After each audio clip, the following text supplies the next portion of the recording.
I'll How have much that.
Morning.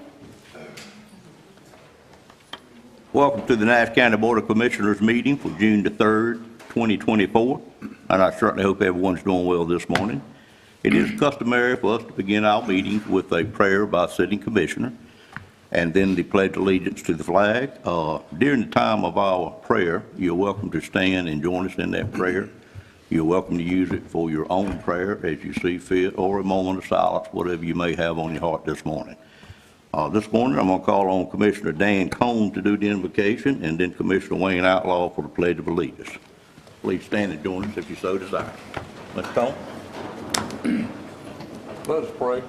Dear Heavenly Father, we thank you for another beautiful day. Lord, we just thank you for all the blessings of life that you give to us each and every day. Lord, forgive us when we sin against you and when we take it so much for granted, the things that we have that you have provided for us. Lord, we just pray today as we go into this meeting that everything we do and say here will be for the betterment of your kingdom and the betterment of Nash County and the citizens of Nash County. Lord, just help us to remember that we have got to do what's best for all the citizens. Lord, we just pray that you would bless this meeting. In your name we pray. Amen. Amen. You join us in the pledge. I pledge allegiance to the flag of the United States of America and to the republic for which it stands, one nation, under God, indivisible, with liberty and justice for all.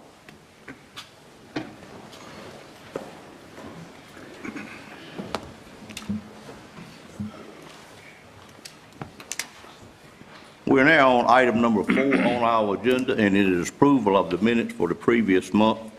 We did have a busy month in May, as we always do. We had a meeting on May the 1st, which was a recess meeting.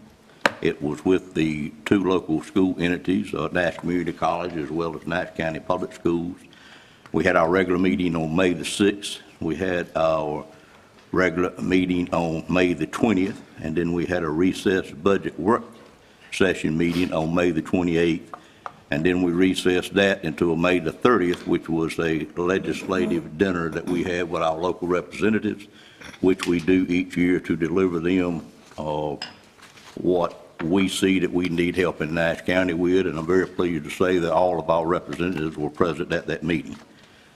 With that said, I would entertain a motion to change any of the minutes, add to, or a motion to approve them as written. Move for approval. I have a motion to approve as written by Commissioner Outlaw. Is there a second to that motion? Second. Second by Mr. Arrington and Mr. Belfield simultaneously. Any questions on that motion? Seeing none, all in favor of the motion, let it be known by saying aye. Aye. Any opposed by a like sign? Minutes stand approved. And we thank those 2 ladies, or 1 lady, ever how it works, for doing such a great job. Thank you. We are now on item number 5, which is public comment. And public comment is an item that's on the first meeting of every month of this Board of Commissioners. And it is a time in which any citizen can come to the Board of Commissioners and state anything you may have on your mind. We do ask if it's a public hearing or anything else that is an agenda item to wait till that item comes up. But we have a sign-up period before the meeting out front. I will call on those that signed up first, but if you happen to miss the fact that you were supposed to sign up and came with an item that's not on the agenda, the board is always very agreeable to hear from our citizens, and we would take you at that time. I did have 1 sign up this morning, which is a Christopher Williams, and it is a water issue as stated on the agenda, and I would ask Mr. Williams to come forward at this time and state his name and address for the record. Good morning, sir. Good morning. You have a common name with many people in our county, which you probably already know. Yes, sir. My name is Chris Williams. I live at 4935 Drake Road. We have a water issue.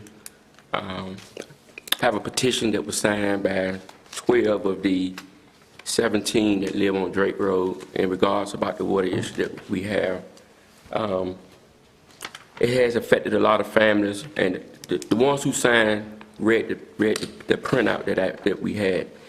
Having plumbing issues, low water pressure, no water discoloration, and I think you all is getting a picture of 1 resident at 4851 Drake Road that's currently now what she's dealing with right now at her home. There are residents who've been there over 20-plus years. I only been there 5 myself, and I'm dealing with these issues. Not as bad, because I do have a water system, and the water system, I just have to keep my filters changed, but I have so much sediments, we don't drink the water at all. And then we have veterans, elderly, such as, I'm a veteran myself, single families, pregnant women, young children, more, who have felt this wrath of the water issues. I talked to a gentleman from the city of Rocky Mount named Mr. Scott Myers from engineering, and I was telling him about the issues. So he told me, first of all, I had to get a petition signed, and then he was asked about whether or not they had water main that came down 4 to 8. I said, yeah, you have one at corner 4 to 8 and Drake Road. So that's the problem. He said, so once we get the petition signed, he just had to find out what size water mains to extend down into Drake Road.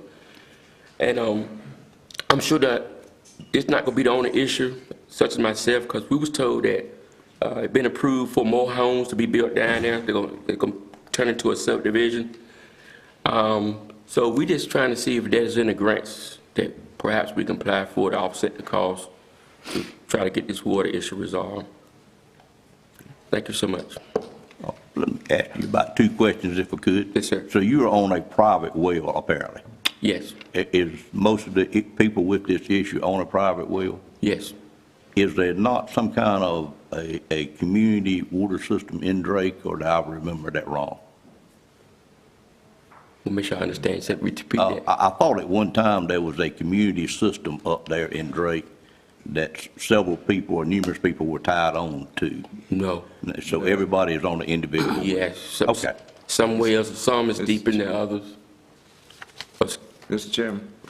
Yes, sir. That was the Drake community water system, and it was condemned, and then they hooked on to the city of Rocky Mount, but did not include all of it, was just that community. Okay. Thank you, Mr. Belfield. Okay. Thank you, sir. Okay, well, you've been heard loud and clear, and somebody with the staff will get back with you Okay. about the grant situation, and of course, we can certainly work with the city of Rocky Mount and see jointly what we could do for you on that item. Thank you so much. for Thank you being for here your this time. morning. Yes, sir.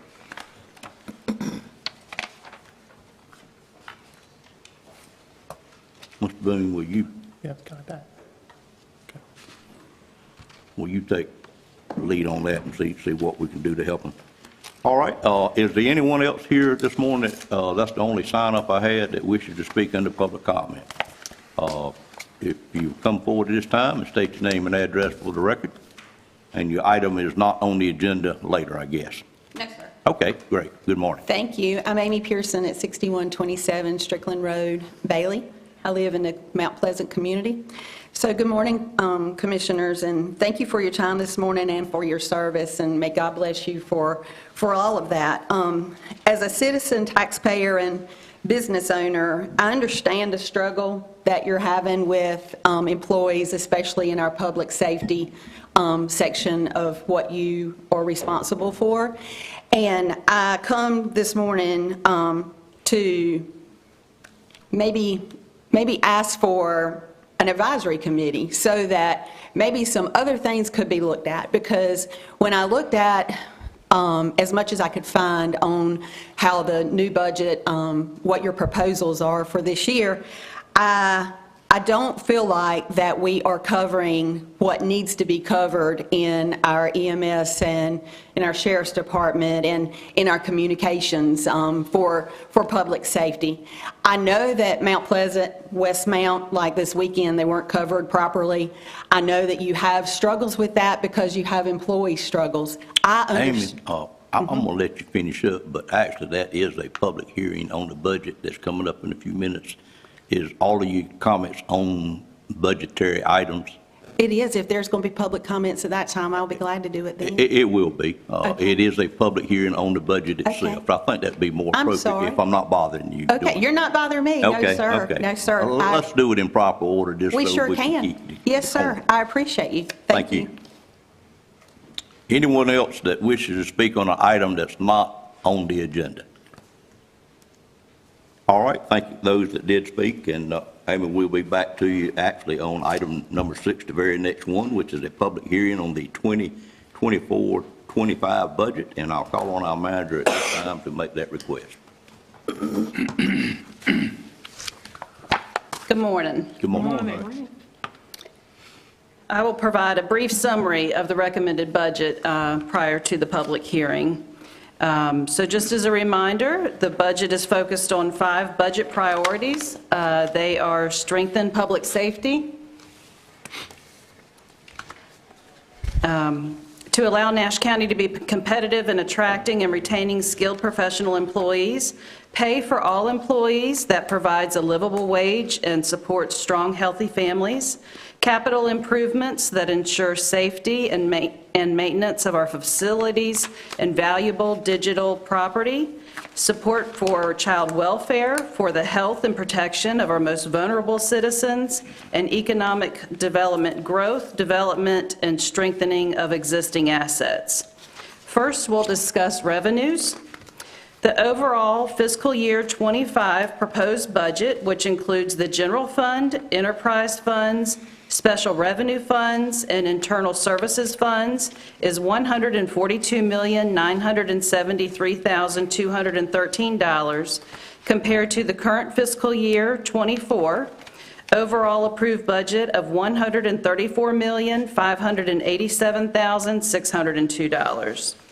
The general fund budget proposed is $469,132, which is $7,690,832, or 6.5% greater than the current original budget for fiscal year 24. The estimated valuation, the total estimated valuation for fiscal year 25 is $10,994,000,000. At 100% collection, each penny of the tax rate assessed will produce $1,099,400. The total estimated tax base increase from the 2023 tax year is 28.9%. This year, the revaluation process, Nash County is required to publish the revenue neutral rate. Revenue neutral is a budget term, meaning revenue brought in by property taxes in a revaluation year would be approximately the same as if the revaluation had not taken place after an adjustment for annual growth. Nash County's current tax rate is 67 cents per 100 valuation. The revenue neutral rate is 57.5 cents, and the recommended tax rate is 63 cents. The estimated tax base at the proposed rate of 63 cents per 100 valuation, using a conservative collection rate of 97.5%. The fiscal year 2025 general fund budget anticipates a collection of $68,030,645. The fiscal year 25 budget proposes the use of $1.9 million, or 1.5% of the general fund budget as a balancing factor. Nash County budgets an amount that we believe can be offset by a combination of greater than expected revenues and expenditures less than appropriated.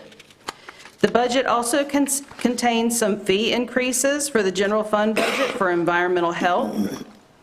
And here is a pie chart showing the revenues for FY25 in the total of $125,469,132. Next, we'll visit expenditures. Here are some highlights on the expenditure side. The recommended budget includes a 5% cost of living adjustment for full-time employees and permanent part-time positions. It includes 2 new positions, a facility safety specialist and the director of public facilities and utilities. There are increases in the local government retirement system that are required to accommodate the state's retirement rate increase.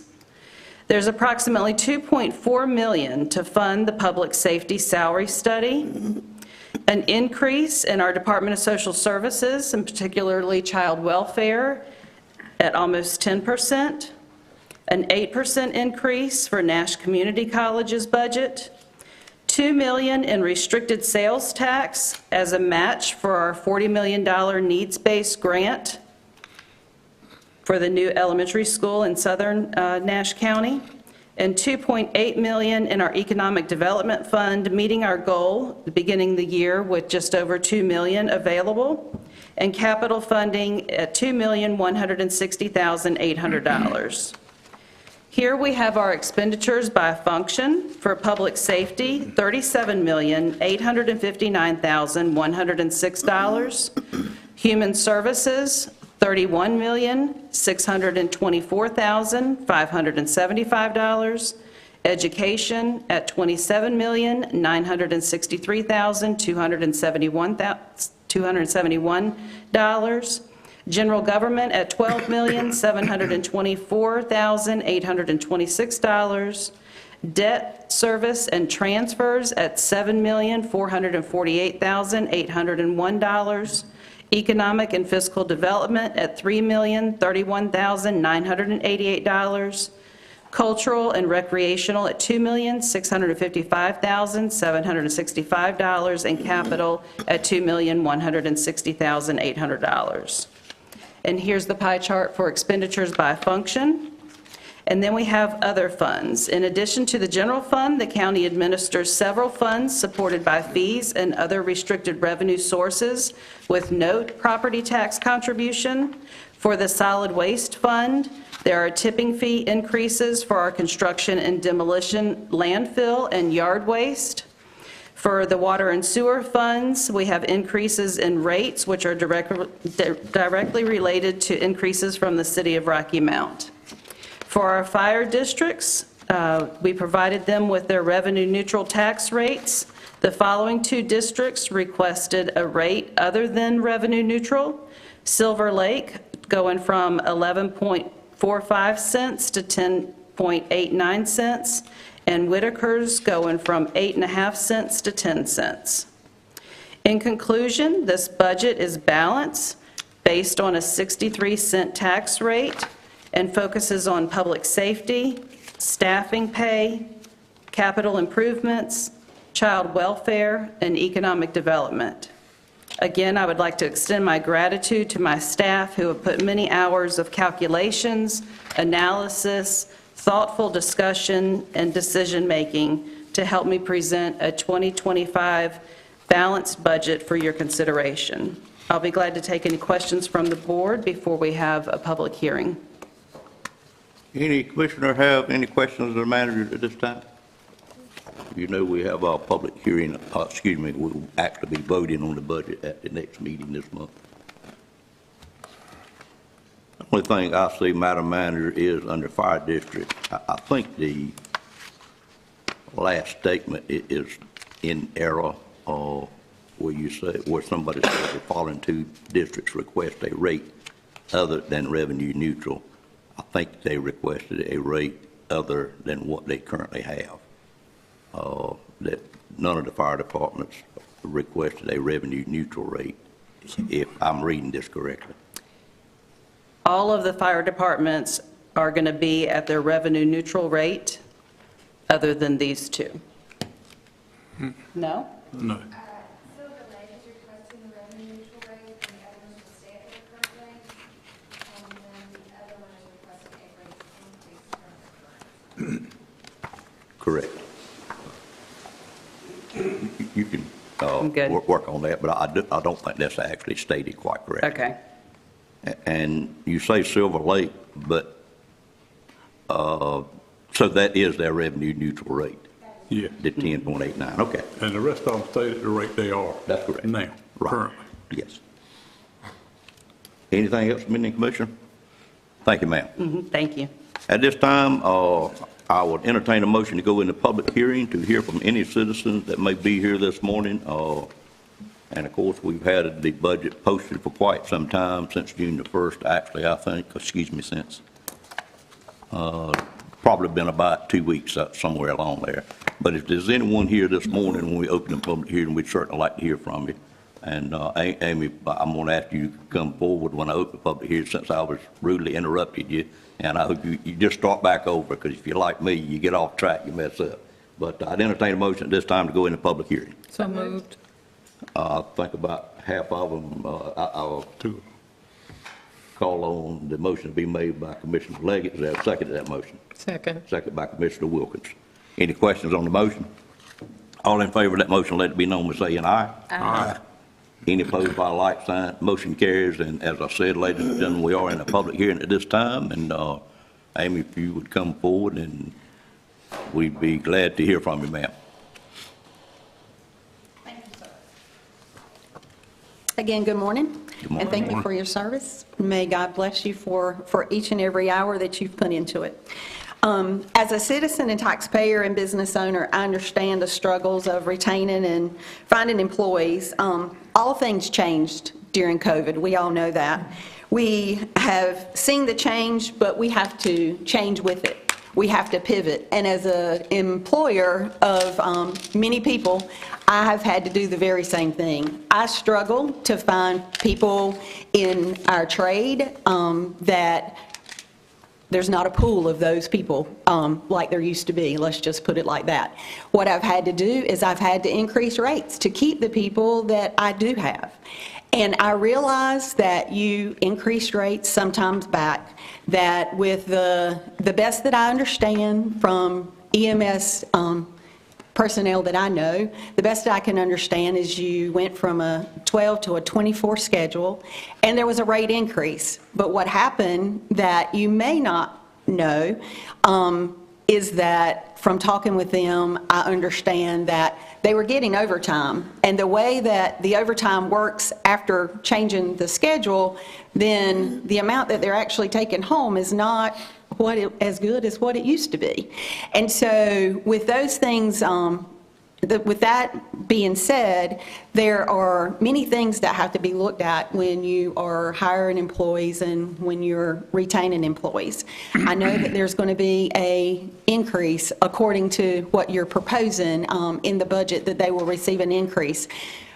But the way that I see it, the study was only done comparing to counties. And that's not who you're competing with. You're competing with private sectors that need them, and you're competing with other towns right here in our county that pay more money than what you're proposing at this time. And so I am asking that you reconsider what you are looking at for that, and that you make some changes so that we can have public safety that is deserved to all citizens in the town, in the county. When I cannot say enough about how well the public safety people that I have encountered, the people you have in Nash County, are great. We need to retain them after you've trained them and we've spent money on them. You do not need to allow them to go to other places because we're not paying them enough. Another thing is that they have to feel valued. And when I look through the request, if I understood it correctly, and I may not, but if I understood it correctly, when I was looking at a column that had like the departments that were requesting things, and then when I saw the yellow column that showed that what they were actually going to be awarded, it doesn't look like they're very valued, because they asked for things. I even saw like computers that needed to be upgraded to Windows 11. I know a lot about that, and I know that if their computers are not with the new software, they get so slow that molasses sometimes can go faster than what they do if you don't have the right software. I just looked at a lot of things that I was like, they can't feel valued when they're not receiving what they're asking for in their departments. So that's another thing that I wish that you would also look at. And so when I thought about that, I'm on the Economic Advisory Committee, and Andy and Susan are doing, and their group are doing an absolute wonderful job of getting our county out there. And I'm so proud of our county. But we've got to support those people coming in. We've got to support that with more employees to cover what we have and to include what is to come. So I thank you for your time, and I hope you reconsider the budget for next year. Thank you. Thank you, Ms. Pearson. Anyone else wish to speak on the proposed budget for the upcoming year?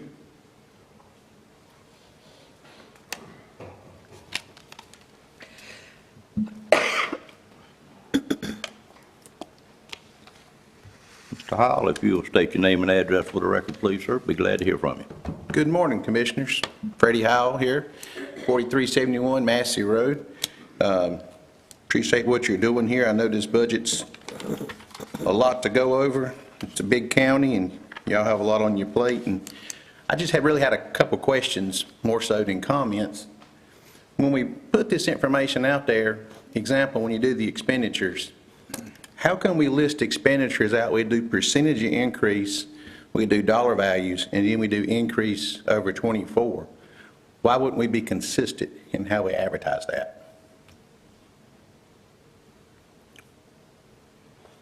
Would you state the question one more time?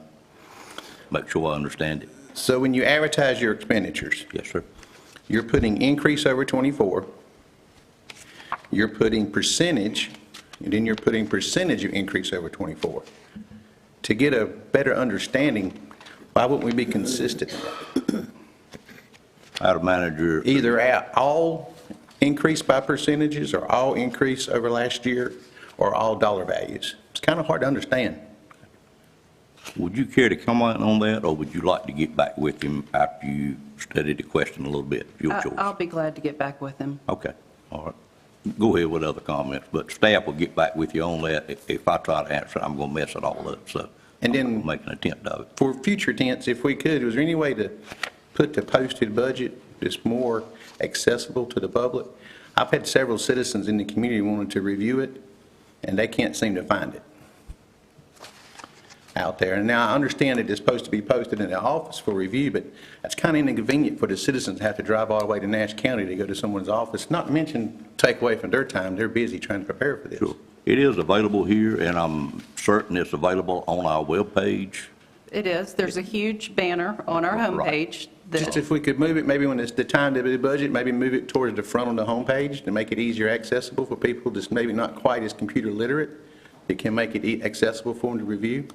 Some of these people are elderly, and computer is not their primary source as far as what they do, so that they've got a lot of questions on that, and just sharing that information with you, if we could honor their request, I'm understand sure they your appreciate it. comment probably better than you think I do, so I appreciate your comment. Yes, sir. Thank y'all for your time. Others wish to speak on the proposed budget? Seeing no movement, I'd entertain a motion at this time to close the public hearing on the new budget. So moved. Moved by Commissioner Wilkins. Is there a second to that? Yeah. Mr. Belfield? Mr. Belfield, second. Any questions on that motion? Seeing the motion, all in favor say aye. Aye. Any opposed by a like sign? The public hearing for the proposed 24-25 budget is now closed. If you have other thoughts in the public or anyone viewing us this morning, I'm sure the staff will be glad to hear from you, and they would certainly consider it in bringing the budget that we're actually going to vote on, which would be on 3 plus 14, be the 17th, I guess, Madam Clerk, Yes, sir. and that would be at a 1:30 meeting. 1:30, yes, Okay. sir. All right, we appreciate the comments on the budget. There has been a lot of work going into it. 90% of the work, of course, is by staff, and as the manager said, we certainly wish to thank everyone that has worked on the budget. It would be many, many people, including all department heads.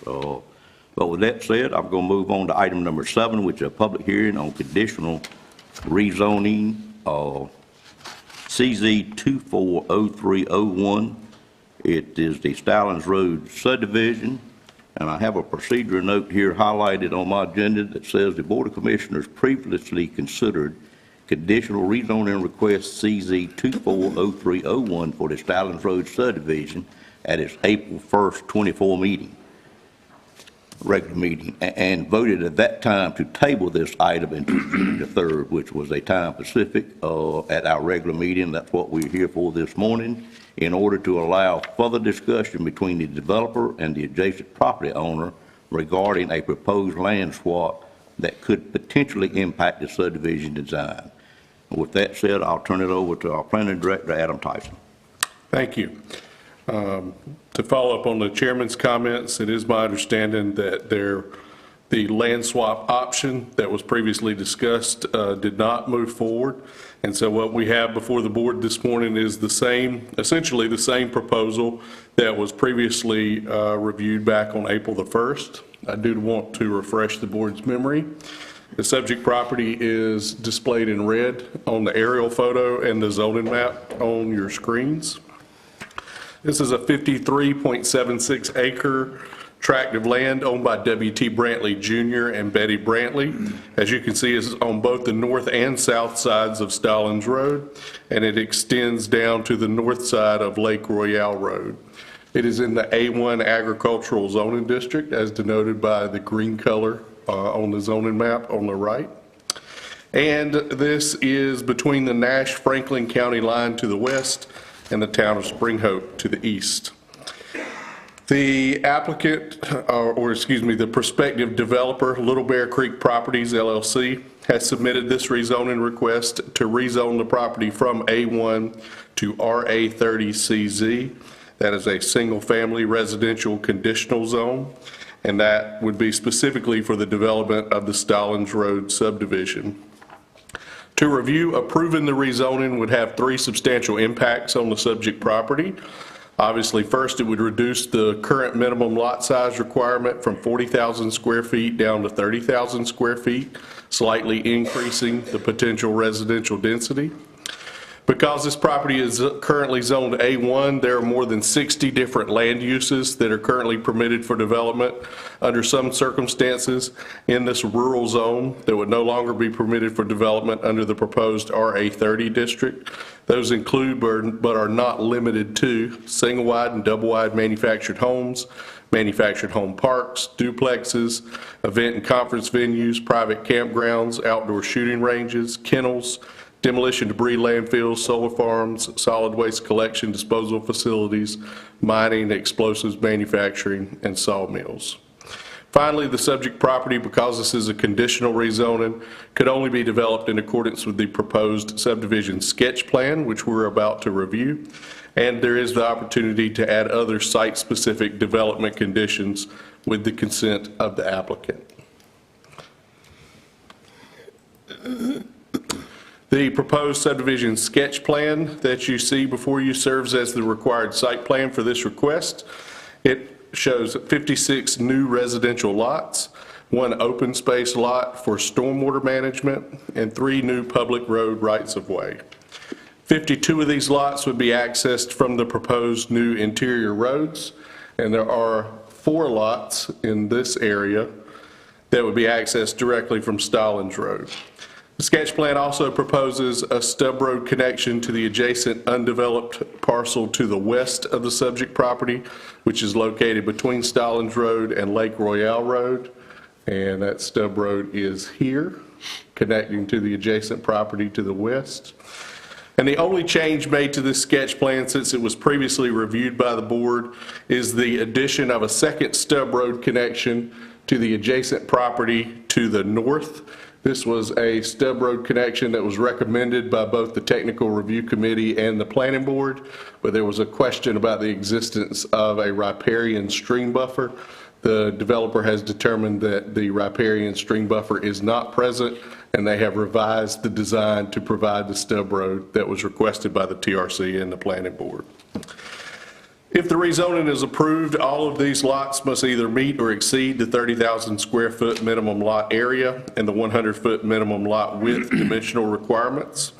The subject property does not have access to public water or sewer utility service, so each proposed lot would be served by an on-site well and septic system. For each rezoning, we're required to examine it for consistency with our comprehensive land use plan.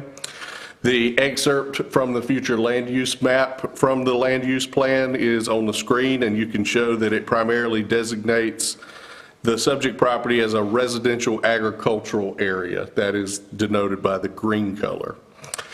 In this area, the plan recommends a minimum allowable residential lot size of 30,000 square feet, which is consistent with this proposed RA 30 CZ zoning district. The plan also recommends that when rezoning for greater residential density, which we would be doing here, that we should limit that to RA districts only, which prohibit the development of manufactured homes. And this is an RA 30 CZ zoning district. The request may be considered reasonable and in the public interest, because if we return to the zoning map, it would not be unreasonable spot zoning, because the subject property being in the A1 zoning district already is and will continue to be zoned for residential use, similar to the adjacent and surrounding properties. And approving this request would permit slightly smaller minimum lot areas and slightly increased residential density. But as we discussed, this new zoning district is much more restrictive in terms of permitted land uses. The Technical Review Committee considered this request on February 29th and recommended approval. The Planning Board considered conditional rezoning request CZ 240301 on March 18th, and also with a split vote of 8-1, ultimately recommended approval of the request. This request has not returned to the Planning Board since the Board of Commissioners consideration, because there's been no substantial change in the proposed design other than the addition of the previously requested stub road. In your agenda packet, you have suggested motions and consistency and reasonableness statements for both approval of the zoning map amendment and denial. On page 10 of your staff report, I do want to call your attention to the development conditions. There are 7 listed conditions. 6 of those are very standard for residential conditional rezonings, but I do want to point out condition number 4, which was added at the planning board meeting. The developer shall provide screening consisting of either a combination of an earthen berm with planted vegetation of a species and spacing intended to reach a minimum height of 6 feet within 3 years of planting, or sufficient preserved existing vegetation on the subject property along the immediately adjacent properties currently owned by Autry R. and Janet C. Bisset, as depicted on the approved sketch plan. And so that would be for the majority of the perimeter of the property. The developer has agreed to provide that screening. With that, I will pause and take any questions that the board has on the staff report before we proceed with a public hearing. Any questions of Mr. Tyson on this item? On the north side back there, Adam, where the pond is, some of that I understand is trees already. I wouldn't consider that a buffer, because if you got 60-foot pine trees, all you see is trunks. It don't change the view a bit from what it is now. Right. So preserving existing vegetation is an option, but if that existing vegetation doesn't create a visual screen at eye level, then it would have to be supplemented with additional plantings. So we would have to evaluate each side of the property that they were planning to use existing vegetation to satisfy that screening requirement. And there could very well be trees there, but the developer would still need to add additional screening to meet the requirement. Okay. And another question I have, has the developer talked to Mr. Bisset? I don't think so, since we tabled this thing, about a land swap that would make this thing all more in a subdivision type instead of being spread across 2 roads. Have they talked at all?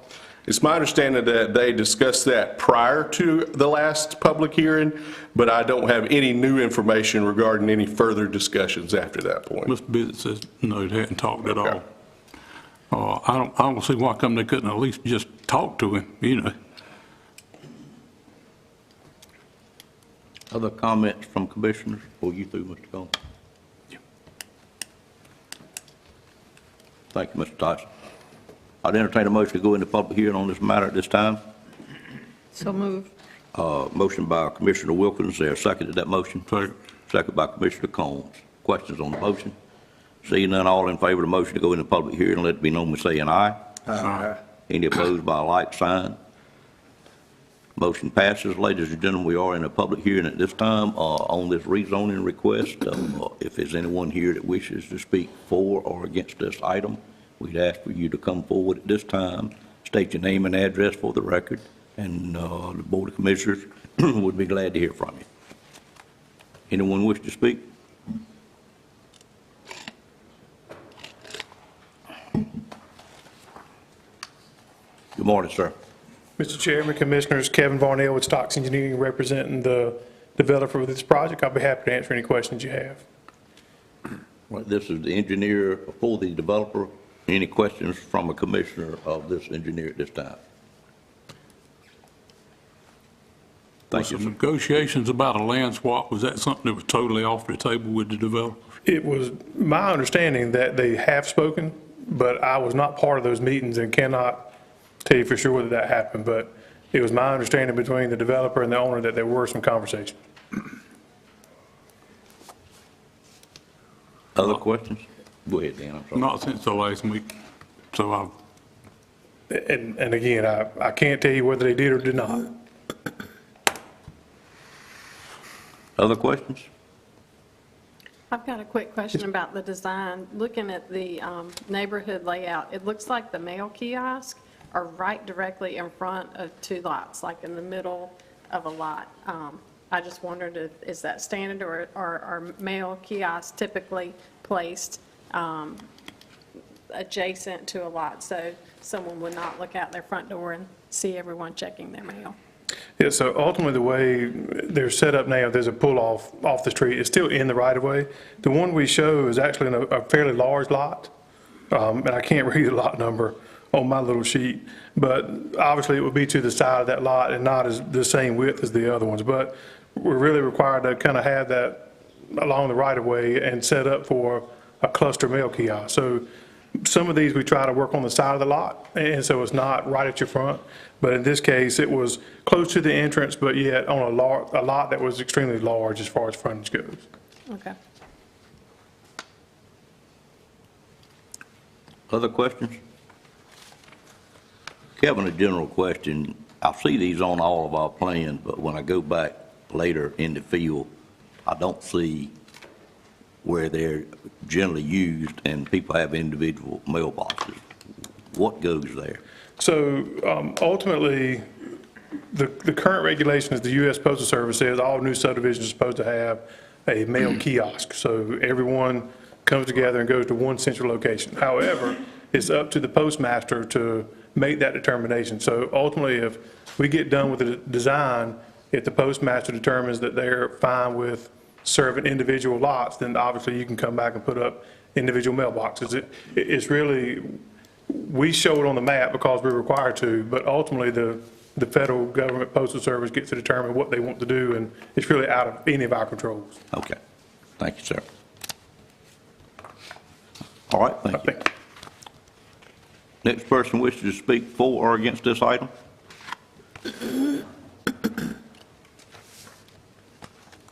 You'll come forward and state your name and address for the record. Good morning, sir. Good morning, sir. How are you doing? Great. My name is David Geiger. I live at 117 Woodcroft Drive in Anger.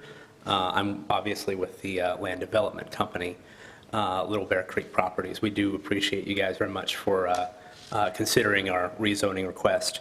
I did want to very quickly address as well your question of speaking. We did end up meeting with Mr. Autry Bisset before the last commissioners meeting. When we ended up meeting, it was pretty clear as we were talking, at least to us in our minds, that after a proposal and a few counter proposals that were thrown out there, that we had some different visions of what we thought a deal might look like. There was, at the very end of the conversation, we threw out kind of a last-ditch thought of a different piece of property for a land swap. Mr. Autry Bisset ended up saying, hey, I hadn't considered that. We looked into it a very little bit with our soil scientist who recommended to not pursue that particular one. Certainly, we could have reached back out to Mr. Autry Bisset after that particular one, but the main land swap that he was recommending to us was something that, from the very initial conversation, was not a deal that we could come to an agreement on. That's the very short version of it. It was just we had different visions of what a land swap deal might look like. So anyway, if there's any additional details that we can go into, I'd be happy to provide that, but for the moment, I do appreciate your time. Thank you. Any questions of this developer representative? Thank you, sir. Thank you. Anyone else wish to speak on this item, for or against? Seeing none, I'd entertain a motion to close the public hearing at this time. Got one more. Motion by Commissioner Ayrton. No. I'm sorry. Thank you, sir. Excuse me, sir. My name is also David Geiger. I go by Bear, Little Bear Creek Properties. That was my son who spoke, and I am very proud of him. Thank you guys very much for the time to speak. I wanted to give your name and address. You got your name. I did not say my address. Yes, sir. I live in at 755 Ranch Road in Clayton. Okay. So I want to make sure that we just present, I want to let you know who we are, really, because I think it's fair. We're coming into this community in Spring Hope. We've been working in Nash County for a while. We've been a development in southern part of Nash County near Middlesex. And we, first of all, just tell you that we are a small family-owned business. We're not some corporate out-of-state developer. We have less than 5 full-time employees. We work with builders who build, we have about a half a dozen builders who also are husband and wife teams or small family-owned businesses, and I think every one of them have less than 5 full-time employees. They hire local contractors who make money and spend money in the communities where they're working. They buy food at the local restaurants, and they buy parts and things at the local hardware stores. We sell property, they sell property to people from who, sometimes out of the area, who come here and bring their money with them and spend it in the community. Because of that activity, there are over $30 million now of taxable real estate in southern Nash County that you guys get the revenue for. I saw you your budget, and it's growing, which we're happy to help you guys with that. We're putting, not me directly, but my builders who are selling homes are putting additional real estate on the table to be taxed by the county. So there's a plus to the county, there's a plus to the neighborhood. People are coming there spending their money, and I think all around it's a plus. So I just wanted to take a moment to tell you from my heart kind of who we are, and we look at working with the community where we come in. We've had a few cases where a local farmer needed to refill one of his watering holes, and he asked us, can I run a line across your development property over to a stream and pull the water? We said, absolutely. We've had neighbors who we impacted, and we built a berm. We didn't need the county to tell us to do that. We just did it because it was the right thing. We put a berm in for them to help isolate us because they didn't sign up for homes being in their backyard. But we understand. We have a family cemetery on one of the properties that we're developing, and the access that our engineers planned was going to cut off the family's access to the cemetery. And we said, no, we're not going to do that. We actually gave land to the family to make sure they had access to the cemetery. So it's uncomfortable for me to stand here and tell you these things because we're not braggy people, but I just want you to know that we don't come in heavy-handed and try to just push our way around or to disturb the community. We want to come in and be partners in the community. Yeah. Thank you, sir. I have a comment, a question.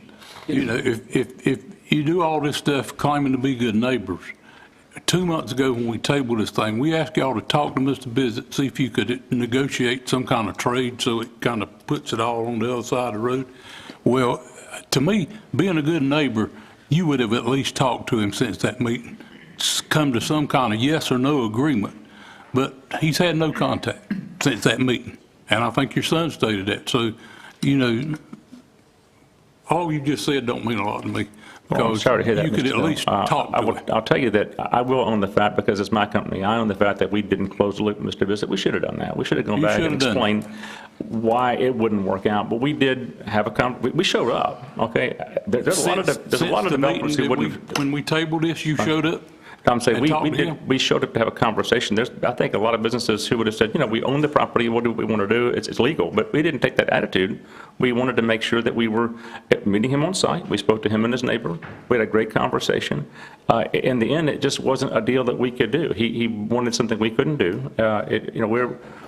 We are doing our best to be good neighbors, but we are, after all, a business, and there are certain things that we can't do because it's not responsible. And so we were not able to come to a deal that worked for all parties, and that's just how, it's unfortunate, but we did our best.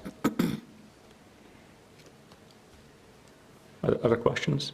Other comments from commissioners? Thank you, sir. Yes, thank you. Anyone else wish to speak on this rezoning matter? I entertain a motion to close the public hearing at this time. So moved. Moved by Commissioner Leggett. Is there a second to that motion? Second by Commissioner Arrington. Questions on the motion? Seeing none, all in favor, let it be known by saying aye. Aye. Any opposed by a like sign? Motion carries. Any other questions from the board of staff on this item?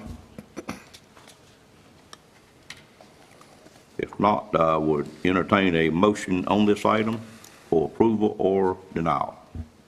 Mr. Chairman, I'll make a motion that we deny this request because I just don't think there's been an honest effort made to try to negotiate this thing, especially since no contact from 2 months ago when we asked them to.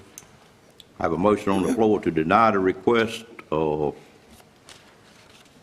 Tyson, is there other things that need to go with that motion? Probably, if you could lead the board in that item.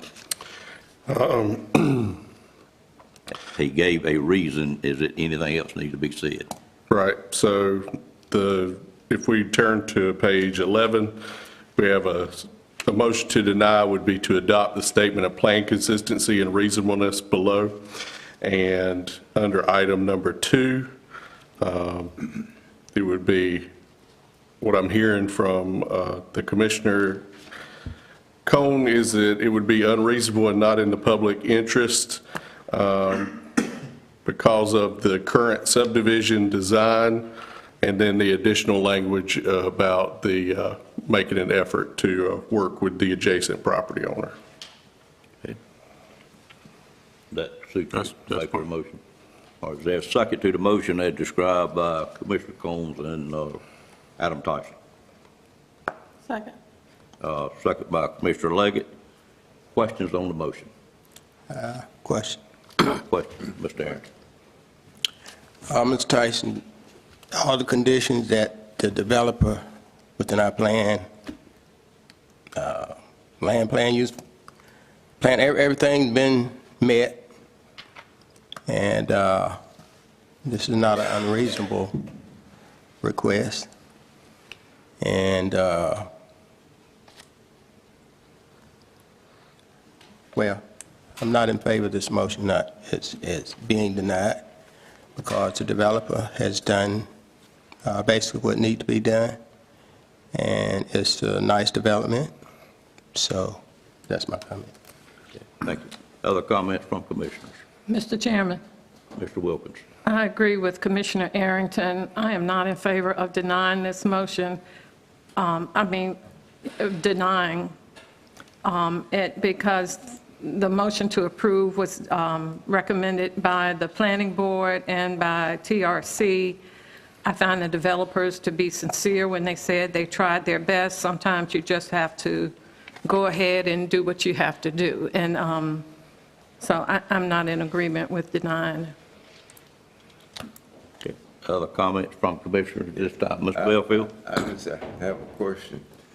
Has the planning board and TRC done everything within the reason and request before this was brought back to the board?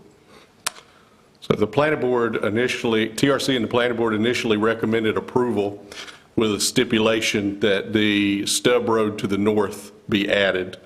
The developers, since the commissioners previously looked at it, have added that stub road, and the request has not gone back to the planning board because there's been no other change since they saw it. So they continue to recommend approval.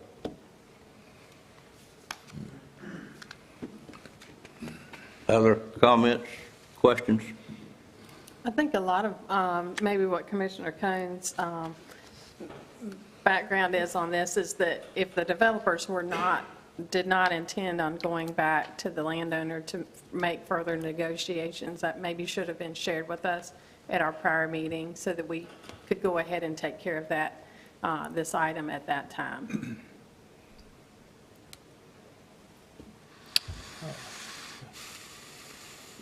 Other comments?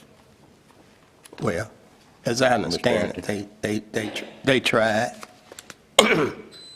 And a lot of times, like I said, when you're trying to develop something, if I want a piece of land over here out of my way, maybe sometime it might not fit the requirements for development. So just because they didn't talk or couldn't agree on a land swap is no condition for denying this request.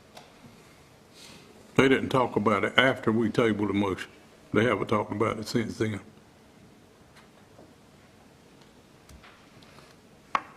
Other comments from board? I feel compelled to speak, and I realize I'm in this business and I'm looked upon as somebody that supports it, but what my real concern is, it appears like this development meets our criteria, our revised criteria, and it comes to us with a favorable recommendation from the planning board. I'm always hesitant not to support something that comes from our planning board. But the real problem that I would have in the motion on the floor at the current time is the fact that if it meets all of our criteria of the ordinance that we have, I don't think it leaves the county in the best legal status to not approve it. If we had some reason other than the land swap, which appears like what we are here this morning, and I too agree, I wish there had been more conversation. But this board tabled this item from a motion and a second, and I think we all agreed to table it.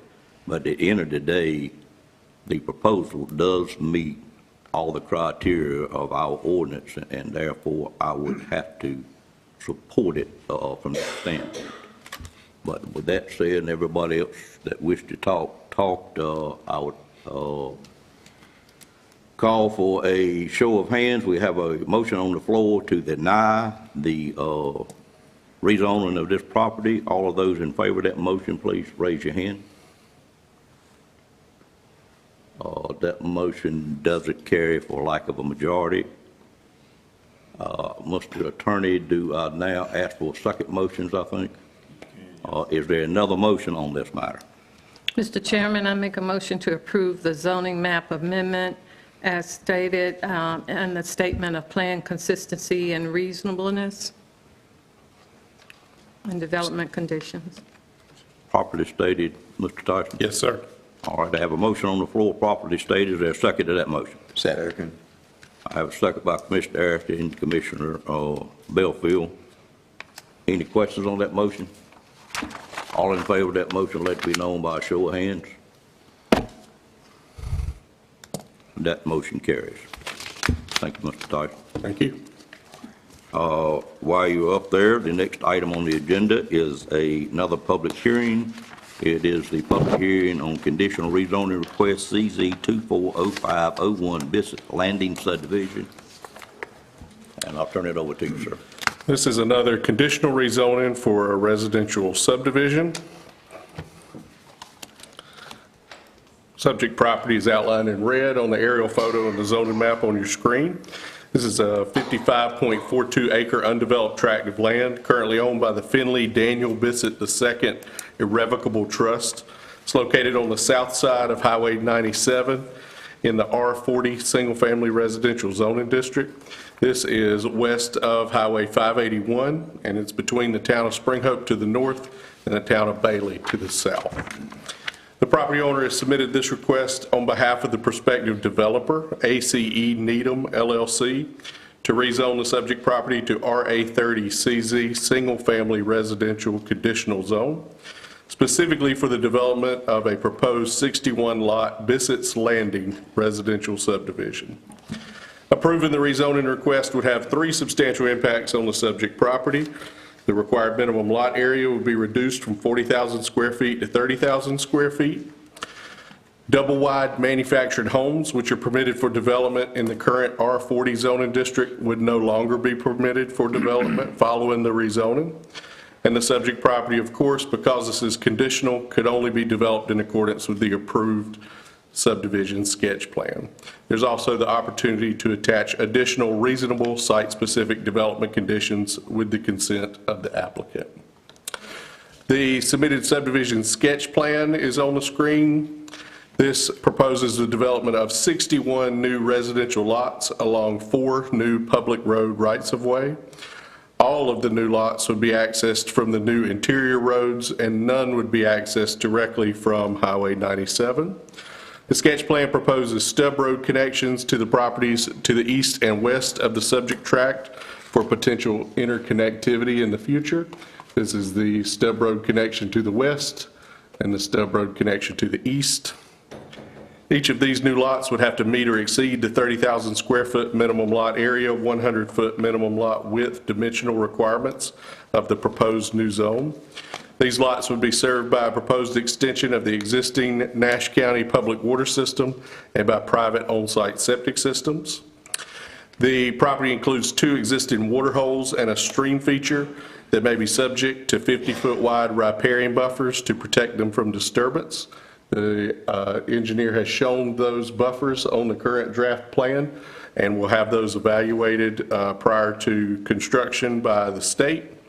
The developer also proposes the establishment of a special purpose lot on the western side of the tract to preserve the existing cemetery, and that would be this cemetery lot right here.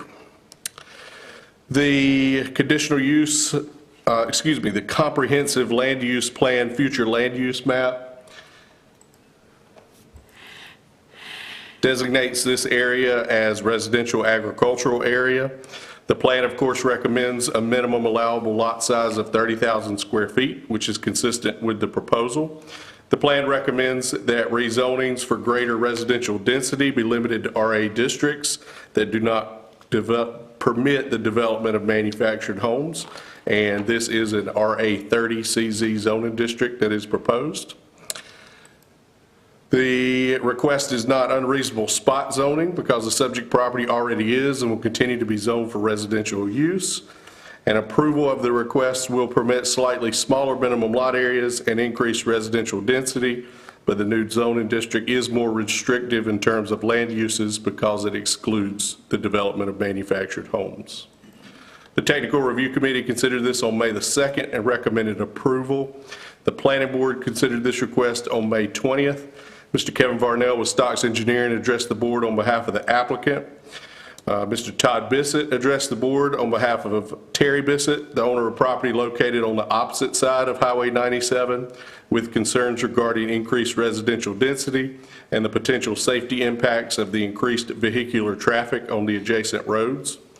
The Planning Board voted unanimously to recommend approval of the request, subject to the development conditions that are listed in the motions below. Your packet includes a suggested motion for approval and a suggested motion for denial of the zoning map amendment. The development conditions found at the bottom half of page 19 are very similar to the standard development conditions that we require for most conditional residential subdivision developments. And with that, I will pause and take any questions that the board has prior to the public hearing. Okay, any questions from board members of Mr. Tyson on this item? Yes, this Bill. water, this recommendation here, are they near where they could hook on to a water system? Or would they have to have individual wells. This will be an extension of, Tax, I mean, this will be an extension of the county public water system, so all these lots will be served by county water. okay. Any other questions from commissioners? Thank you, Mr. Tyson. Entertain a motion to go into public hearing on this item. So move. Moved by Commissioner Belfield, is there a second? Second by Commissioner Collins. Questions on the motion? Seeing none, all in favor of the motion, let it be known by saying aye. Aye. Any opposed by a like sign. Motion carries. Ladies and gentlemen, like the previous public hearing, we are in a public hearing now. Be glad to hear from any citizens that's here that wish to speak for or against this rezoning item. Please come forward and state your name and address for the record.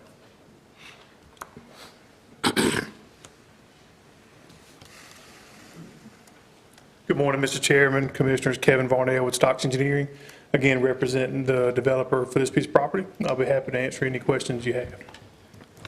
Questions of the engineer of this project? Thank you, sir. Thank you. Others wish to speak for or against this item?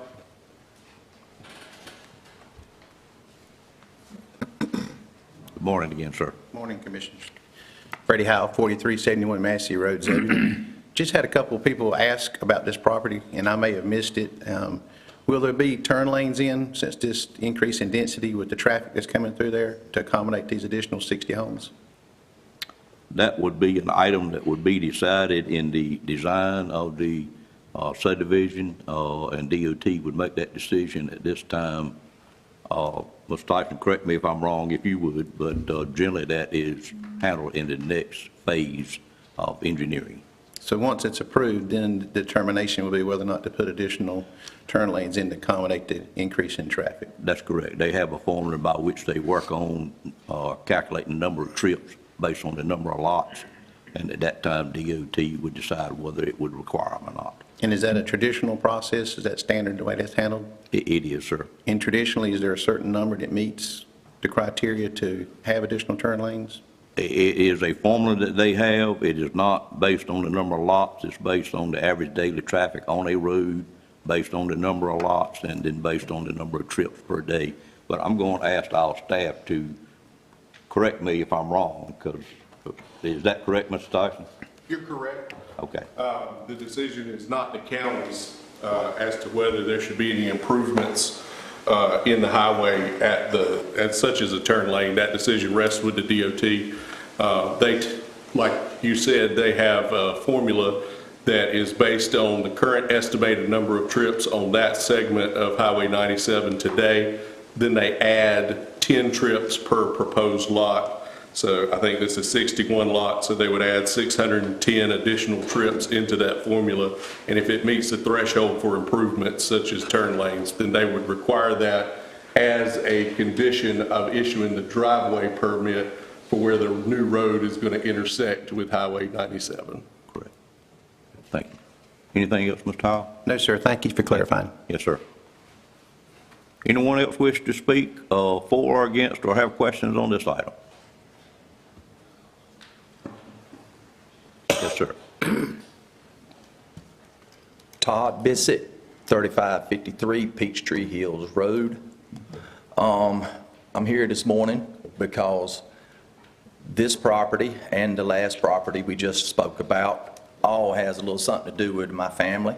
I did go to the zoning meeting, ask about the streets and the roads getting fixed, whatever. I appreciate I think you pronounce it Greer, for coming today. I don't like it. I can't, I've been living here all my life, and I don't like all this growth because I'm just an old country boy, but I know growth has to happen because of the budget that you guys proposed and put up here. Ms. Pearson talking. We all know we need help, and the only way to get the money that we need for this county is taxes. And the way to get the taxes in is bring more people in, more houses, everything.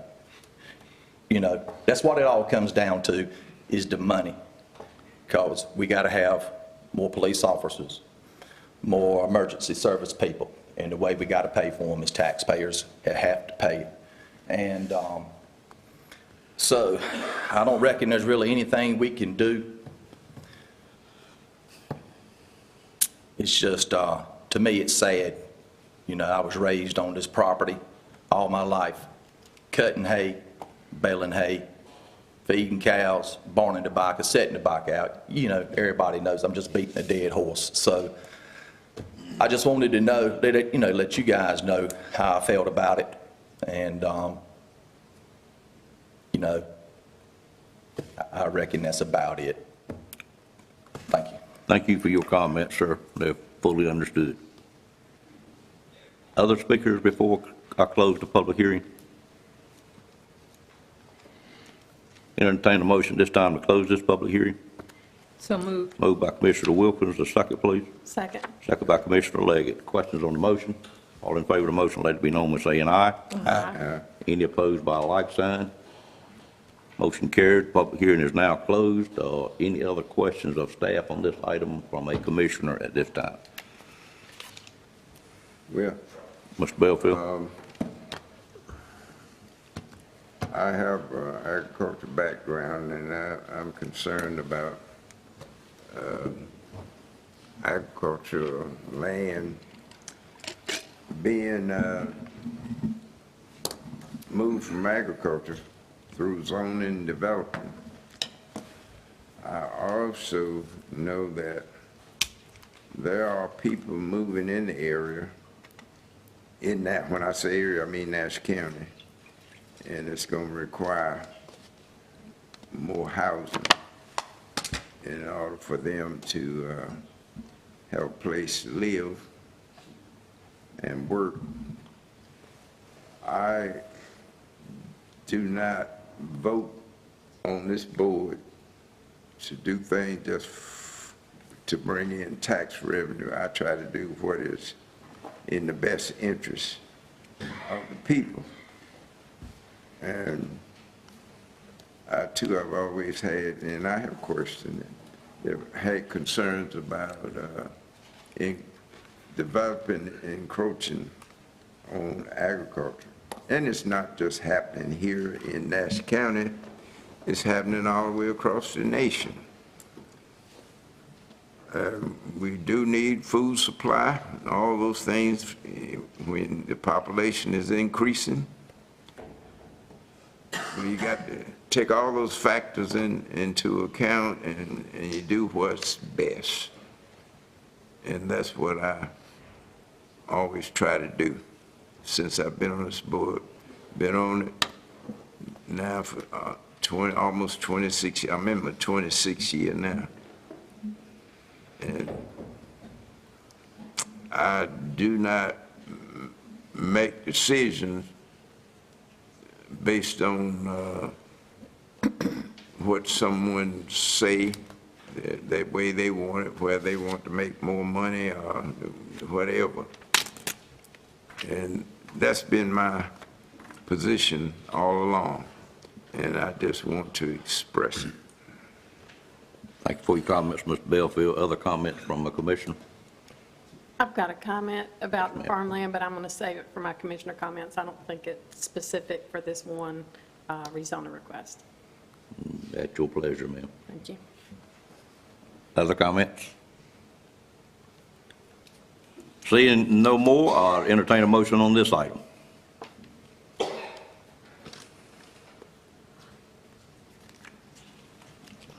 I make a motion to approve the zoning map amendment, adopt the statement of plan consistency and reasonableness, conditional rezoning request, CZ 240501, to rezone the specified property from R830 CZ for the development of the Bisset Landing subdivision. Properly stated, was it any items that need to be? That would be subject to the development conditions Yes. that are listed in the staff report. Okay. Have a motion for approval. Is there a second to that motion? Second. Second by Commissioner Arrington. Questions on the motion? I have one comment. You have a comment, go ahead, sir. Yes. Again, the developer has met all the conditions for this development. And yes, we have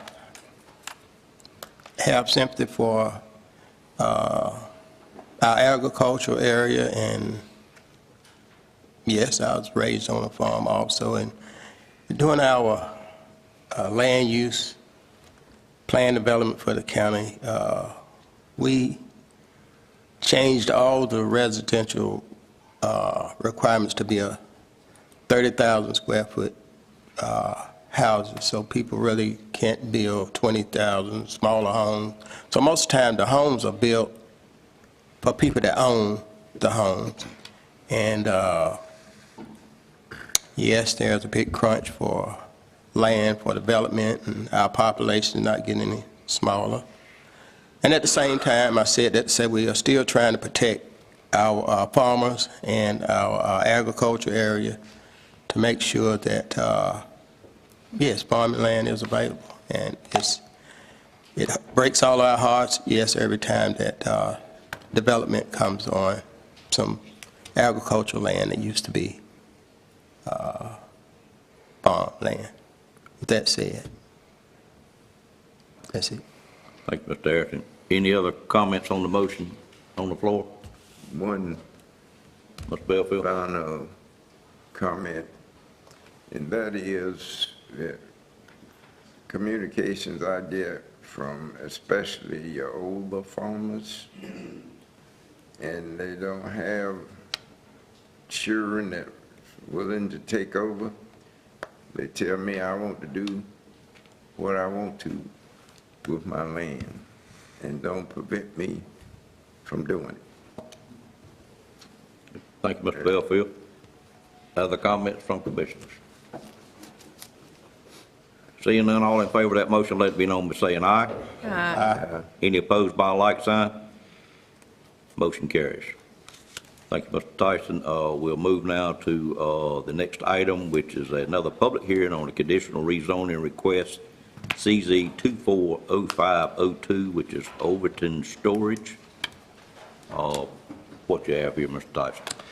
This request is commercial in nature.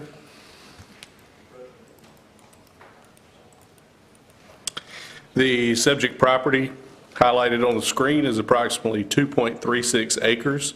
It's a portion of a larger triangular undeveloped tract of land. So it's the northern tip of that larger triangle portion.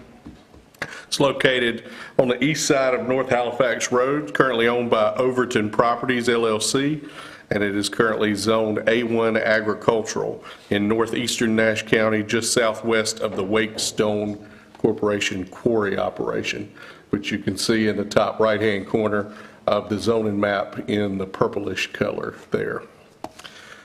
The property owner has submitted this rezoning request for the development of a self-storage warehouse facility. The submitted site plan, which is admittedly very light on the screen that I'm looking at, shows the plan for the northern, or up on the right-hand side of the map, the site plan layout for that portion of the tip of the triangle to be developed as a self-storage warehouse facility. There's a fenced and graveled area that includes 6 separate self-storage warehouse buildings and a total of 5 designated parking spaces, which meets the minimum parking calculation for such a facility. This is a conditional rezoning request, so it allows for the attachment of reasonable site-specific development conditions. The land use plan, the request would be consistent with the recommendations of the plan for establishing non-residential land uses in this residential agricultural area shown in green. That's because the subject property has both frontage along and direct access to North Halifax Road, a state-maintained secondary road. The subject property is closer than the recommended quarter-mile minimum distance from the heavily traveled intersection of North Halifax Road and North Browntown Road to the southwest of the property. The subject property is located in very close proximity to this purple-colored major employment and industrial area designated to the northeast, which already includes other existing industrial and commercial land uses, such as the Wake Stone Corporation Quarry, the Fred Smith Company Asphalt Plant, and the original Log Cabin Homes Sales Center. Subject property has significant spatial separation from other potentially non-compatible land uses. As you can see, there is no existing residential subdivision development or even any residential homes in proximity to the subject site. And the scale of the commercial land use is limited by both the small size of the subject property and the conditional nature of the rezoning request, meaning that any plans for future expansion beyond the perimeter of what we're looking at today would have to come back through for a zoning map amendment to be reviewed by the Planning Board and by the Board of Commissioners. This request may be considered reasonable in the public interest and not unsupported spot zoning because a self-storage warehouse facility is a relatively low-impact commercial land use that provides a service to the surrounding community while typically generating only limited traffic and low noise levels. The Technical Review Committee considered this request back on May the 2nd and recommended approval. The Nash County Planning Board considered the request on May 20th. Mr. Kevin Varnell with Stocks Engineering addressed the board on behalf of the applicant in support of the request. There were no other members of the public present to address the board regarding the request. The Planning Board voted unanimously to recommend approval, subject to the development conditions. You have a suggested motion for approval and a suggested motion for denial. Under the previously mentioned development conditions that begin at the bottom of page 27 of your agenda and continue on to the top of page 28, the only one that is remarkable would be condition number 3. Per the North Carolina Department of Transportation, the vehicle entrance gate for the facility should be located a minimum of 45 feet from the edge of the pavement of North Halifax Road. That is to ensure that vehicles that are either long trucks or towing trailers can pull completely out of the travelway when entering the code on the gate to access the facility. And I'll note that the current site plan does satisfy that requirement. That's simply included as a reminder to the developer because that is a safety issue. With that, I'll pause and take any questions on the staff report before we proceed with the public hearing. Any questions of Mr. Tyson on this item from the commissioner? Thank you, Mr. Tyson. I entertain a motion to go into public hearing on this matter. So moved. Moved by Commissioner Wilkins, a second. Second. Second by Commissioner Arrington. Questions on the motion? Seeing none, all in favor, let it be known by saying aye. Aye. Any opposed by a like sign? Motion carries. Again, ladies and gentlemen, we are in a public hearing to hear any comments from anyone present for or against this particular rezoning item. And if you would come forward at this time, we'd be glad to hear from you and state your name and address for the record.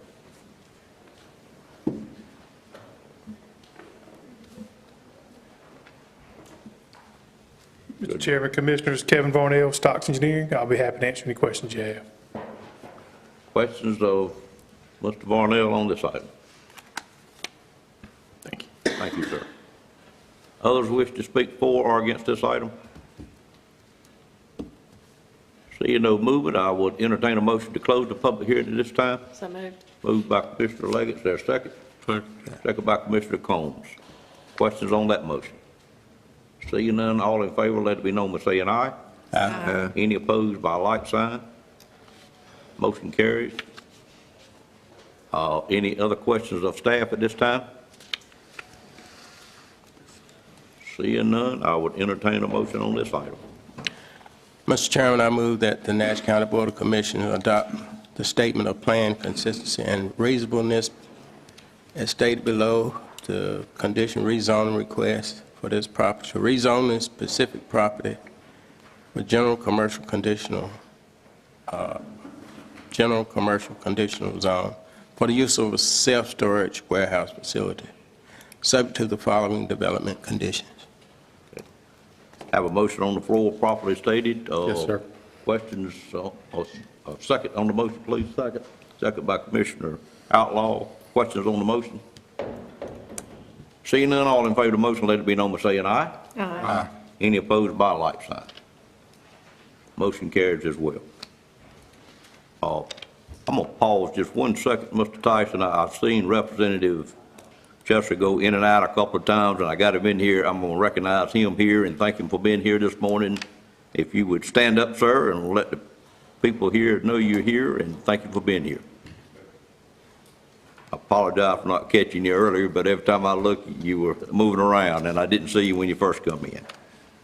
With that said, we'll move on to item number 10, which is a public hearing, a UDO text amendment request, A240501, which basically involves adding the Neuse River to our current ordinance for our stormwater ordinance. And I'll turn it over to Mr. Tyson at this time to explain to us what's going on. Hate to see this happen, but I reckon we're at this point. Yes, sir. Nash County has administered and enforced state-mandated stormwater management regulations for new development within the Tar-Pamlico River Basin within our unincorporated jurisdiction in northern and central Nash County since September 2004, so for the last 20 years. If you'll note the map of the county, there is a blue and white line on the map that divides the Tar-Pamlico River Basin, which is the great majority of Nash County, above that line, from the Neuse River Basin, which is the southern tip of Nash County below that line. Up to now, there have only been stormwater nutrient requirements applicable in the northern part above that line. These regulations are intended to protect and improve water quality by reducing nitrogen and phosphorus nutrient runoff that can harm both the public health and safety as well as natural environments. It's also to manage water quantity by protecting natural surfaces and stream channels from erosion caused by excessive water runoff during heavy rainfall events. Effective July 1, next month, the state of North Carolina will require Nash County to administer and enforce updated and revised stormwater management regulations for the Tar-Pamlico River Basin, and for the first time, to administer and enforce new stormwater management regulations applicable to new development in that Neuse River Basin in southern Nash County.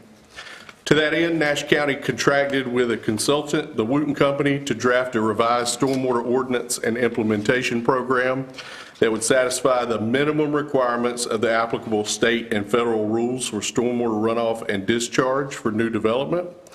The resulting documents were then submitted to, reviewed by, and ultimately approved by the North Carolina Environmental Management Commission. The draft Nash County Neuse and Tar-Pamlico Stormwater Ordinance for new development, as well as the local implementation plan program documents, are attached to the report in your agenda packet for review. And the intent of this text amendment is to repeal and replace the current Nash County stormwater requirements found in UDO Article 12, Section 12-3.3, with the revised stormwater ordinance requirements.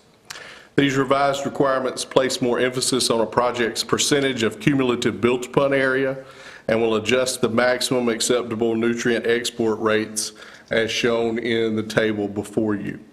So if you review the table, there are two nutrients of concern, nitrogen and phosphorus, in the left-hand column. Nitrogen is regulated in the Tar-Pamlico and the Neuse, whereas phosphorus is only regulated in the Tar-Pamlico currently. You have a column for the current rate and then the new rate, which will become effective July 1.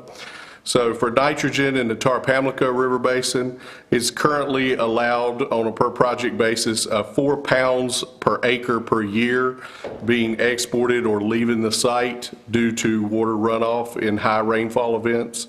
That rate is staying the same effective July 1. It'll continue to be 4 pounds per acre per year. So no real impact there to local developers. However, nitrogen, which was not currently regulated in the Neuse, will be regulated for the first time in Nash County effective July 1 with a 3.6 pounds per acre per year export rate limit. That number is consistent with how it is regulated in other parts of the Neuse, but it will be implemented for the first time in Nash County July 1. Phosphorus, which is only regulated in the Tar-Pamlico, will actually go up due to progress that's been made in the river basin over the last 20 years. So the current 0.4 pounds per acre per year export rate will increase and actually double to 0.8 pounds per acre. And so that requirement will get a little easier for developers to comply with.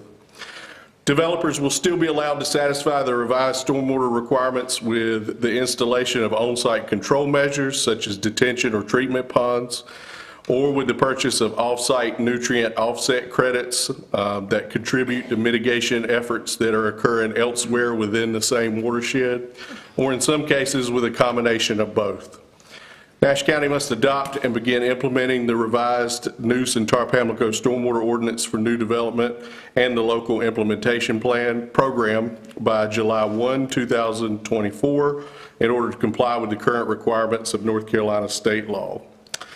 Whenever we adopt a UDO text amendment, we're required to compare it to the comprehensive land use plan for consistency. In this case, the request is neither consistent nor inconsistent with the 2022 comprehensive land use plan because the plan did not specifically address the state mandated stormwater management requirements, mostly because they are beyond our control as a county government. However, again, adoption of the proposed amendment is necessary for compliance with state law. The Technical Review Committee considered this on May the 2nd and recommended approval. The Planning Board considered it on May the 20th. There were no members of the public addressing the board at that time with regard to the amendment, and the Planning Board voted unanimously to recommend approval. There is a suggested motion. Again, if adopted, this will take effect for projects submitted on or after July 1, 2024. And I'll be glad to answer any questions before we move into a public hearing. Questions on this item from a commissioner? Commissioner Leggett? Got a couple questions. Okay. In your tables there, the rates of nitrogen and phosphorus, how are those arrived upon? And then my second question is, can you put some of this in layman's terms, what these changes mean for citizens or developers or affected parties? I'm not sure how the rates are determined. They are set at the state level. I believe they're set based on an assessment of the current conditions of the watersheds and the river basins, but I'm afraid I can't go into more detail about how that process works.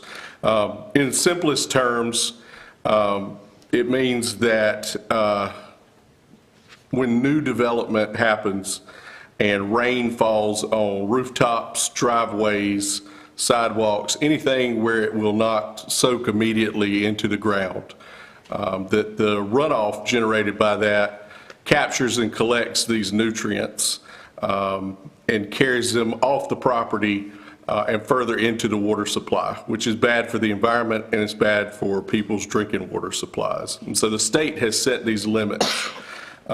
In most of the county, the limits are going to stay the same or get slightly easier for the developer to abide by. But in the southern portion of Nash County, developers are going to see an added cost to development in some cases because they're going to have to meet this new nitrogen requirement when looking at the water runoff that's leaving the property. Do I understand it correctly that basically the rules are coming down for the state and this is our local implementation?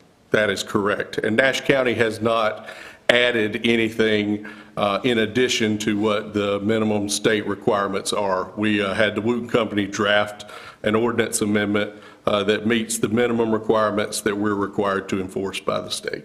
Thank you. Other commissioners with questions? Commissioner Aaron? Yeah. Yes, Well, can you explain in layman's term how are these levels measured by the state, how often, and how do you know when one particular developer or whatever is putting out more than? So when a developer proposes a new project, there is essentially a very complex spreadsheet that they have to prepare with the details of that development project. And that spreadsheet results in the pounds per acre per year export rate of that particular project. And so if the spreadsheet results that's prepared by the engineer exceeds these numbers, then the developer has to either capture the rainwater that falls on that property and allow the nitrogen and the phosphorus to settle to the bottom of a treatment pond, for example, before the water leaves the property, to keep the nutrients from washing away.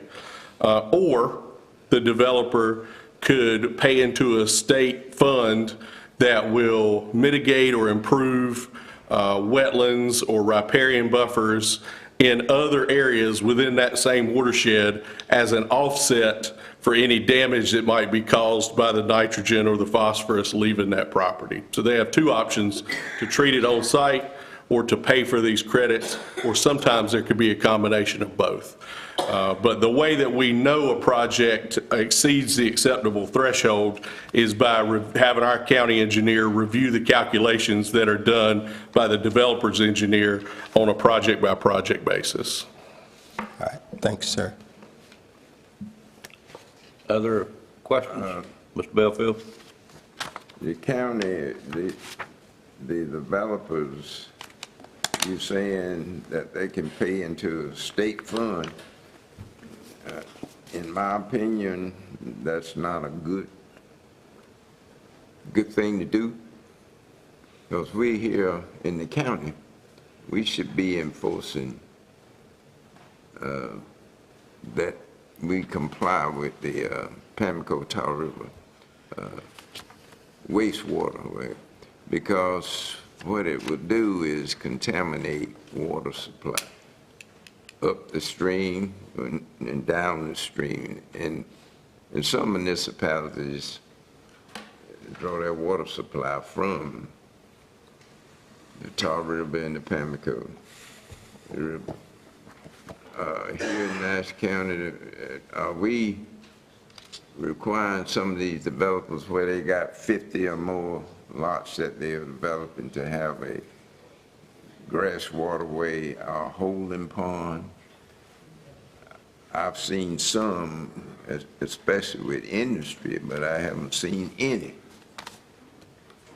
in these developed communities where they have a holding pond. I would agree. Go ahead. And even with a holding pond, it needs to be at the bottom of it. They should have a plan that they have developed that water would not leak out of that holding pond into the aquifers and get into water supplies. So I just think this is a situation that shouldn't be turned over to the state to do. Because the state may water it down, or they may come in and condemn it, and then it fall back on us. We should have it from the beginning. Thank you, Mr. Belfield. Other comments?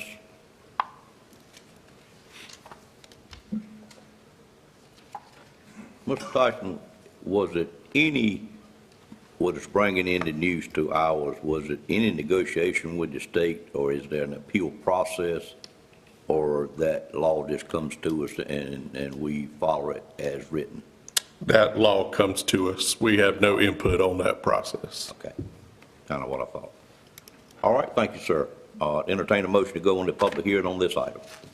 So moved. Moved by Commissioner Ayrton, is there a second? Second. Second by Commissioner Outlaw. Questions on the motion? Seeing none, all in favor, let it be known by saying aye. Aye. Any opposed by a like sign. Motion carries, and we are on item number 10.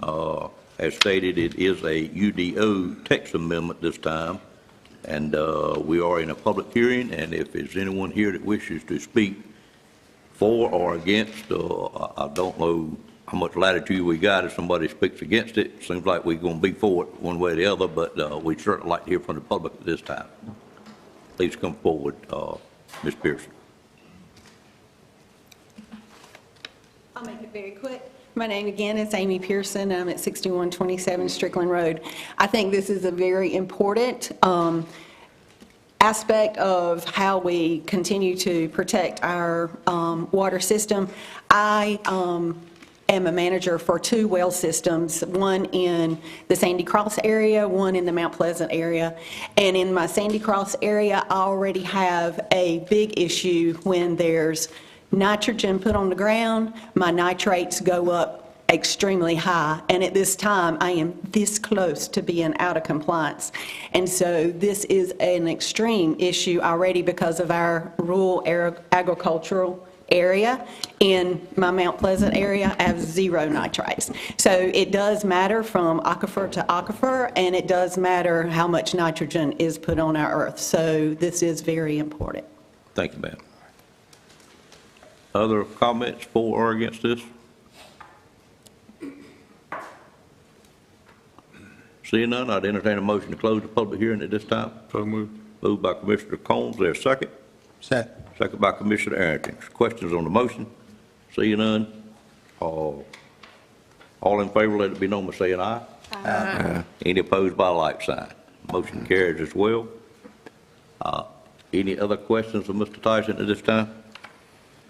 And I heard you say this goes into effect July the 1st. Correct. Mr. Chairman, Mr. Belfield. I just want to say this is a situation that Nash County should handle and not waiting, depending on the state to do it, because I don't believe they have enough employees to cover 100 counties. And we don't need to get into a situation where it's condemned. And then you got to move real quickly, and the funds may not be there, and it costs more. So we need to just stay on this from day one. Mr. Belfield, I think what we're up against is that part that you're concerned with is in the ordinance, and it comes to us. Well, and prior to the ordinance changing by the state, we have to adhere to it and allow the buy-downs. Is that not correct, Mr. Tyson? Correct. Yeah, I know that. So but, we don't have any latitude to change it. At the same time, that we need to be up front and on top of this. I know the state can pass laws and say this is what the county will have to do. Right. But we need to be on it already. And we have soil and water conservation department here in Nash County. And they work with the farmers, but they work with municipalities, and they can work with the county, and they work with the county also. And we just need to use the resources that we have before it may cost us a lot more. Your point's well taken, sir. We'll do the best we can with the laws we're asked to enforce. And if we need them changed, we need to put them on our list for next year's legislative dinner, maybe. Thank you, sir, for your comments. Any other questions of Mr. Tyson? Madam Clerk, where am I? Have I got a motion yet? Yeah. Okay, I'd entertain a motion for approval at this time. Move for approval. Moved by Commissioner Outlaw, is there a second? Second. Second by Commissioner Arrington. Questions on the motion? Seeing none, all in favor, let it be known by saying aye. Aye. Any opposed by like sign. Motion carries with 6-1 vote as I read. Is that correct? Thank you. Thank you. Next item on the agenda, and I do have, Mr. Boone, how long do you think this will take? I've got the equalization and review board that I need to handle it. Real close to 11 o'clock. How much? 15 minutes. 15 minutes, okay. I've got to do it not sooner than 11 o'clock. I'm a few minutes behind. Is that okay, ma'am? Okay. All right, go ahead, sir. Your item is the Southern Nash Wastewater merger please say that word for me when you talk It'll feasibility take 5 study. minutes just to give you the title. Okay. Thank you, sir. Yeah, the item we have before us is a Southern Nash County wastewater merger. See, I'm having trouble myself. Regionalization feasibility study. I like to refer to it as the MRF. It's a lot easier to say MRF. And as the board is aware, the county's been doing quite a bit of work in the southern part of the county looking at this issue of wastewater, particularly wastewater treatment capacity. From the county's perspective, it's really about supporting future economic development, industrial development specifically, and to support townships we have in the southern part of the county that have been struggling with wastewater-related issues for quite some time now.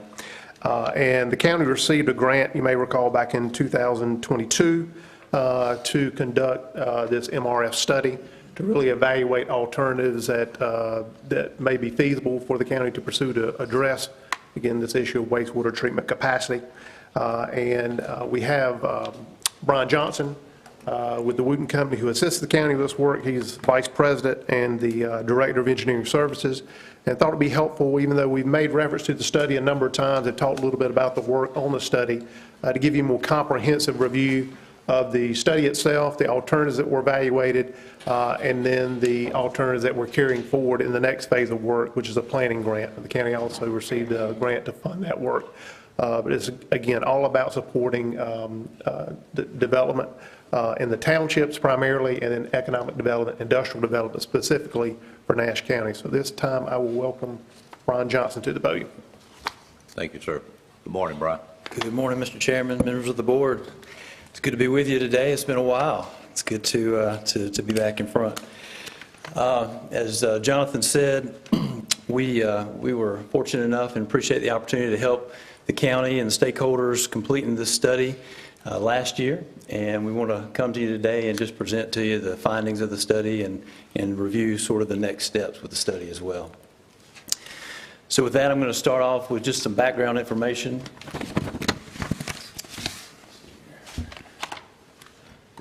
There we go. Some background information, and then we'll get into some of the alternatives and the findings of those alternatives, and then the recommendations and conclusions that we found.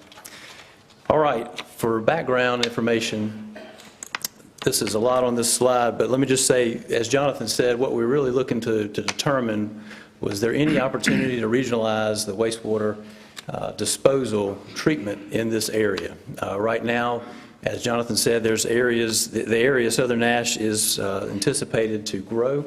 Obviously, the county has an investment down there in the Middlesex Corporate Center.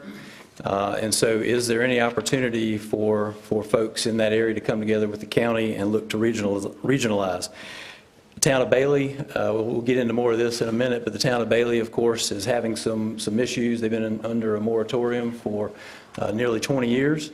The town of Middlesex itself does have some capacity, but it's fairly limited. And we also did inquire with the town of Spring Hope, although they weren't necessarily a stakeholder to the study. We did talk to them, and they do have some capacity. And of course, in the area, they may be a regional partner in the future. There was also a grant that was used from the Division of Water Infrastructure to conduct the study. So specifically, let's get into the town of Bailey. I'm just going to hit the highlights here. The town currently owns and operates 5.5 miles of gravity sewer collection system, and they also own their own wastewater treatment facility. That's pictured here on the slide. For wastewater disposal, you can see they operate a lagoon system, spray field system, and it has a capacity of about 43,000 gallons a day. Their flows coming to it are averaging around 111,000 gallons per day. As you can see, there's a disconnect there, and that's why the state has put them under a moratorium. And so until they get that straightened out, they will be in that situation. They have an aging system, and part of what they're trying to do on their behalf is trying to correct what you call inflow and infiltration, and the best way to describe that is a leaky system. I would say, where you have groundwater or rainwater that gets into a sewer system, and obviously you don't want to treat groundwater or rainwater in your wastewater system. So they are trying to reduce that, and they've received some funding from the state, and they've got some ongoing projects to try to do that. One other project that I'll mention that they have been looking at is also the possibility of pumping their wastewater, abandoning their plant and pumping their wastewater to the city of Wilson. And they have received some funding that may support that effort. The town of Middlesex is next. They own about 8 miles of gravity sewer collection system. The one difference here is they do not own a wastewater treatment facility. Instead, they actually pump their wastewater over to the city of Raleigh's facility in Zebulon and the Little Creek facility. And you can see there, they do have some capacity. They're permitted or capacity by agreement, I should say, is 270,000 gallons a day. And they're averaging right now 132. Now, the one thing I'll say about Middlesex, of course, is that's where the Middlesex Corporate Center is. And industrial flow, which is what is coming to that particular facility, is highly variable. And so you look at that and say, well, 100,000 gallons a day is quite a bit. Well, it'll get eaten up very quickly when you think about industrial growth. So that's something to keep in mind when you think about Middlesex. And also, they have an aging system as well, and they are also trying to do what they can to reduce the I&I that's coming into their system. So that's, they have been funded through a couple projects as well on their end. Now, when you think about the area, this is an area that's bounded by Middlesex, I mentioned, Bailey, I mentioned, and also potentially Spring Hope. So this is the southern part of the county. So what we did is we looked at, well, what's the population going to look like in, say, 20, 25 years? And what you're looking at here is over the past decade or so, there wasn't much growth in the area, largely due to things I just mentioned. But we anticipate, given the proximity to Wake County, given the proximity to, or the development of the Middlesex Corporate Center, this population in this area could change and should change, but potentially. And so what we did is we looked at, well, what would it look like if it changed by 0.5% growth? Over the past decade, it's been relatively flat. But what would it look like if we said 0.5%? What would it look like if we said 1.5%? What would it look like if we said 2.5%? And that's what those graph trend lines are showing there, with the topmost line being your 2.5% growth rate. And you can see by year 2050, the population could almost double in that area. So it's something that we've got to pay attention to, and of course, we've got a plan for, and that's what this study is hoping to do, and to develop a long-term solution. Okay, so with all these things in mind, what are the solutions? What are some options that the county and the stakeholders have? So what we looked at were 4 different alternatives. The first one we looked at was the one that Bailey had already looked at, and actually has been looked at over the years a couple of times, and that is pumping to the city of Wilson. The second one was, well, what if the county and the stakeholders were to construct a new wastewater treatment plant on Turkey Creek that's located in between Middlesex and Bailey? Number 3 is same thing, constructing a wastewater treatment plant, but in this case on the Tar River between Spring Hope and Bailey, up on 581. And then number 4 is, what if we, instead of pumping to Wilson, we would pump to Rocky Mount? So before I get into these, the one I will just exclude right off the bat is alternative number 2. So when you are looking at developing a new wastewater plant anywhere in the state of North Carolina, if you're doing a new discharge into a stream, you've got to go to the state, and they've got to basically approve or give you what they call the limits. They've got to give you some kind of limits on what you'd be able to treat to. And in this case, they would not give us those limits on Turkey Creek. They said the base flows are not substantial enough. It's not safe for the environment to be able to treat, dispose of your wastewater into that creek. So that option was eliminated from consideration. But we still have 3 remaining. And so here is a graphic of the alternative to pump to the city of Wilson.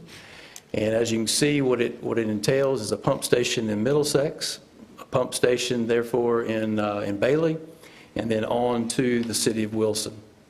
Now, one thing I want to point out, because it does kind of differentiate itself from the other couple options, this particular option only pumps a portion of Middlesex, and really it's confined to the Middlesex Corporate Center. So the flows that would come from there would be pumped to Bailey and so forth. The remainder of Middlesex would continue to pump to Raleigh for the foreseeable future. You can see that it entails about 11.5 miles of force main, and as I mentioned, a couple of pump stations, costs of almost $16 million. And as you'll see, it's relatively cost-effective compared to the others. But one thing that I need to point out about this one is that the City of Wilson, we've had ongoing discussions with them, but at this point in time, they still have not committed to this particular option. And also, there may be some downstream impacts or downstream improvements that they may would require to their system. All right, skipping alternative 2, we'll jump to alternative 3. Alternative 3, as I mentioned a minute ago, is constructing a new wastewater treatment facility on the Tar River, right there at the current middle school site or somewhere in that vicinity. And as you can see, what this one entails is 3 pump stations. If Spring Hope were to come into the project, it would be 3 pump stations and about 17 miles of force main. And this particular option brings in all the flows from all the areas. So what I mean by that is it would serve all of Bailey, it would serve all of Middlesex, and if so desired, all of Spring Hope, and then also any unincorporated areas within the town that made economical sense to be able to tie to this system. So the service area for this particular alternative is larger. The price tag is obviously larger too as a result of that, and it's just shy of $84 million. One thing to note on this particular option is that there's no reliance on others. This would be a county-led initiative with the stakeholders, and so it would be up to the county as opposed to other entities outside the county.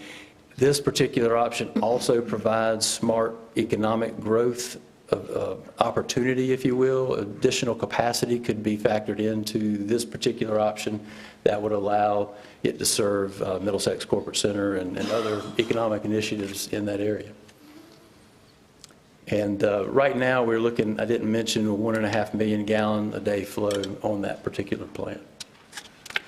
All right, and then the final option that we looked at, alternative number 4, this would be pumping all the way to the city of Rocky Mount. And as you can see, this is 39 miles of pumping and multiple pump stations. Obviously, there's no treatment plant construction in this, but it does involve a lot of pipeline all the way from Middlesex all the way up into Rocky Mounts to their wastewater plant. This one, unlike the last one, this one would only serve Middlesex and Bailey, no unincorporated areas of the county, and no potential for Spring Hope. So this one comes in at the cost of just under $117 million. So this is the highest priced option, and it does provide good capacity. Okay, so now that we've got some options, we looked at, well, how do we deal with these? How do we evaluate these? And we really we developed this matrix, and basically it was weighted very heavily towards the regional goals, and those being service area. How much could we serve with this project? Ownership, who would own and maintain and control the area? Flexibility and capacity. These were some of the things that kind of went into this heavy weight of the regional goals. But then we looked at other things such as permitting. How difficult would it be to permit? What is the initial capital cost? What's the time frame to get something like this done? So at the end of the day, the alternative number 3, with all things considered, it was the highest ranking alternative, and that is to construct the wastewater plant at the Tar River. And then the number 2 option was going to the city of Wilson, but with the caveat that we could get an agreement with the city, which has not been determined at this time. So as far as next steps, recommendations, based on that particular scoring matrix, the next step was to move forward with and develop alternative 3 further. This was what we've just completed was a high-level study, so there's still a lot that has to be detailed out, if you will, and refined.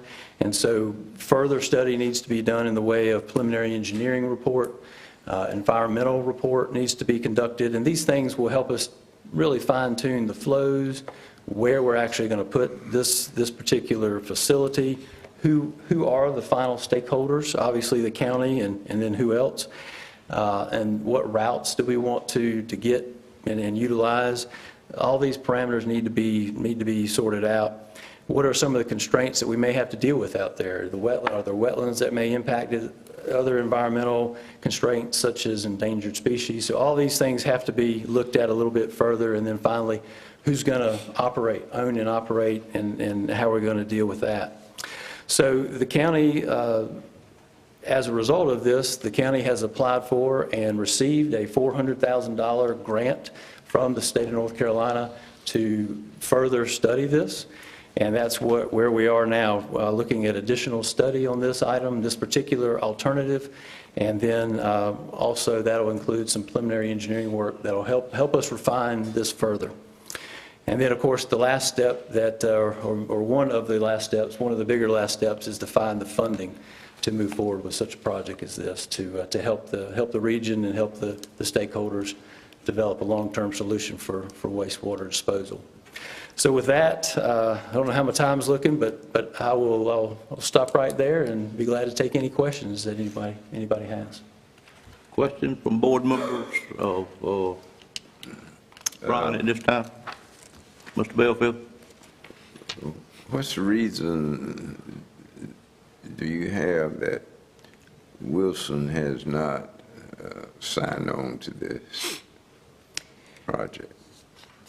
Yeah, I'm not sure of their exact reasons. I know that they are looking at capacity concerns and stuff on there. This would be pumping into their western part of their system, so I think they're looking at things in their areas, their growth, and want to make sure that they're not limiting themselves. But there may be other reasons, but I know that's some of the ones they've mentioned. In the study, you didn't include Rocky Mount. Right. We did look at going to Rocky Mount, and then that was the highest cost option, about 117 million, so it was the lowest ranking option for us. Other questions from commissioners?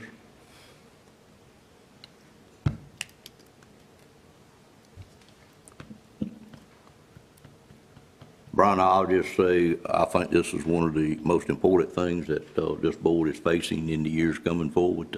We have got to solve the long-term sewer issue in the southern part of the county if it's going to continue to grow from an industrial standpoint. And we've shown that it can grow from an industrial standpoint, and I think we all know that recruiting new industries is the best way to add to our tax base because it brings jobs, it brings investments, whereas residential is just going to happen. It's going to happen anyway, I think, but it's certainly going to happen as we bring more industry here. But the best way to build our tax base is by bringing new industry, which at the same time brings jobs for our people as well. But this is a sticking point that we've had for a long time. I appreciate your company's work on this, and I certainly appreciate us receiving grants to do this study. And I just hope we can continue to move forward and come up with a solution that is good for all stakeholders, Ben's Bailey, Middlesex, at Nash County. And I do hope sincerely that Spring Hope will see the need to be included in this study for a backup standpoint, should they ever need any additional sewer, but also if they would have an industry that looks at Spring Hope as well, that has a reasonably large use for sewer. Of course, we're going to always be limited on the kind of industries we can look at, as we all know, but still we have a keen desire as a board to look after all of the county, and at this point, particularly southern Nash County, because of the total lack of sewer availability in that area. So I'm just very thankful for what y'all have done and our staff has done, and hope we can continue to work with Spring Hope and get them on board. And of course, the number one thing that we all want to do is solve the current issue that Bailey has. I've been on a moratorium. It's been a long time, and it's time to come up with a solution to get them off on that. and allow growth in that area as well. So this is a good way to start this process, and I'm very confident it's going to turn out successful for all of us. But that's my comments on it. Any other commissioner wishes to say? Commissioner Legg. I'd just like to make one comment, just to acknowledge that this is still in the study phase.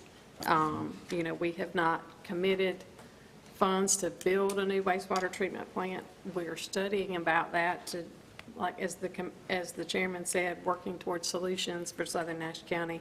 And it has been a priority for us to find these solutions. So thank you. All right. One question. Mr. Darrington, please go ahead. Thank you for your presentation. Alternative 3, say we decide that that is our best alternative. What would be the projected date of completion? Say if we started. Full construction, Yes, everything? About how long did that take? Yeah, if everything were to progress, if things were, we had the money, we were able to get the site, all those things progressed as normal with very few hiccups, I would say you're looking at a 3 to 5 year horizon. Okay. Funding being the big issue. Funding being the big one. Yeah, well, we are right, funding, but that's why we got our representative here this evening. Anyway, thank you. Yes, sir. Other comments? Our instructions is to receive the study itself, as I see it. So if there's no other question, I'd entertain a motion to receive this study. Make a motion, we receive the study. Have a motion by Commissioner Combs to receive the study. Is there a second to that motion? Second. Have 2 seconds, Commissioner Leggett and Commissioner Arrington. Any questions on the motion? Seeing none, all in favor, let it be known by saying aye. Aye. Any opposed by a like sign. Motion carries as well. Thank you. Thank you all. Thank you, Brian. Yeah, great job, Brian. I appreciate it. I look forward to working through the second part of it. We did have an equalization and review board scheduled for 11 o'clock. We are a little past that hour. So at this time, I'm going to recess the regular commissioner meeting and call for a motion to go into the Board of Equalization and Review. So moved. Moved by Commissioner Outlaw. Is there a second? Second. Second by Commissioner Arrington. Questions on the motion?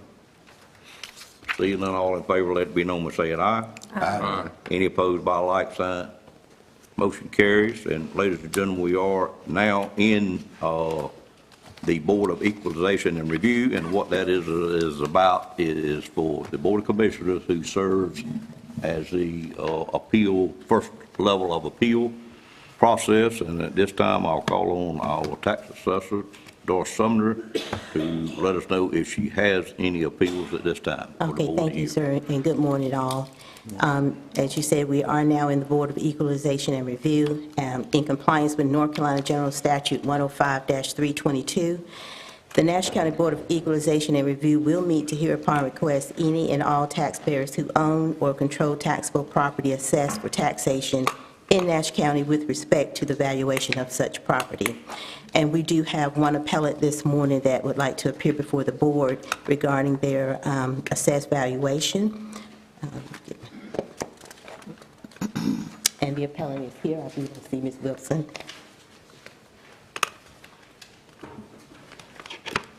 Would you mind reminding us what we learned last equalization and review of the steps that we're getting ready to go through?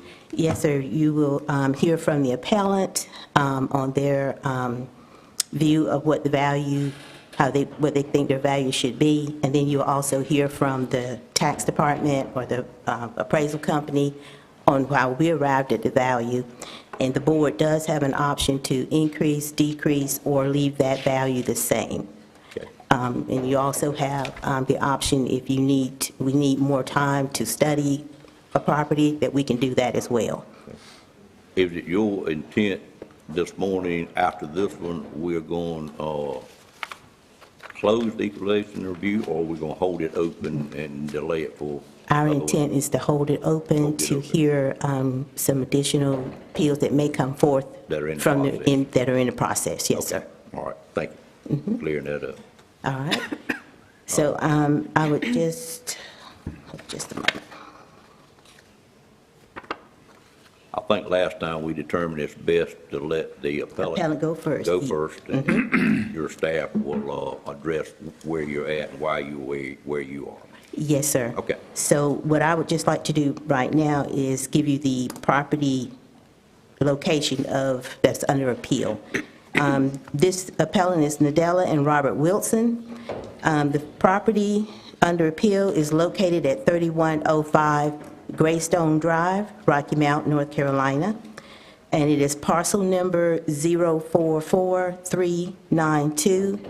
It had an original assessment of $422,180. It is currently assessed at $348,720. It had a previous assessment of $210,070. So the value under dispute is the $348,720. This appellant has 3 total properties that are under appeal today. So I'll go ahead and give you the second properties with the values as well. Would you mind repeating the first values? I thought we had it before, but I need to write those numbers down. Yes, sir. The original assessment, $422,180. It is currently assessed at $348,720. And it had a previous assessment of $210,070. Okay, thank you. The second property under appeal is located at 1016 South Franklin Street in Rocky Mount, North Carolina. Parcel number 024689. The original assessment was $43,000. It is currently assessed at $31,770. And the previous assessment was $14,520. The value under dispute is $31,770, which is the current assessment. Okay. And the final property under appeal is located at 544 Paul Street in Rocky Mount, North Carolina. Parcel number 029563. The original assessment was $271,570. The current assessment is $214,430. It had a previous assessment of $47,380. And the value under dispute is $214,430. I would like to just say that on this property, 544 Paul Street, there are 8 residential properties on this parcel. Okay, thank you. And those are the parcels, and I do see Ms. Wilson, Mr. and Mrs. Wilson, they're here. Okay, thank you. Okay? Mm-hmm. Wilson, could you come up and state your name and address for the record? We greatly appreciate it. All right, thank you. Good morning. Nadell Wilson, 3105 Greystone Drive, Rocky Mount, North Carolina.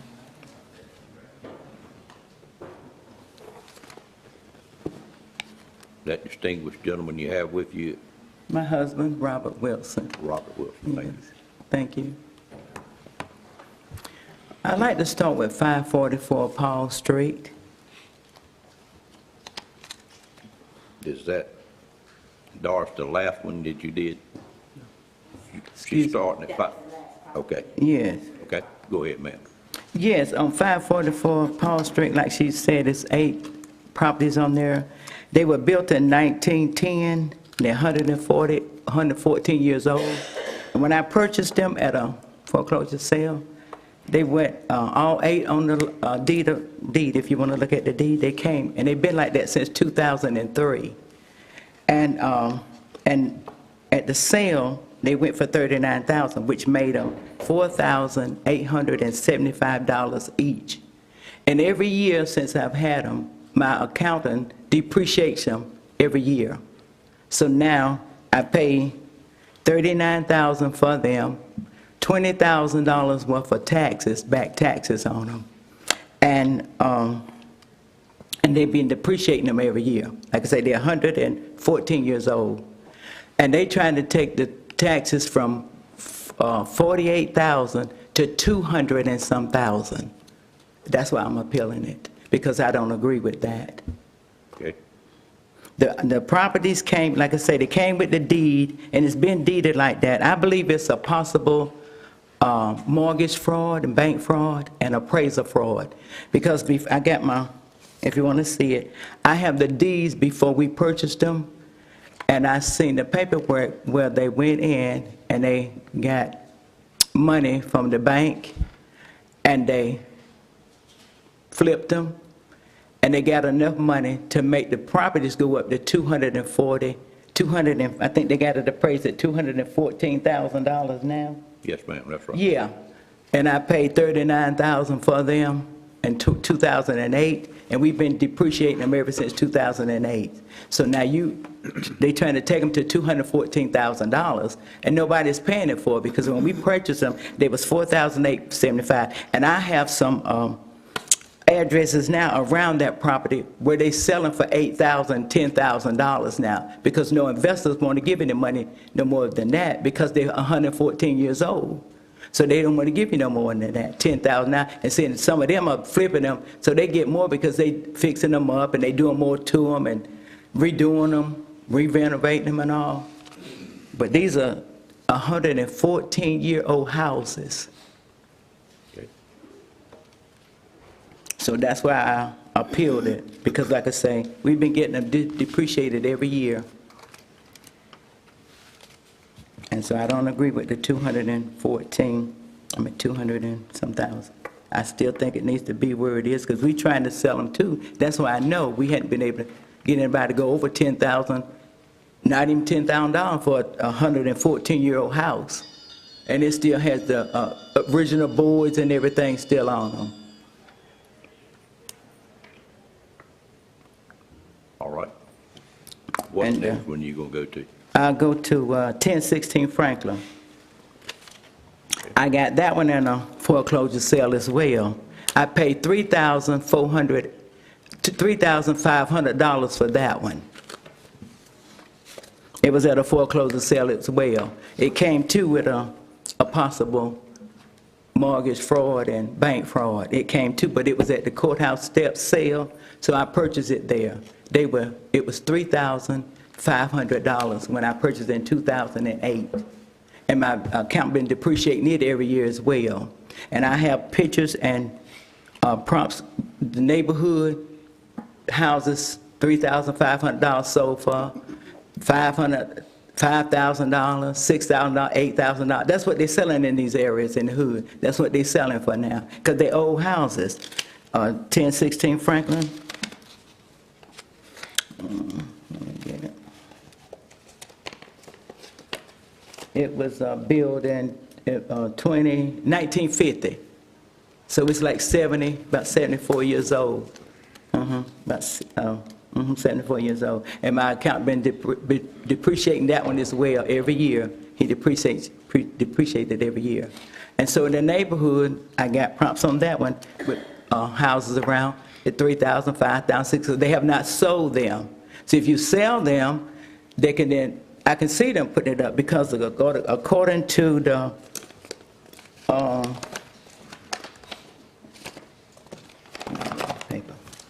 according to, when he's saying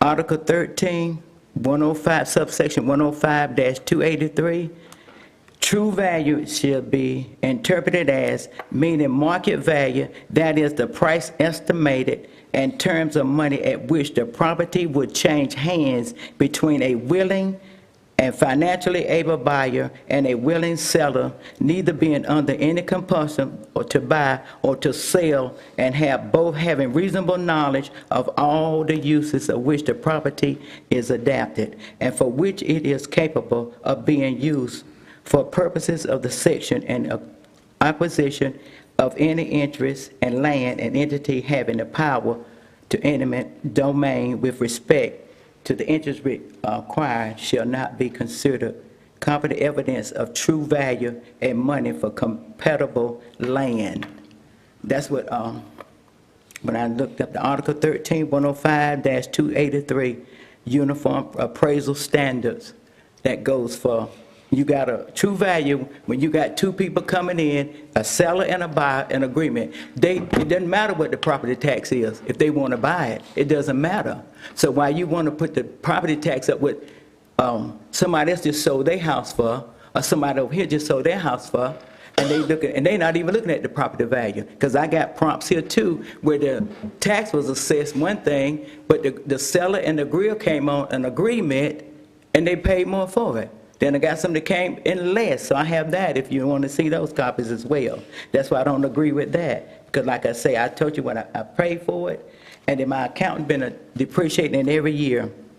And so that's why I don't agree with that price.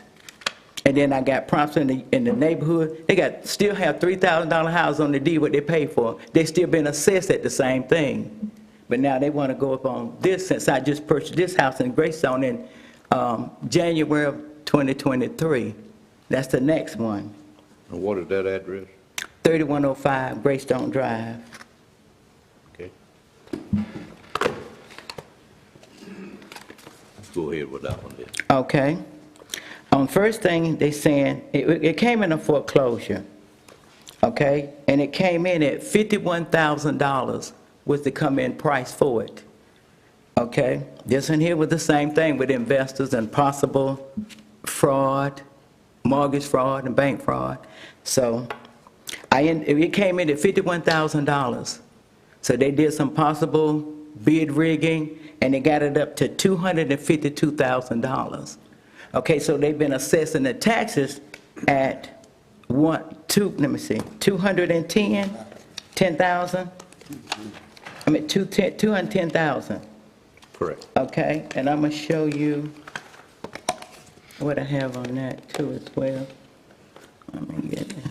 Would you clarify what you meant by it came in at $51,000? What does that At the mean? sale, the house at 3105. Right. At the sale was $51,000. Okay. That's where it started, at 51,000. But it didn't sell for that. No, because like I said, it's a lot of scams going, and I didn't know it at first. That's why I got all this paperwork, because I've been doing research on it. Right. Yeah, it came in. The courthouse said it was $51,000. Right. That night, somebody upped it $50,000 that night, and then they sold 50,000 here, 25,000 there, till they got it at 252,000.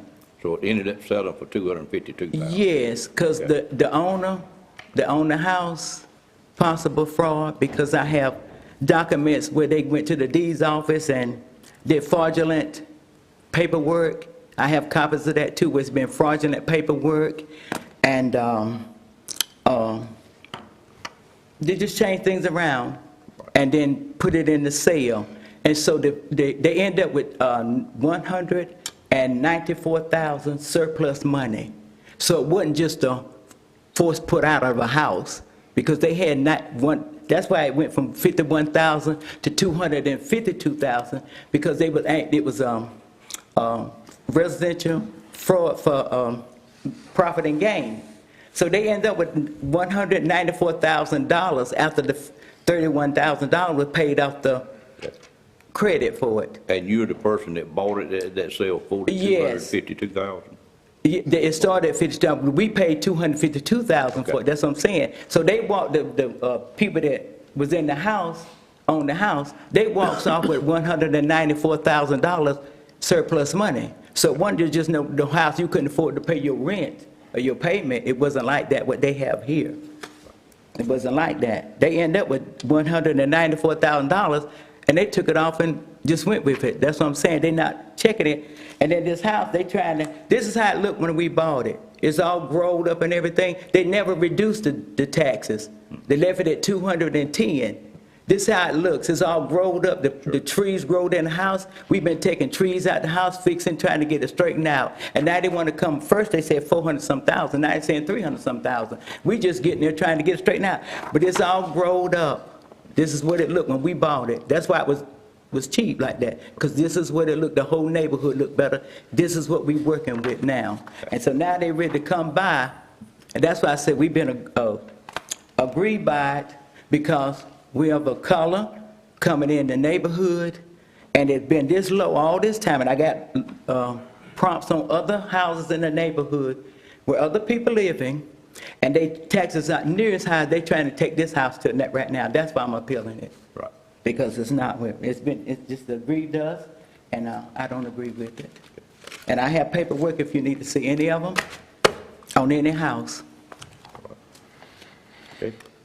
Thank you, ma'am. Thank you. I appreciate your time. Before we leave, any commissioner have a question of the applicant for the appeal? Thank you. Thank you. Appreciate your time. Have a blessed day. Staff report? Our staff report will be presented by Jean Brown. Okay.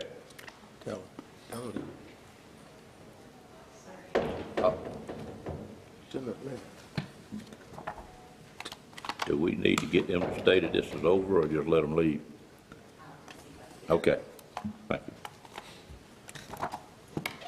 Go ahead, Mr. Roundtree. Hey, board members, Mr. Chairman, glad to be here. I'm a paper guy, so I'm going to hand you one.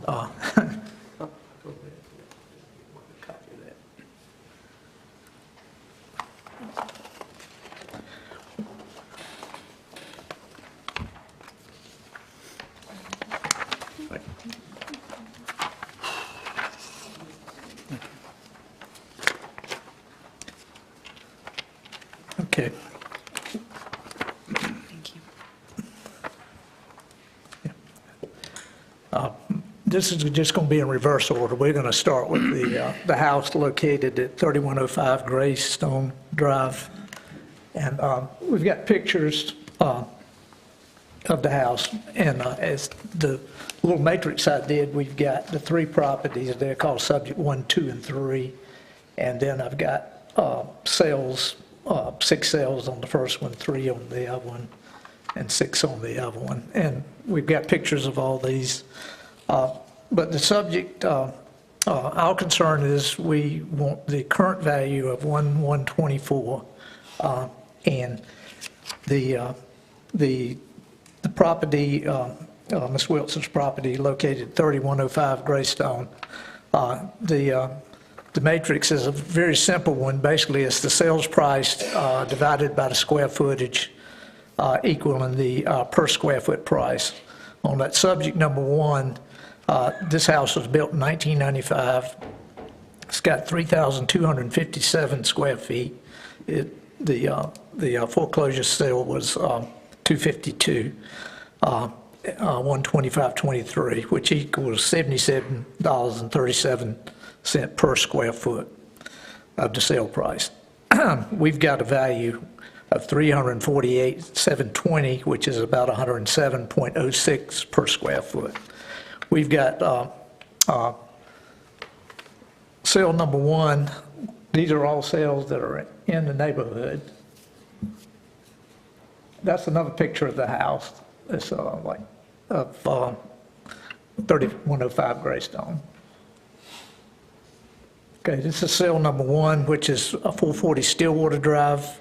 Has a basic square footage price. It sold for $395 and 10,623 of 137.77 per square foot. Sale number 2 is 2913 Greystone Drive. It sold for 134.10 per square foot. Sale number 3 is 117 Southwick Court, sold for $132 per square foot. 109 Southwick Court, sold for $124 per square foot. And sale number 5, 100 Whitby Court, sold for $105 per square foot. And sale number 6, wait a minute, let me get it, I think I got it. That's Whitby, and this is Scarborough Lane, for $130 a square foot. Basically, these houses and the, we've got a big neighborhood map here that shows every house that we've got taxed. This house, 3105 at 348, is the lowest house in the neighborhood of Greystone. And we adjusted it for those reasons. Mr. McCoy, the chief appraiser, he put all these sales together for me, so I'm just presenting the data. But we also requested to do a in-house review, and we were denied that request. So we did not, we just, everything you're looking at is from the outside. We get, the previous sale on this house was in 2000 for $345,000. So that is all the information I have on this one. Are there any questions about 3105 Greystone? Would you repeat that last statement you just said? The house sold in September 12th of 2000 for $345,000. So the $252,000 was a foreclosure. We don't consider that a arm's length transaction in the tax business. Gotcha. All right. Ms. Sumner, do you want us to, I think it'd be less confusing to deal with each one at a time. Is that okay with you? Okay. Any other questions of Mr. Roundtree on this one?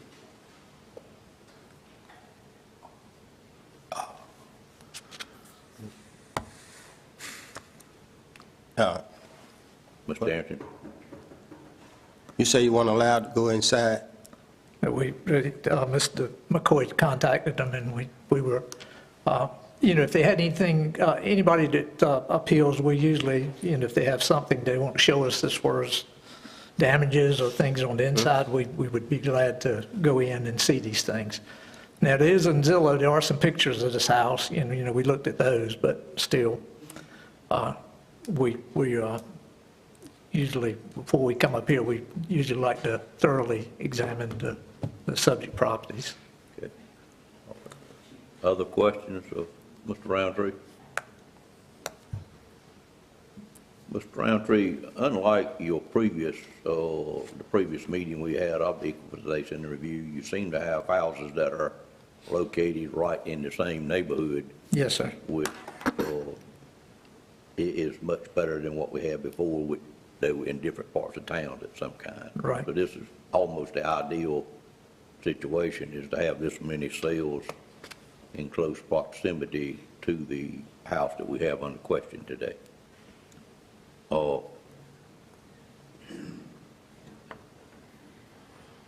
Darcy, if you could remind me, please, what we do now is we as a board just decide whether we're going to agree with it, not agree with it, or reset it. That's correct. Increase, decrease, or leave it as it is. Thank you. I know you said that previously. I just want to make sure we get it right. Ms. Wilson was asking if she could address the board again. I have pictures of where he is not on our street. The pictures he have, they're not on our street. They're in another area where people fix their houses and they selling them. They're not what we have, what we working with, and not on our street. Yeah, I realize they're not on your street, but they seem to be numerous ones up in the same neighborhood based on the map that he showed us here. But he picked out 3 houses just sold. He don't show y'all the other houses hadn't been sold and they still sitting there 20-something years old and they've been maintained. This house is the worst one in the neighborhood. He hadn't showed you any of those pictures. He has not showed you any addresses in this area. where the house is. These are this is other areas. And I have pictures, I have comps where I've written down, and the taxes where they've been steady, and the people that's been living in those houses since 1995, 2000, they're not nothing high as what he says in this house is. I have those here. Thank you, ma'am. And we have, that map is the map that I had here, but I didn't know and that's got all the sales and all the tax values of all the houses that are in the neighborhood. And these houses are all in the neighborhood. We got one on Greystone Drive, which was her address, but but this is all the same neighborhood. Right. That's what I'm seeing. Okay, what's the board pleasure on this particular one?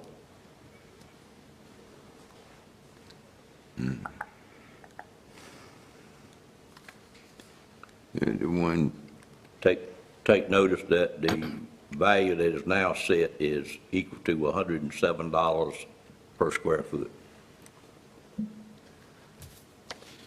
Mr. Chairman, it appears that our assessors have been very fair in their appealed value to this homeowner and to this site based on the information presented. Okay. For that reason, I would support their recommendation for their appeal value at $348,000. All right, other comments? Seeing no other comments, I'm going to take... Mr. Chairman, Go ahead, ma'am. just hypothetical, if this house were not bought in foreclosure, what would you say would have been the selling price if it was sold outright? Well, we figure it would be at least, the tax value, or, we get bombarded a lot of times with stuff from Zillow and Redfin and Realtor.com, and I can tell you what they have, the value they have on it, if you're interested in.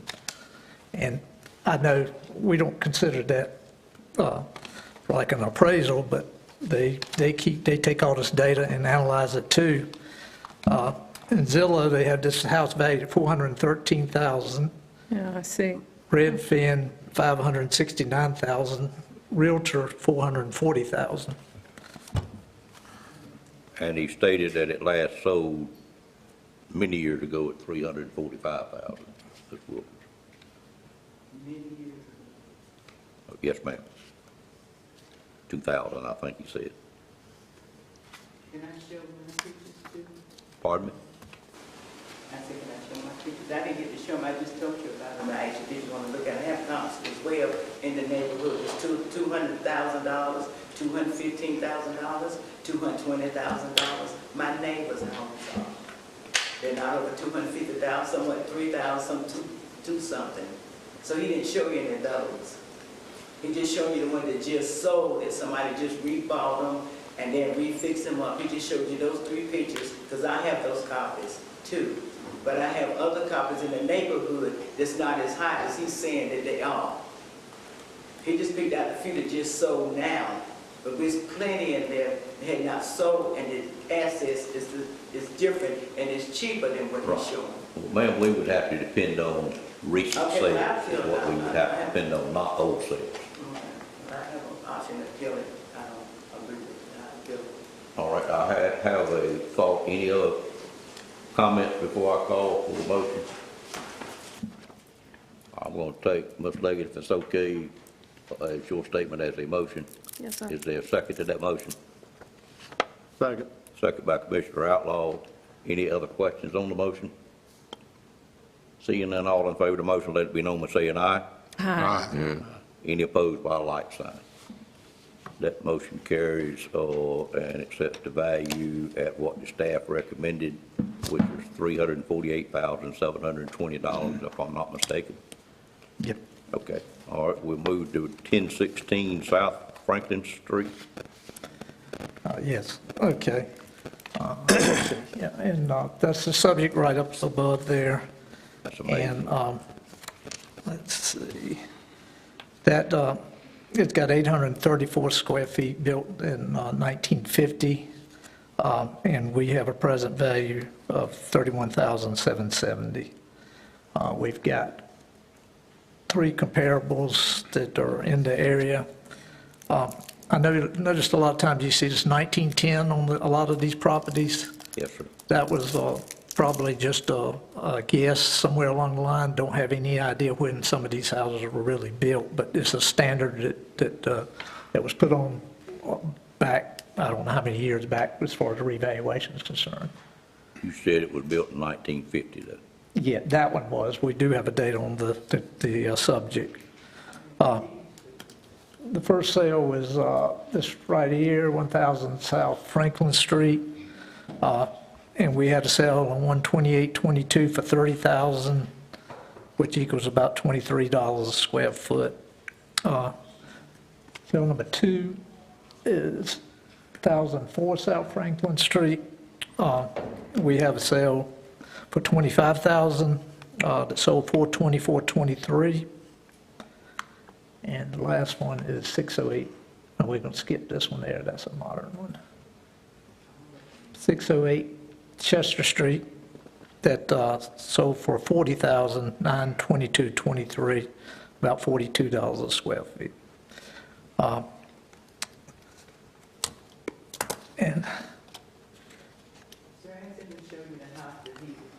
Ma'am, let me let him finish, and then I will, if you got something relevant that I can take, I'll be glad to hear from you. so that's what we come up with, 31,000, that compares to these three sales that we have. And we did not go in this house. We didn't go in any of these houses. So do you have before you there what the square foot price is based on what you've set it at? Yes, sir. 3809. Yeah, 3809. 3809. Yeah.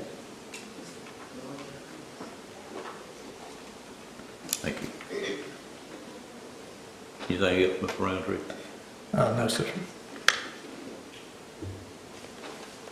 Questions from the board members of Mr. Roundtree on this item?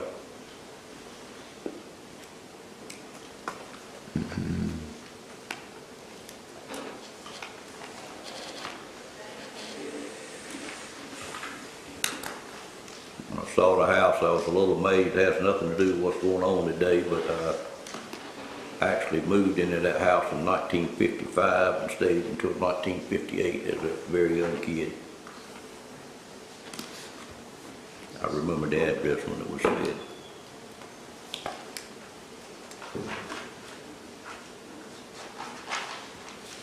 Ma'am, did you have, so I won't be very fair with you, did you have something else you wanted to say that we can use?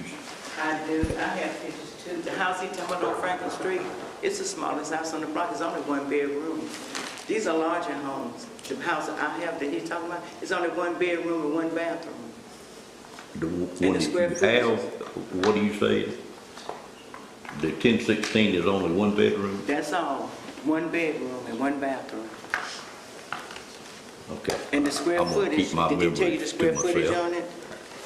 Let me go back to it. Did he tell you? Yes, 834 square. That's all. It's a one bedroom, one bathroom house, and he comparing it to those. Look at the square footage on the one that's on the screen. What is the one on the screen? What is the square footage on it? The Chester Street's 937. How much square foot? 936. 900 square feet? Yes. Feet? Okay, how many bedroom bathrooms in it? Typically, It's on your paperwork. yeah, I'm not sure, I don't have that card here, but it usually one bathroom and probably two bedrooms. It's not as small as mine, sir. It's not as small. Well, understand, ma'am, he's calculating on a square foot basis, so that should equalize what his numbers are. It's the smallest house on the block, sir. A small one. I fully understand that. Anything else, Mr. Roundtree? That's it. Any other questions? Mr. Belfield? Did she say she's gonna rehab that house? I didn't hear her say that. It needs done now. That's what I'm saying. We have them where we get ready to work with them.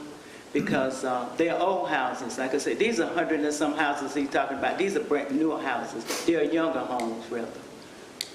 They're younger homes, they have worked on them, and they're reselling them. So he's coming and trying to do our home with houses they already done fixed up and selling. They've sold them before. The house he talking about in Greystone, didn't nobody buy that. One person bought that house. The deed said it was changed for $10, but he said it sold for $300 and some thousand dollars. That's what the deed and the deeds office said. It sold for they changed him for $10. But he said it sold at Let's stick to the one that we're currently working on, which is okay, but this was the 1016. same thing. It's the same thing. They've been doing scams with it. Nobody want to listen to me. They got fortified documents. They have, I have paperwork where the banks have lost money, because that's why they was at foreclosure, because the bank lost money. And so nobody's checking on all these foreclosures. There's frauding. There's been possible fraud. They've been tapping with the, I got some copies of the deeds here where you can tell where they went in and changed the deeds. Ma'am, let me just say, I understand what you're saying. I don't doubt it a bit in the world. Well, I just But this board is charged with agreeing with them based on how he went about it. If there's fraud involved and all that, we don't get involved in that, You know can't what get I'm saying? involved in that. But so- we do have a subsection that I can go by whenever you're selling a house. I understand, but that's not what we're here this morning for. But he's trying to say it's worth more than it is. And that's the only thing we can rule on is what the staff says it's worth, based on what the statute says. And then he gives us his investigation and his comps, and then we have to base it So on can I that give you only. my comps too?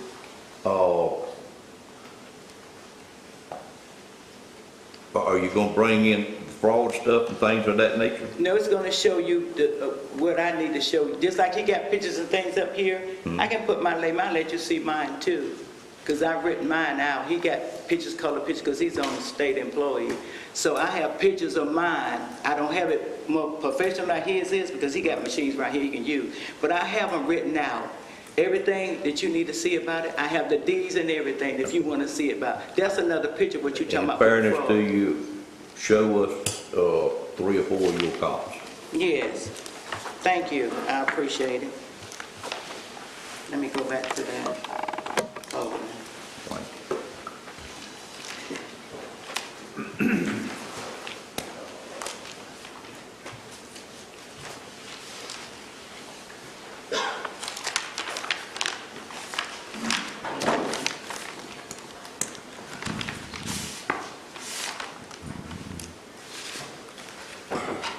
Hold on, give me a minute, I'll get it.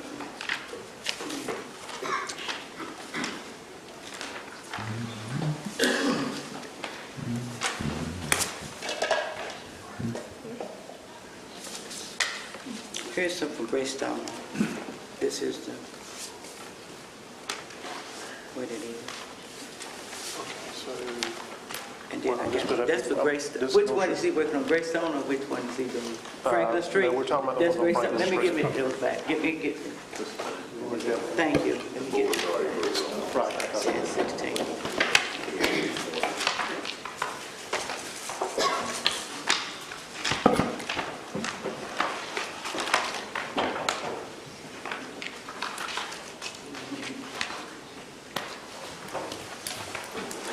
Do I have a folder over there? Do I have another folder? For Greystone, I mean, for Franklin Street.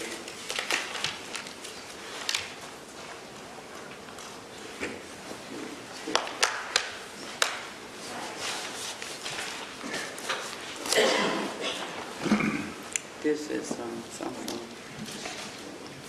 So you've got comparable sales to property on Franklin Street, that's what you want to share with me? Yeah, okay. Get to it, get to it.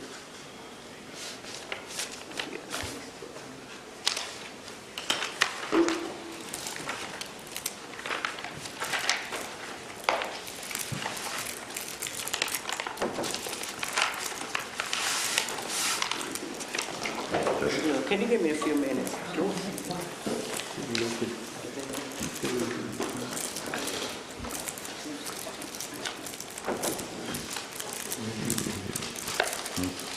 Sent 1016 Franklin was sold twice before I got there.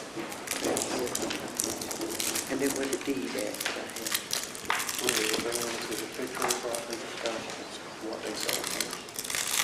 Well, that's what I said, I don't have, city owns everything, but the picture thing, I don't have one at home, but I written mine out. Yeah, but as far as the deeds you're going to tell me about the property you're talking about, how much it's sold? That's what I'm saying, I have addresses for those that I've written out. I don't, that's what I'm trying to tell you, I've written mine out, and it's got everything, here's 1016 Frank, these are the addresses, all you have to do is put them, they got it here, that's what mine is. Those are the addresses. Yeah, this is 1008 South, 1008 South Franklin, this one here is 1024 South Franklin, that one there is 1012 South Okay, Franklin. where's your sales information? Policy of property taxes, it's assessment. And what? Right here, assessed at $10,850. That's what does assessed at 2022. The tax value will be based on what property is sold. It hadn't sold since, that's what I'm So telling you. that's how he sets the value. He looks at comparable sales, so he has sales information on properties comparable to the property you. This is what I have right here. The ones he has, this one he had just sold. Okay, this in the, He set the value based on sales. I understand that. On recent sales. Recent sales, correct. Most recent sales we This can find. information is all basically tax history and assessment. No, it's got sales here too. Where they, like some of them, they offered to buy, they didn't sell them. They listed them and they didn't sell them, if you can read these Okay, here. I'll put this on the screen. Yeah, that's fine. Thank you. Thank you.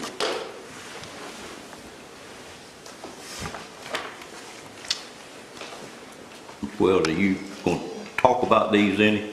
Yeah. So you can go forward. Thank you. Thank you. Okay, so where we started out is which property, you want to talk about this one first? Yeah. Okay. Well, let me see which one. That's what's on This the one screen. here.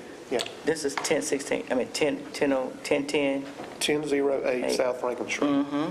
3-bedroom, 1-bath, 948 square feet. That's one to compare to there, and it was built in 1961. They have it, what year they was built. And it sold for $10,850.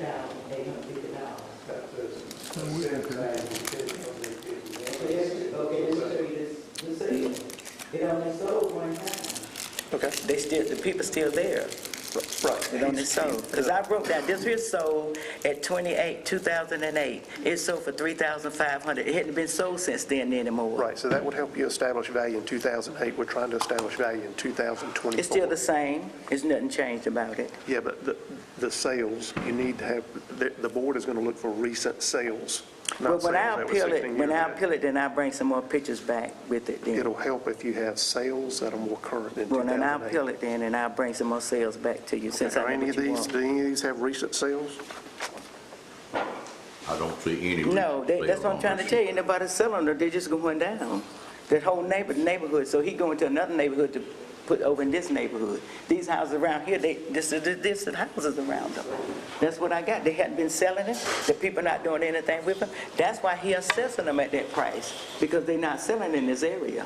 He's in an area that with the houses are, but he in another area where they selling, Miss not Wells, even in this area. So I just appeal, and then Let me when I get you- come back, I go back around and then I bring pictures then with you, Okay. because I don't agree with it. I want you to understand that what this board has to do is base our decision on recent sales as close as staff or our consultant in this case can find to this location. And it certainly has two more on South Franklin Street and one on Chester Street, which is not far away, and they are, And they just did, that's what I was saying. they're recent sales. They just, that's what I'm saying, they just went in and renovated all the whole house. That's what Right, I but was that's what we have to base it on, recent sales. I'll find something that's not as, like what he has that I know that's cheaper, that just sold and they not like that. I'll Okay, find something. well, you will, all right, understand that. Thank you, ma'am. Pleasure to board on this one.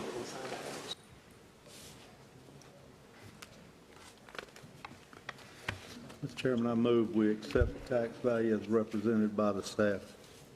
All right, I have a motion on the floor to accept the tax value as given to us by the staff, which is $38.09 a square foot. I have a second on that motion by Commissioner Combs. Any questions on the motion? All in favor of that motion, let it be known by saying aye. Aye. Any opposed by a like sign. Motion carries as well. Mr. Roundtree, if you'll go to the last one, which I think is 514 Paul Street. The last one's subject is, 544 Paul Street. Now, this encompasses a whole city block, 210 by 260, about a 1.83 acre piece of land.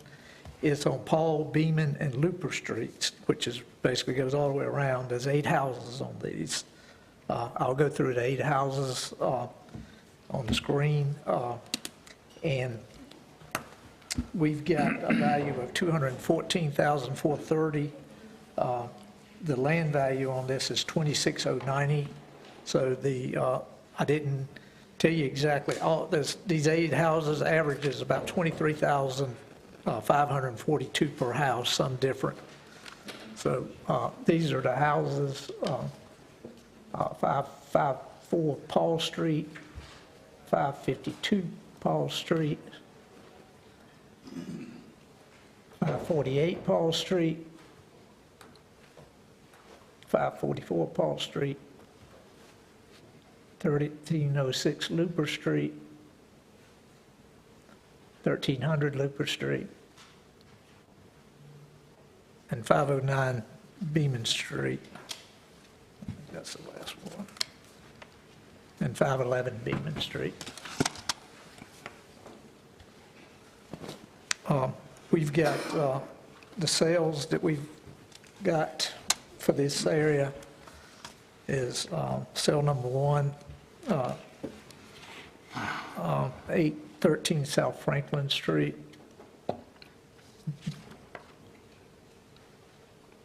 That house right there sold for $30,000, 10/11/22 for $22.48 a square foot, 1,334 square feet.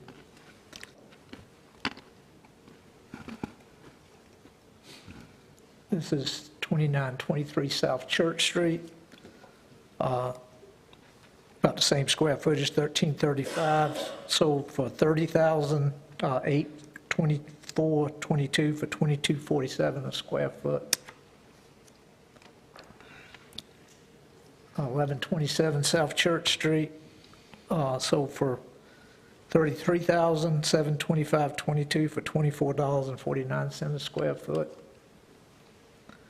1609 Davis Street, sold for, it was 816 square foot, sold for $20,000, 12/5/22 for $24.50 a square foot.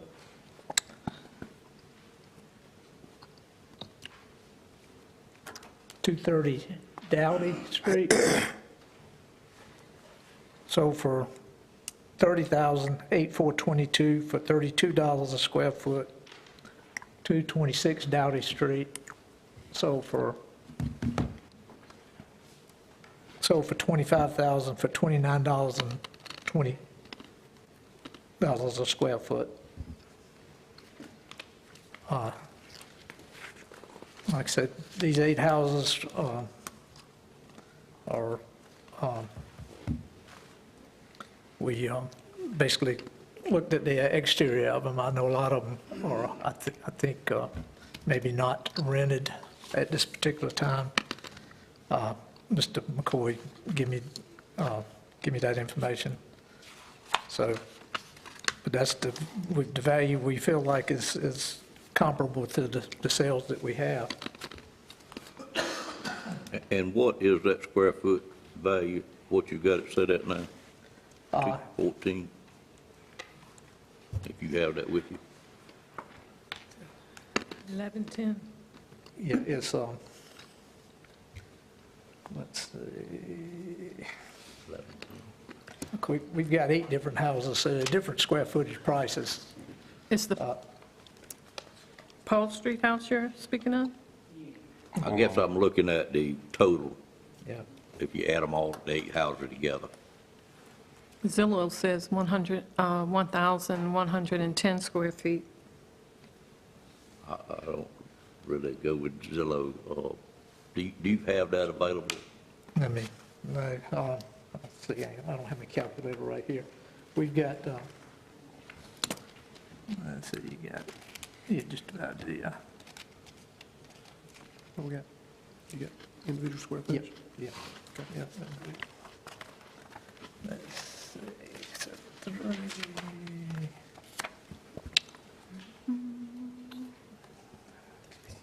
1110, 978, 896, Yes. Yes. 1304, 1352. 52? Yeah. 1004.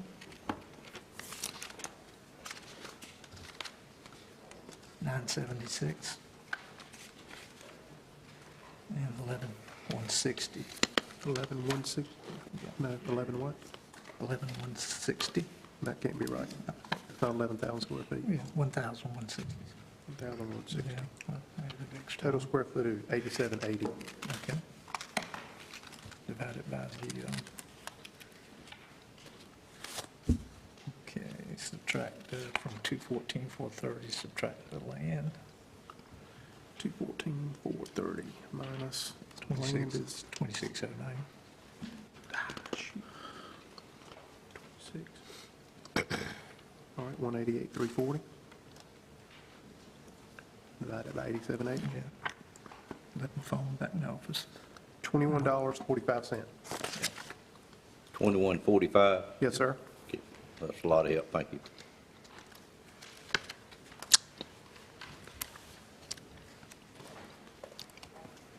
That's it. Okay.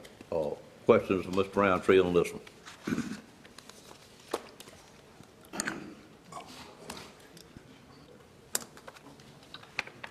And what they just calculated was that if you take the 8 houses, square footage that they had, subtract the land value from the 214 that he currently has it at, it would give you $21.45 per square foot of the 8 houses combined.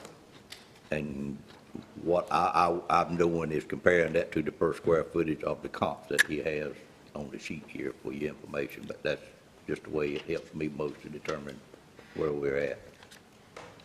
So if there's no questions, pleasure of the board on this one.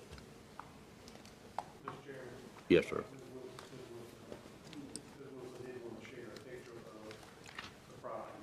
Okay. He showed pictures of the property. She still had a picture she wanted to show. Oh, that's fine. We're gonna be just as fair as we know how.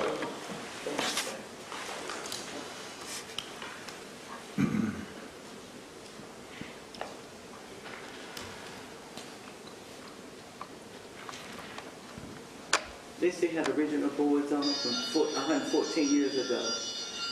Those were the same boards, and they got 10 top, same side, the same boards they built them with in 1910, the same boards. Mr. Roundtree, you say that I'm doubting all of them built at the same time. That's just some common denominator that they use when they don't know, I guess. I gather that's what it is. Okay. But it usually it gives it the maximum depreciation in the system. I see. 110 gives them the maximum depreciation. Yeah. Okay. I mean, yeah. What's the value of the property without the house? You have a property value, I mean, a land value. Land He said $26,090 is Right. what he gave us earlier.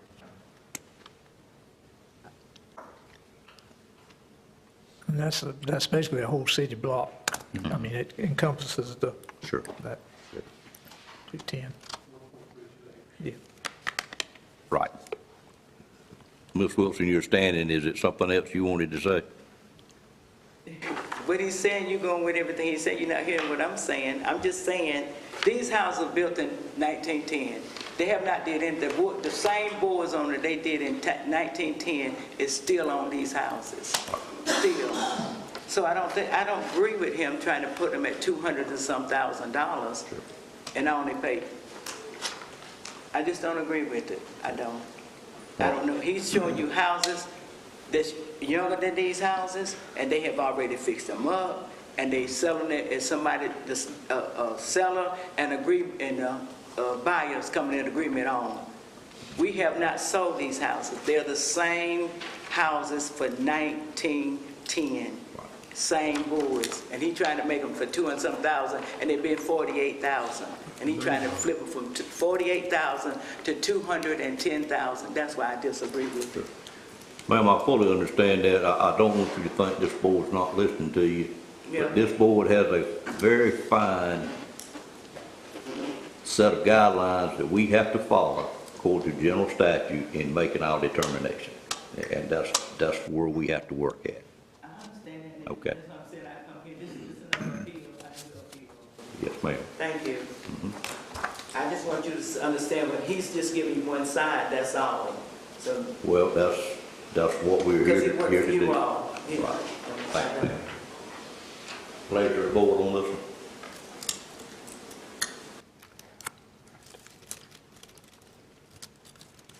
Mr. Chairman, I move we accept the proposed values as presented by Mr. Roundtree. All right, I have a motion on the floor from Commissioner Outlaw to accept the value of the staff, which is at $21.45 a square foot. Is there a second to that motion? Second. Second by Commissioner Leggett. Any questions on the motion? All in favor of the motion, let it be known by saying aye. Aye. Any opposed by a like sign? Aye. Did anybody oppose other than Ms. Wilkins? Motion carries on a 6-1 vote. Thank you, Ms. Wilkins. All right, what else we have, Ms. Sumner? Okay, that is all the appeals that we have for today, but we would like to request that the board recess the Board of Equalization until June 17th at the next meeting, so that we have an opportunity to hear any appeals that were filed timely during the informal process. Does this process have to be completed in this fiscal year? I generally try to hold that meeting Just a calendar year. calendar year. Yes, sir. So are we okay to carry it to our July 1st meeting?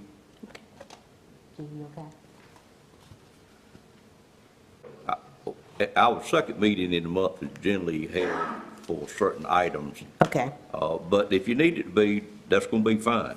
And staff, We can work, we Mr. can, Manager, leave me on that, but you know how we like to do our second meetings of the month. Correct, yeah. I mean, if we have through the calendar year, we'd prefer to have it the first meeting of the month, July 1st.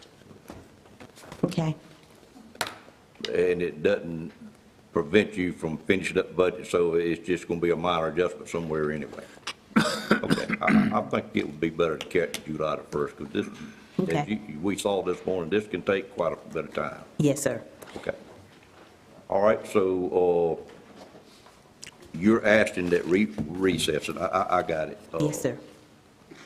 I'll entertain a motion to recess the Board of Equalization and Review to our first meeting in July, which is July the First. July the 1st. Have such a motion? To move. Moved by Commissioner Belfield. Is there a second to that motion? Second by Commissioner Combs. Questions on the motion? All in favor of the motion, let it be known by saying aye. Aye. Any opposed by a like sign? That motion carried. Okay, thank you. Thank you, ma'am, for all your work, and the Wilsons, thank y'all for being here this morning. I do hope you leave understanding that we have guidelines we have to follow, and we try to do that. Yes, ma'am. Thank you. All right, I had a commissioner ask for a 5-minute recess, so we're gonna take a 5-minute recess, and I promise you it won't be any longer than that. We'll be back and try to move the agenda along.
I'd like to call the Nash County Board of Commissioners back to order at this time as the Board of Commissioners. And we finished up item number 11, and we finished up the item number 17, which had a designated time of 11 p.m. this morning. And we are now on item number 12, which is the service weapon award request. Are those people all present? What did you get, Mr. Boone? I need 15 minutes. You need 15 minutes? Yes, sir. Okay, I'll move on down through item number 12, number 13, and number 14, and I'll move to item number 15, which is now I'm assuming you were asked by the sheriff to give him 15 minutes to get back up. Okay. All right, so we're on item number 15, which is monthly tax report, and I'll call back up Doris Sumner at this time.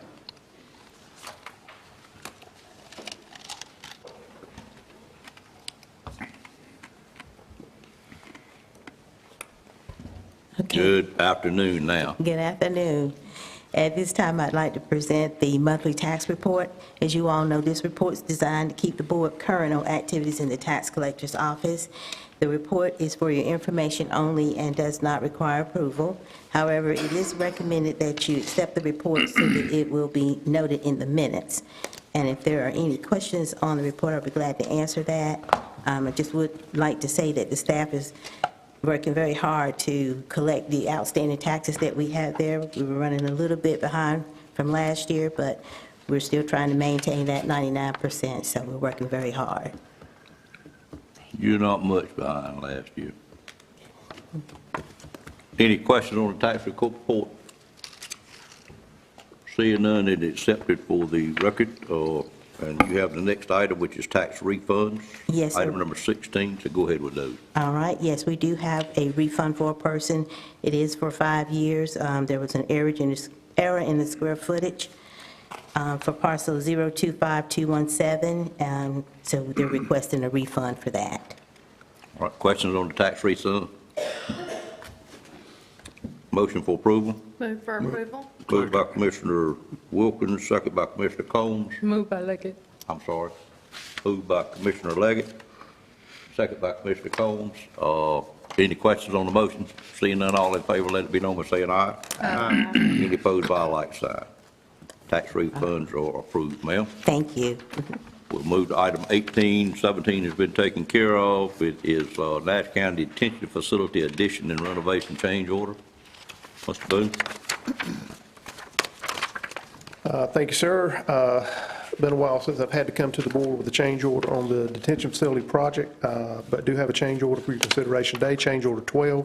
Hadn't been that long, but go ahead. Well, it hasn't been long enough. I will acknowledge that.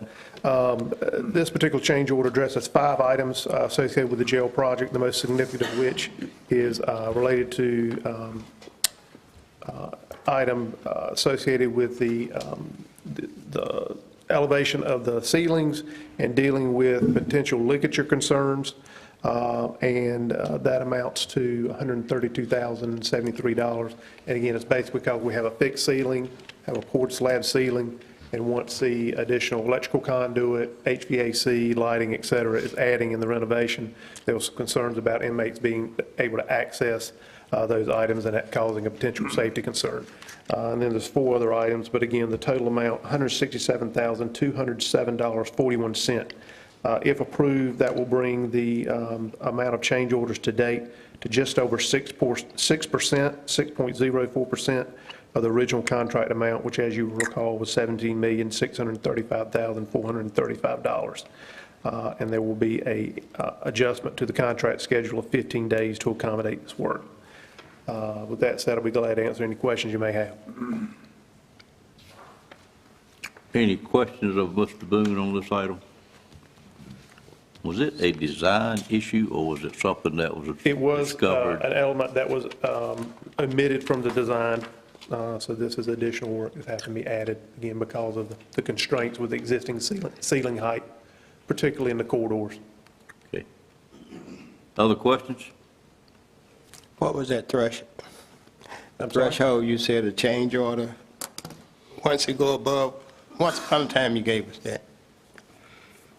It Could you repeat You the gave question? us a percentage of the threshold for change orders to not go above a certain percentage. What? We could certainly set a ceiling on change orders, but then there's work that would need to be done that we could not fund. In this case, the change orders I'm bringing to you are improvements or additional elements to the contract that I believe is needed to complete the project satisfactorily and in compliance with state requirements. I believe you might be thinking what the manager can approve possibly. There is a percentage or an amount that she can Amount? approve. That she can Generally, that's approve. $25,000 change order without bringing it to the commissioners. Yeah. Did that answer your question, Commissioner Aaron? Well, kind of, once upon a time, I asked a question. You know, when a contract put a bid in, and when it goes, it might make a low bid, and then if his change orders keep coming back, his bid might come up be more than the other lowest bid. But we had, you gave us a threshold for that percentage. Generally, I said we like, you could budget for 5 to 10% for change orders. And in a situation like this with existing facility, with the age of facility and the complexity of the project and the scope of the project, because we're talking about an $18 million project, we expect there'd be some changes. Certainly, we'd like to see less than the 53, and plus these 5 will be 58 individual items. But we really don't have much of a choice now that we're in the middle of the project. We understand that. I think you basically said either 8 or 10% going over the projected in the beginning when it gets over that, so. Yeah, it's certainly a function of the project, and this is one of the more complex projects. Yeah. Okay. Other questions? Entertain a motion for approval. So moved. Moved by Commissioner Outlaw, a second. Second. Second by Commissioner Combs and Commissioner Arrington. I let Combs have. We'll share it.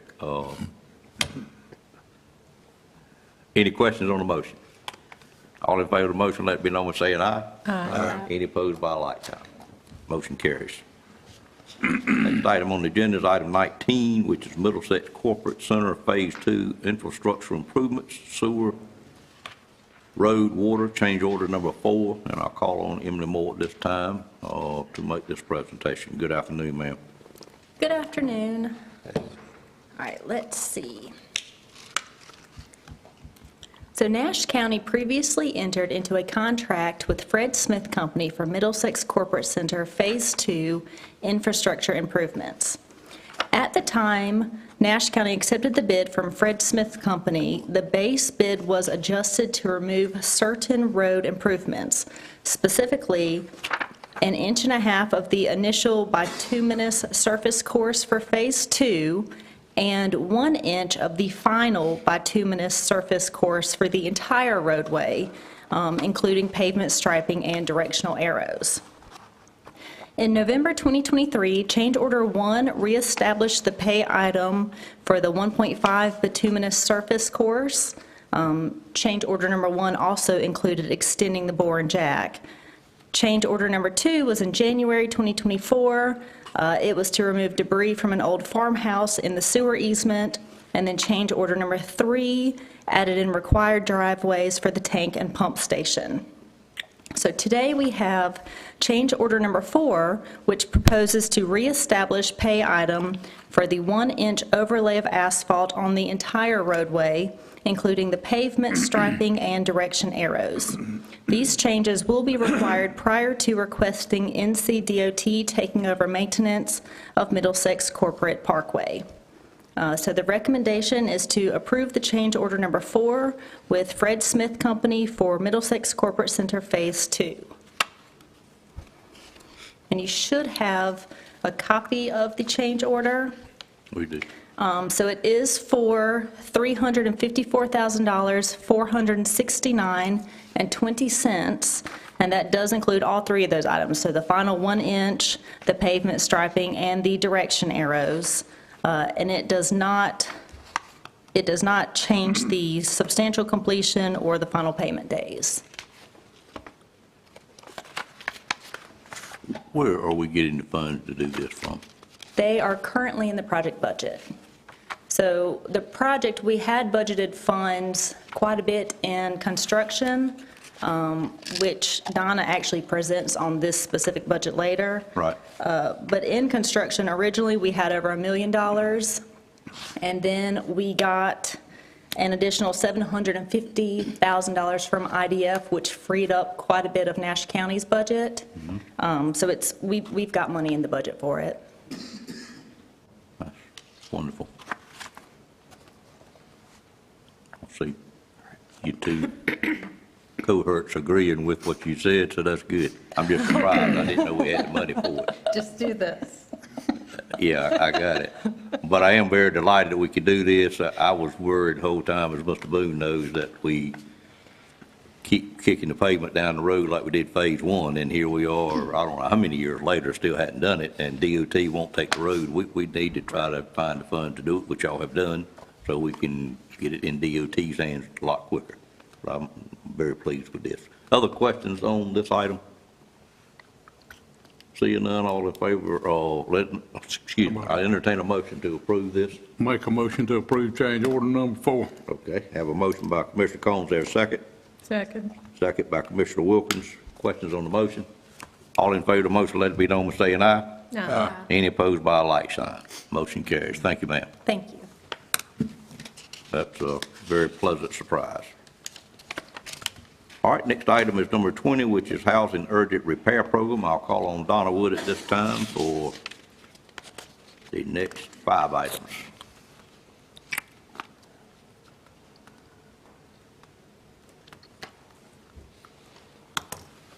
Good afternoon, ma'am. Good afternoon. So I have before you the first item is the Housing and Urgent Repair Program 2022. It's the request to close out a project ordinance. The 2022 Urgent Repair Program was funded with $125,521 of grant funding from the North Carolina Housing Finance Agency. The program assisted 10 low-income homeowners with crucial repairs that enabled their residents to remain in the home with greater safety and improved quality of life. And again, this is a request to close out this project ordinance. Any questions on this item? Call for motion to adopt the project ordinance. So moved. Have a motion by Commissioner Aaronson. Is there a second? Second. Second by Commissioner Bellfield. Questions on the motion? Seeing none, all in favor, let it be known by saying aye. Aye. Any opposed by a like sign? Motion carries. Item number 22 is a 2023 Community Development Block Grant Neighborhood Revitalization Project Ordinance. Okay. Nash County was awarded $950,000 for the 2023 CDBG NR program by the North Carolina Department of Commerce's Rural Economic Development Department. The program goals are to rehabilitate deteriorated housing or replace dilapidated housing with new homes. Eligible households must be owner-occupied and have a total household income not exceeding 80% of the county's median income. This is a request to adopt a project ordinance for the 2023 CDBG NR program. So this is a new grant award, and you're setting up your bookwork to do it in? Yes, sir. Okay. Questions on this item? Entertain a motion for approval of the project ordinance. So moved. Moved by Commissioner Wilkins. There a second? Second. Second by Commissioner Arrington. Questions on that motion? Seeing none, all in favor, let it be known by saying aye. Aye. Any opposed by like sign? Motion carries as well. Item number 22 is a Middlesex Corporate Center. I just did that. No, this is actually a project ordinance. Oh, no, I just did it up associated- there. You're right. Go ahead, ma'am, and take item number 22. I see what we're doing. Okay, so we have a project ordinance for the Middlesex Corporate Center Phase 2 Sewer Road Electric. This is the attached amendment for the ordinance is presented to adjust the grant project budget ordinance to reflect the increased grant administration costs due to additional grant funding of $750,000 from the Industrial Development Fund utility account received and budgeted in the fall of 2023, and to move available sewer contingencies into sewer construction budget line. This is a request for a project ordinance amendment.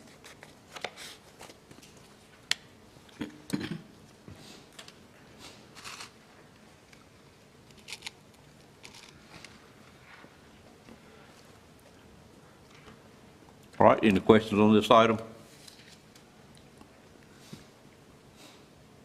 Entertain a motion for approval. Move for approval. Moved by Commissioner Leggett, is there a second? Second. Second by Commissioner Combs. Questions on the motion? Seeing none, all in favor, let it be known by saying aye. Aye. Any opposed by a like sign? Motion carries. Item number 23 is a school transition soccer field lights for Southern Nash High School. Grant project ordinance. Okay.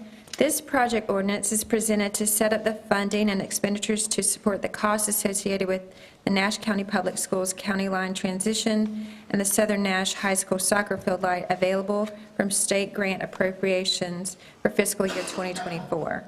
Funding available for the school transition is $2 million, with $1,700,000 considered subrecipient funds to Nash County Public Schools to cover costs for various modifications and logistics associated with the demerger.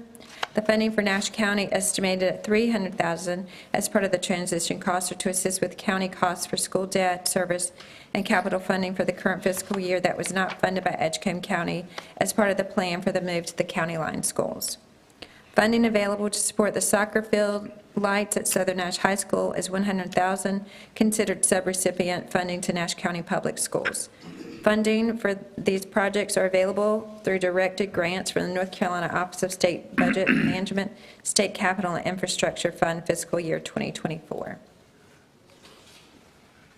All right, questions on this item?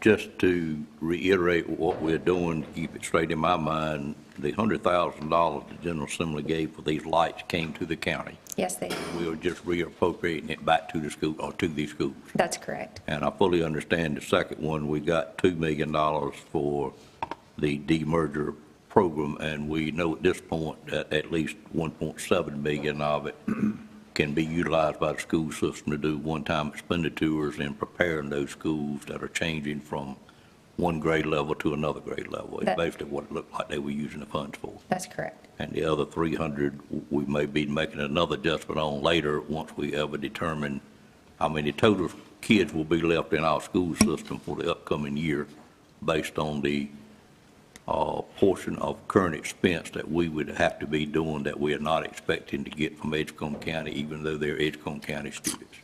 Right. That And also, properly some said. of it is part of the capital projects in the current fiscal year. Right. The field house that's associated with Edgecombe County, that we were not reimbursed for that. Correct. That's correct. Yeah, we had some capital projects in the current year that we were getting reimbursed for, that Edgecombe didn't.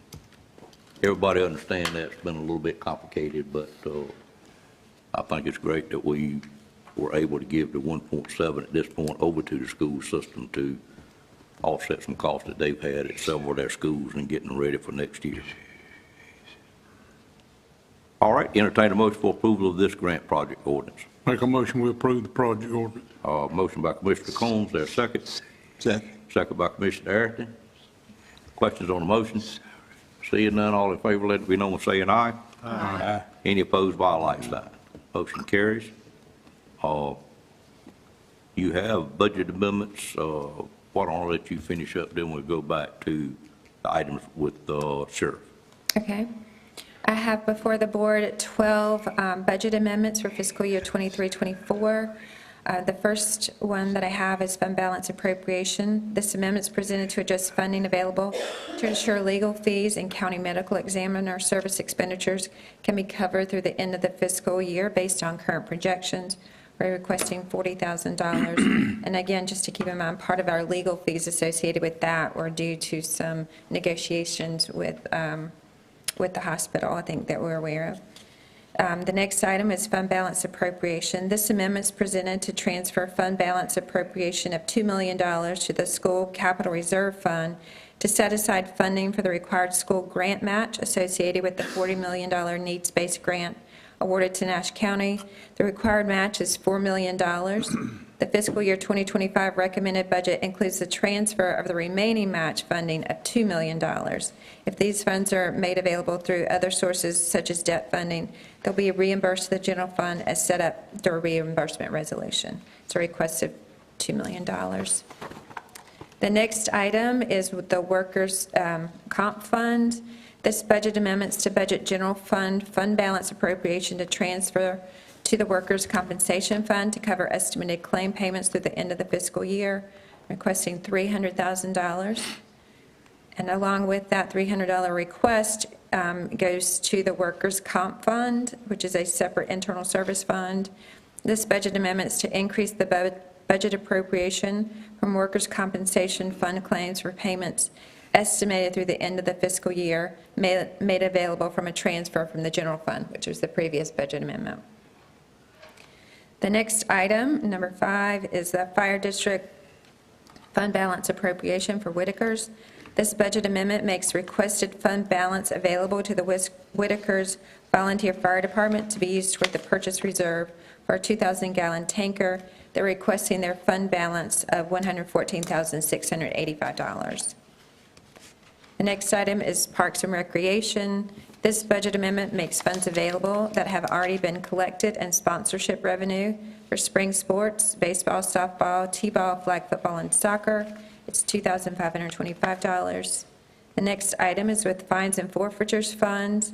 This amendment is presented to budget additional projected collections related to fines and forfeitures and the related submittal to Nash County Public School Board of Education as required for fiscal year 2024. It's requesting an increase of $25,000. The next item is ABC Mixed Beverage Tax. This budget amendment appropriates additional funds for county ABC mixed beverage funds. The request of $90,000 is an estimate based on the annualized collections to date in order to expend the funds as directed by General Statute 18B 805H through June of 2024. It's a request of $90,000 increase. The next item is with the Health Department. This budget amendment is to budget insurance proceeds for water damage to the Health Department Annex building and appropriate the funding for the necessary repairs. It's a request for $75,950 associated with insurance proceeds. Amendment number 10 is for social services. This budget amendment is to transfer funds for mandated special assistance for adult services available from guardianship funding to cover estimated annual costs that will exceed county budget estimates provided by Department of Health and Human Services. It's an expenditure reclass between two different departments of $22,000, an increase to special assistance to adults, and a decrease in adult service guardianship. Amendment number 11 is for Central Nash Water and Sewer Fund. This amendment is presented to budget additional funding to cover the estimated water purchase costs from the city of Rocky Mount and the town of Nashville through the end of the fiscal year. It's an increase of $65,000 related to water services and water purchases. And the final amendment, number 12, is for Northern Nash Water and Sewer Fund. This amendment is presented to budget additional funding to cover the estimated costs for pumping the Ennis Park lift station, water purchases, water meters, and costs for sewer surcharge fees through the end of the fiscal year as a request to increase $32,000. Are there any questions on the budget amendments? You have 12 budget amendments. Any questions of Ms. Wood on either of those, Commissioner Leggett? I've got a question back to item number 5. The heading says Fire District Whitakers, but in the expenditure line item, it says Tri-County Sharpsburg. That was an error. Which one? The Tri-County Sharpsburg. Is it for Whitakers? It is for Whitakers. Okay, thank you. Other questions on these 12 items? Ms. Wood, do you know if item number 4, this budget amendment, is the first workman's comp budget amendment we've had this year? I believe it is our first workers' comp budget amendment, but we try to estimate, it's an internal service fund, and we try to support it through our adjustments to the different departments, but we've had an extremely unfortunate year with our workers' comp payments. Right. I didn't remember another one. I just honestly felt like it was fairly reasonable based on seeing some of the claims that come through, so not too bad. All right, I'd entertain a motion to approve the 12 budget amendments.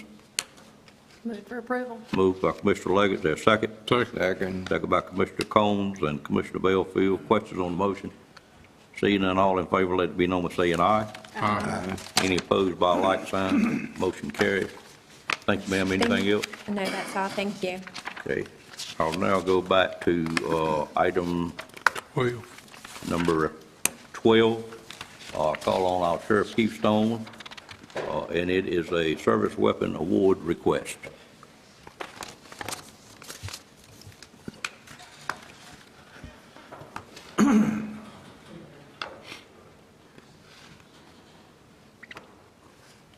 Good afternoon, sir. Good afternoon. Thank you for the invite up. Very special moment here. Major Strickland came to Nash County Sheriff's Office in 1997. She traveled through the ranks. We had a promotional system with out-of-county assessors, and the reason we do that is so that they can't say, well, the sheriff picked this one or that. You're going to do it on your abilities. And she performed exceptional and went from lieutenant to major, and I was proud of that moment. Never failed us, worked day in, day out. From any tasks there was, one of the main ones was to jail when we switched over from the chaotic open cells over there to the more secure part of the jail. She oversaw that and did a remarkable job. So I want to thank you for your diligence and what you did over there. And the reason we're here today is to provide her with her firearm, because she'll still need it, because she's still working part-time and doing everything else out here. And I want to thank you for your service, and on behalf of the Nash County Sheriff's Office, this is your issue. Thank you.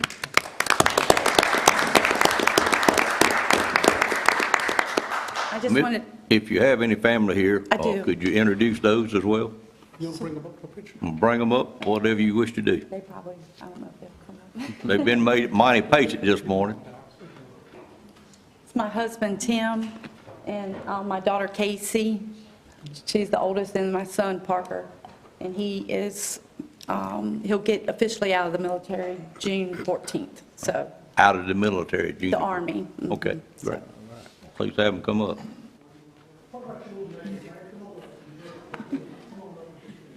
And that's Savannah. She's, she goes to church with us, and she's one of mine. I just want to say thank you for the opportunity to serve, and thank you for this weapon. And I want to say thank you to Sheriff Keith Stone.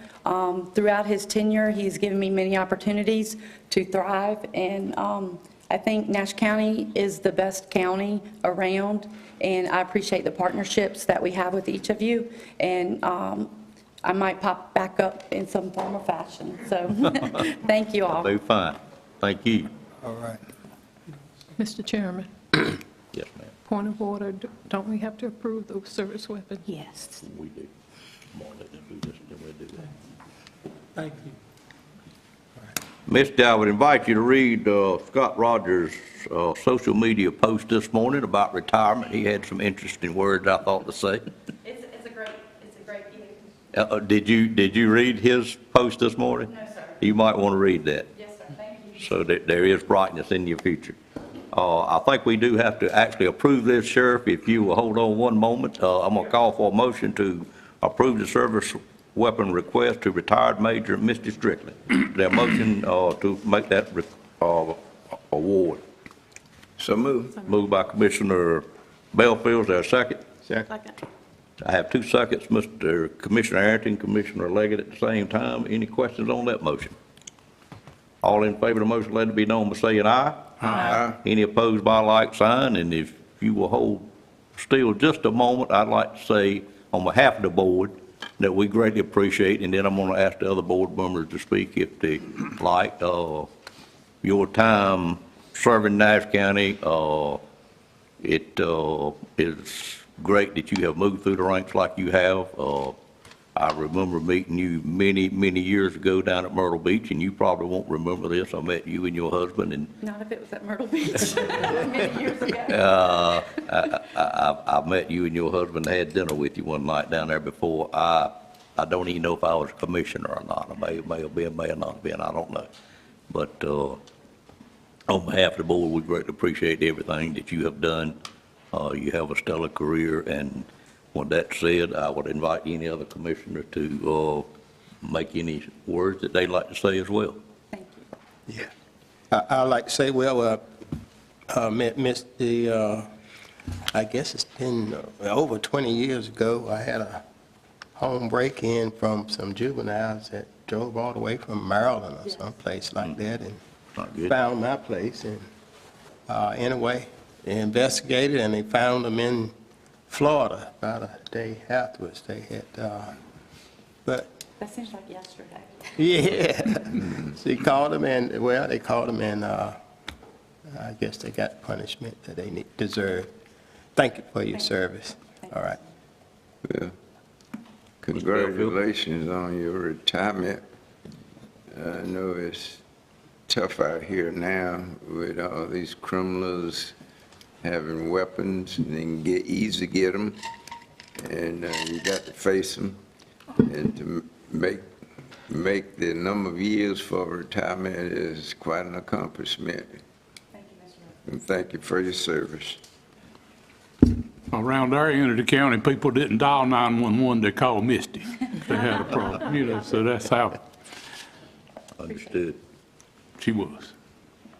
Misty, I'd just like to say thank you for your commitment to Nash County. You had a great career and wish you all the best in your retirement. Congratulations.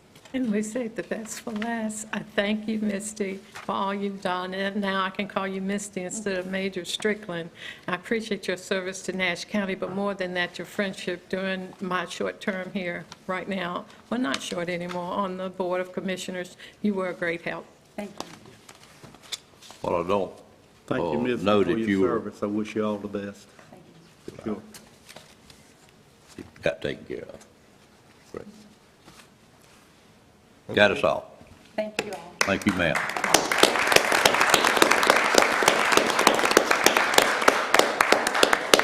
Sheriff, I think you are up next if you want to stay up here.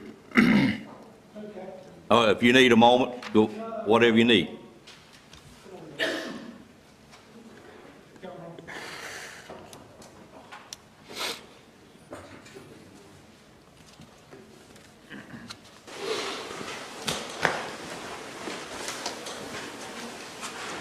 And this item, Sheriff, is the item requesting a fixed rate pay for shift, extra shifts. Okay. I've kind of got that in my presentation that Commissioner Wilkins asked, but what it is... Are you going to handle that first and then go to the next one? Well, we can handle it all together. I'd rather keep my agenda straight. Okay, yeah, for agenda purposes... You'll go with $58 first, and then we'll go to the next item. Okay. First, the $58 is asked. It was started and then stopped, if I'm correct. Is that correct? The county manager and Jonathan worked with this, and I had heard sometimes back that, well, maybe there's a violation so that exempt employees, that's captains and above, could not receive the funding. So I reached out, probably the most judicial mind in America dealing with law enforcement, and he's our Sheriff's Association president, Eddie Caldwell. He says, find the law that says that we can't do that. I've researched it, asked several places, and there was none. And what we did find out is that under the laws that exist under fair labor is that you can pay what you want to and pay who you want to. You just can't pay less than that. That's where you get a problem at.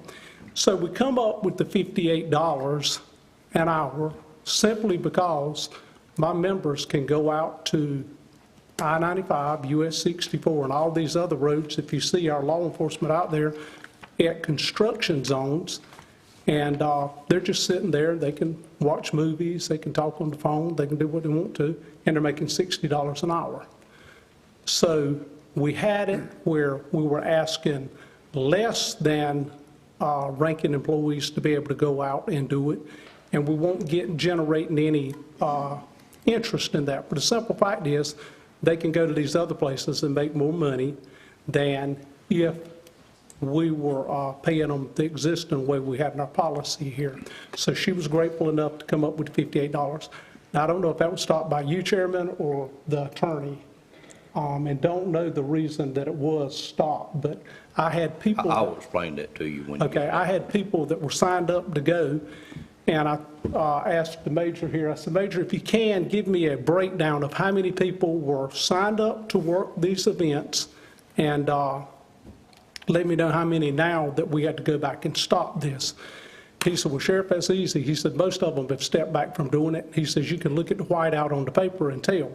And obviously, I understand that. If I can go out to 64, all the work that they want to do, and they can make $60 an hour out there, sitting there with no threat, not having to go to no domestic, not having to go out here and get in confrontations, not having to deal with the public. They just sit there with a blue light on making that.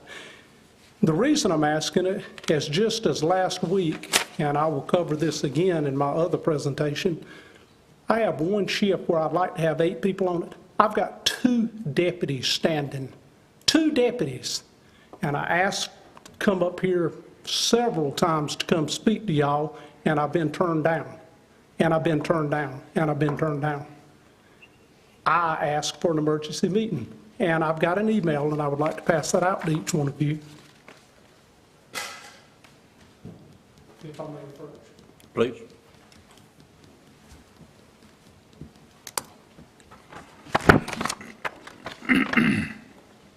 Thank you.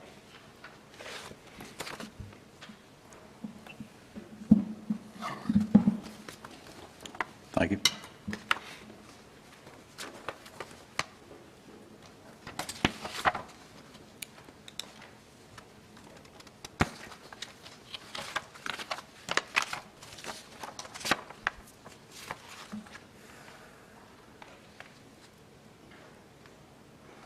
Thanks, sir. Would y'all like to read that, or would you like me to have someone to read it? I'm familiar with it, but it's your presentation, Sheriff, whatever. Well, it's your email and the county manager's email. I asked for an emergency meeting, and I'll ask the Board of Commissioners, the rest of you know about this email? What was your question?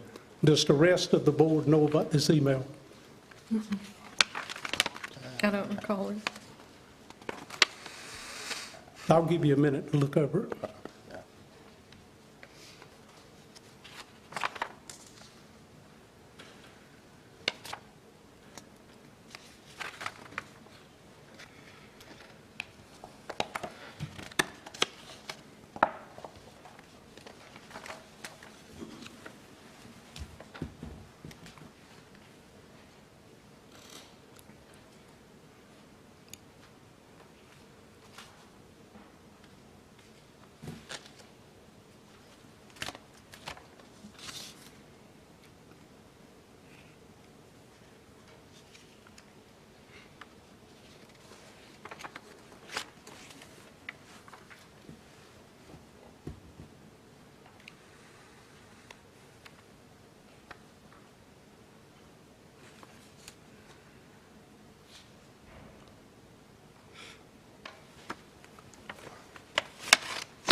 Think you can move on, Sheriff. Okay. All right.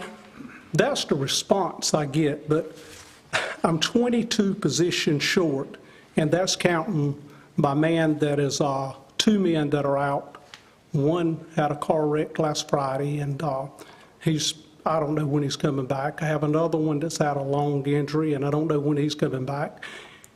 I've had one that's involved in a shooting last Friday, and let's talk about that a minute. His backup is nowhere but at this sheriff's office because they don't have any backup. I'm down to 2 people on a shift, except for what, and we'll talk about what Ms. Wilkins sent. And I really appreciate her bringing this to light and standing up and saying, hey, I want you to come talk about it, because I'd asked to come up here, and I got this viral email that we're going to talk about leadership. Well, I can tell you, I don't need to ask the prior 2 sheriffs anything. For one, when I first started in this sheriff's office, I had tenure, education, and training that I'll put up beside any of them, and more leadership than both of them put together. And I have been out here 110% leading and directing my men. And county manager at the time, Z. Lamb, and I think Chairman, you were standing there, he says, I don't understand all these federal alphabets you're doing. I'm used to a sheriff's office that serves their papers and writes a few tickets. Man, I'm not about that. And if you think with the fentanyl that's going on across this country today, the gang activity, the gun activity that Mr. Belfield just talked about, that it's a safe environment. When a man is at his home last week enjoying coffee, his wife's at work, thank goodness she was at work and not him, and a man comes up in their home and house invades that home, we need deputies out there, and we don't need them responding across the county. But when my deputy ends up in a shooting, thank goodness that the Springcoat mayor said, Sheriff, we're going to help you with your shortages right in my area. I can't help you in other areas. That Springcoat Police Department went there. We've got to offer first aid to these people. And even though he is a felon assaulting a law enforcement officer, when we shoot him, we got to try to save his life. And we got to do what's right. It's kind of difficult to save somebody's life after you've shot them, and you got to be looking over your back for the other 3 people that dropped him off to go do this. It's a bad environment. I don't appreciate the email. That's the kind of response that I've got from this office. It's understanding that we have got to take care of our people in the county. You might not like me, but that has nothing to do with taking care of this county. I'm the sheriff of this county. I was elected by the people to serve the people. I'm trying to do that every day. So on Wednesday, I have a hand surgery, and Dr. Perlmutter calls me and tells me, you're not following my orders. I'm at home. He says, keep your arm in a sling, and your arm's going to be dead for 24 hours. Now, rest, ice, compression, elevation. He said, under those circumstances, do not take it out of the sling. Yes, sir. I've got a command staff that ungodly. I love them. They take care of me, and they work, and we'll talk about that in a minute. 7:30, 8 o'clock in the morning, the next morning when I'm supposed to have it in a sling, I get a call. Your deputy's been in a shooting. Well, the first thing I think is my deputy's been shot. So the first thing I do is feel my arm. I said, well, I got feeling in it. So with feeling in it and the help of my daughter, who's standing back there in the back, I said, hey, help me get dressed. I go to my shooting with my deputy. Make sure he's fine, and thank goodness the perpetrator, he's lived, and he's in custody today, and he's probably going to make it through it. It's not in an arm cast. I'm not taking any pain medicine. And I said, well, I'll just go home after this. She calls and says, hey, when are you coming home? I said, after I finish this. Well, then I get a call in the south end of the county of a murder, and the murder suspect's run off in the woods. He's murdered his daddy. So about 10 o'clock at night, I finally make it home, and that's what I do. That's what my men and women do every day. But you have got to give us funding for us to be able to take care of you. I can promise you, and we'll talk about this in a minute, talking about the task forces and things of that nature, and we're going to get into all that. So when the requests come with all these beautiful questions for me to come up here and answer, and I would have did a PowerPoint, but I can't do that with one hand. I said, let me call the U.S. Attorney's Office and see if they're doing what they need to do. One of the top U.S. attorneys in that office, he said, Sheriff, he said, you're doing more than most every county out there. You got to remember, we got Durham, we got Raleigh, we've got Fayetteville, we've got all those. It's the bar to achieve. You're in the top. Our Nash County is making more federal cases than most of these other jurisdictions. And you've got to have your stuff right, and you've got to have professional people. So we've had that. Then we have our patrol guys out here, where we've got limited number of officers, and at this time, I would like my captain to step up here just to give you a snippet of what he's did as a commanding officer taking care of his ship. Just give us a 30-day, if you'll step up, because I want you to get the full picture. This means a lot. Yes, ma'am. Point of order, are we still on the It is. It's on the pay. hourly rate? It is, and that's the reason I met this, but how important this is. Okay. Sheriff, I think you're here on this item to request a $58 item. I don't think it was scheduled for you to do what you're doing, but I'm not going to stop you from doing it. But the request on this item is $58. Right. You got another item after this one. Yeah, it is. And this is just to let you know, to understand how much he's having to work overtime because we can't get people to sign up. And on your email, as she said, great leaders need great time with DSS. Referred back to DSS, if we remember, DSS was shut down by the state of North Carolina. DSS had a fatality. DSS was short. If you're up here to belittle me, that's not the point. No, That's not I'm my just- email. My email to you was, why don't you consult with the former sheriffs about one item?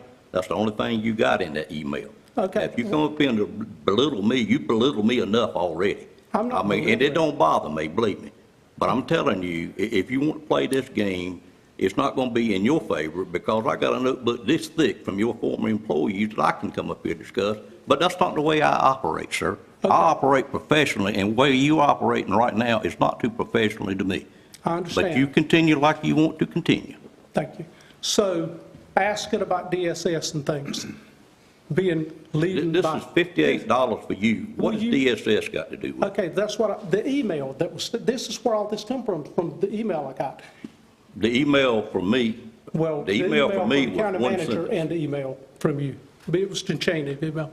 But just let me finish.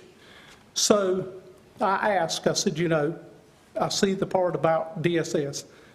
These problems come about when there's not funding. I think there's fine leadership at DSS. I think there was fine leadership over there.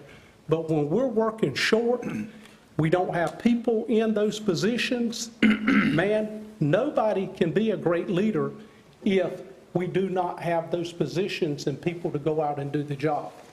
That's where we're at right now with this $58 an hour, and that's the reason it's so important. I will go back to the email. I asked several times for this emergency meeting because we're so short with this, we have got to have this.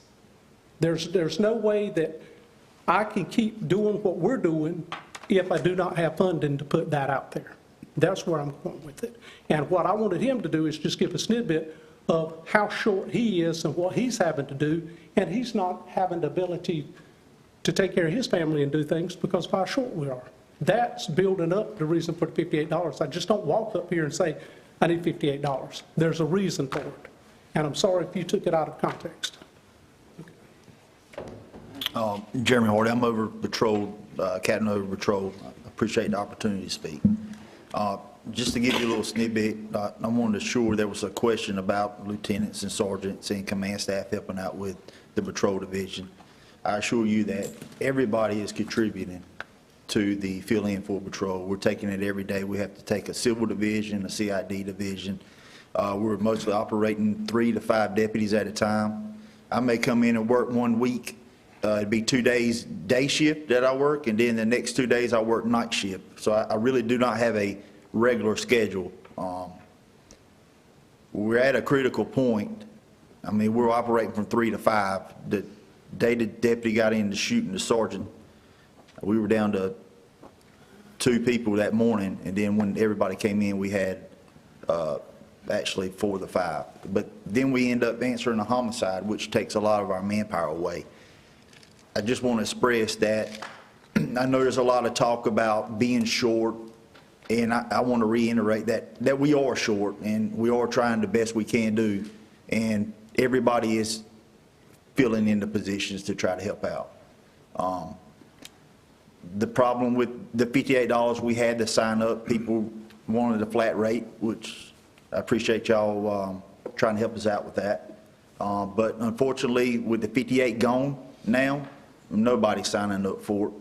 In order to get the overtime, just for instance, for me, I have to take vacation time to fill in my other time sheet just to come in and do the overtime. So that's a problem in itself. So I just want you to understand that we are trying, and we are at a critical state. I mean, we are operating from 3 to 5 deputies, and that's everybody filling in. And that's me having to fill in nights, days. It's my responsibility over patrol. That's what I signed up for, and I'm going to make sure patrol's filled, whether I have to come in day or night. But there's everybody at the sheriff's office is chipping in. So, thank you. Thank you, sir. So that's the request, and it kind of gives you a fill-in of where we're at with it. Questions of the sheriff from the Board of Commissioners? Are there any other reasons why you can't get people to sign up besides money? Is that the only reason? Yeah, money's the main reason. I mean, you got to remember, they've already worked a 40-hour shift, and they can go work part-time and make $60 an hour. other than having to make sure that they meet this 161 criteria and didn't take a vacation day, and that they don't interfere with their existing timesheet. Because obviously summer's here now and people are going to take time with their families and things of that nature. That's the main reason why they're not going to sign up for it, because we had a lot to sign up for it at the $58.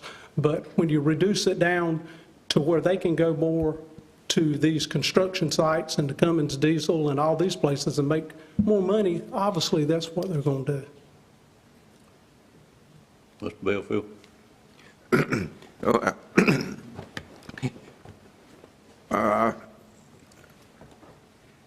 I want to ask this question. Is it a problem in recruiting to fill these positions? It is. It is? And we're going to talk about that with Commissioner Wilkins's thing. I have a very laid out process with it. Definitely it is. And the biggest recruitment is we'll have a basic school over at Rocky Mountain. And I want you to all know, I know we talk about it and we've had the discussion before. Well, that's cities and counties or police department and sheriff's offices.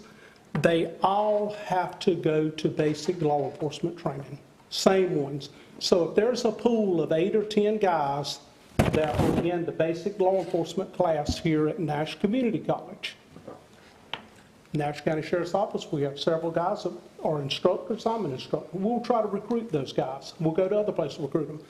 But it's difficult to recruit them when Rocky Mount Police Department walks up there and says, hey, we'll start you out at $60,000 a year, and our people are making, what, $10,000, $12,000, $13,000 less a year. So obviously, anybody knows math. You're a young guy, you're trying to start a family, most of them want to buy a car or something. You're trying to do that, then they're going to go to these higher paid places. Professionalism and getting the best of the best, man, we have got to pay to do that and to be competitive.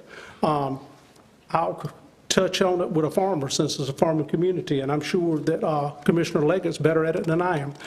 If you get a new guy out here that has the technology to run a GPS tractor and he knows seed rates and fertilizer rates and how to do that GPS on that tractor, and he comes to you, he's a well-paid individual. Same thing with the certification of BLET. He now is a very marketable person, and especially if he's one of the higher ones in the class. But that's the problem that we're having. We have got to pay to be competitive.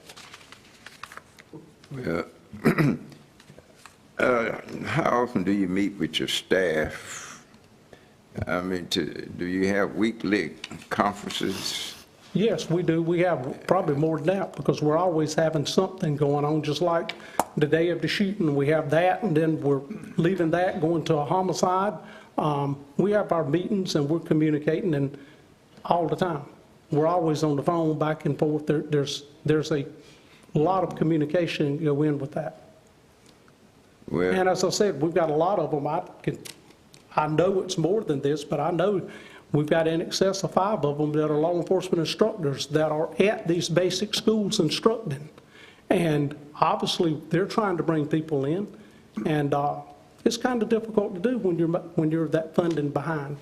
yeah, I asked these questions because I look at Rocky Mount Police Department, where they increase their salaries, and they still have vacancies over there. They say they do, but every street I turn on, so I say Rocky Mount evidently, Police there are a Department. lot of people just don't like the situation that we have in our community, in our country, I think a lot and of the you're world. right. That they just are not going into law enforcement because of the danger out there. It is very much danger, and I'm going to tell you, it is very difficult to find people. The number of people in a basic school now, you've hit it dead on the head. They're not there now.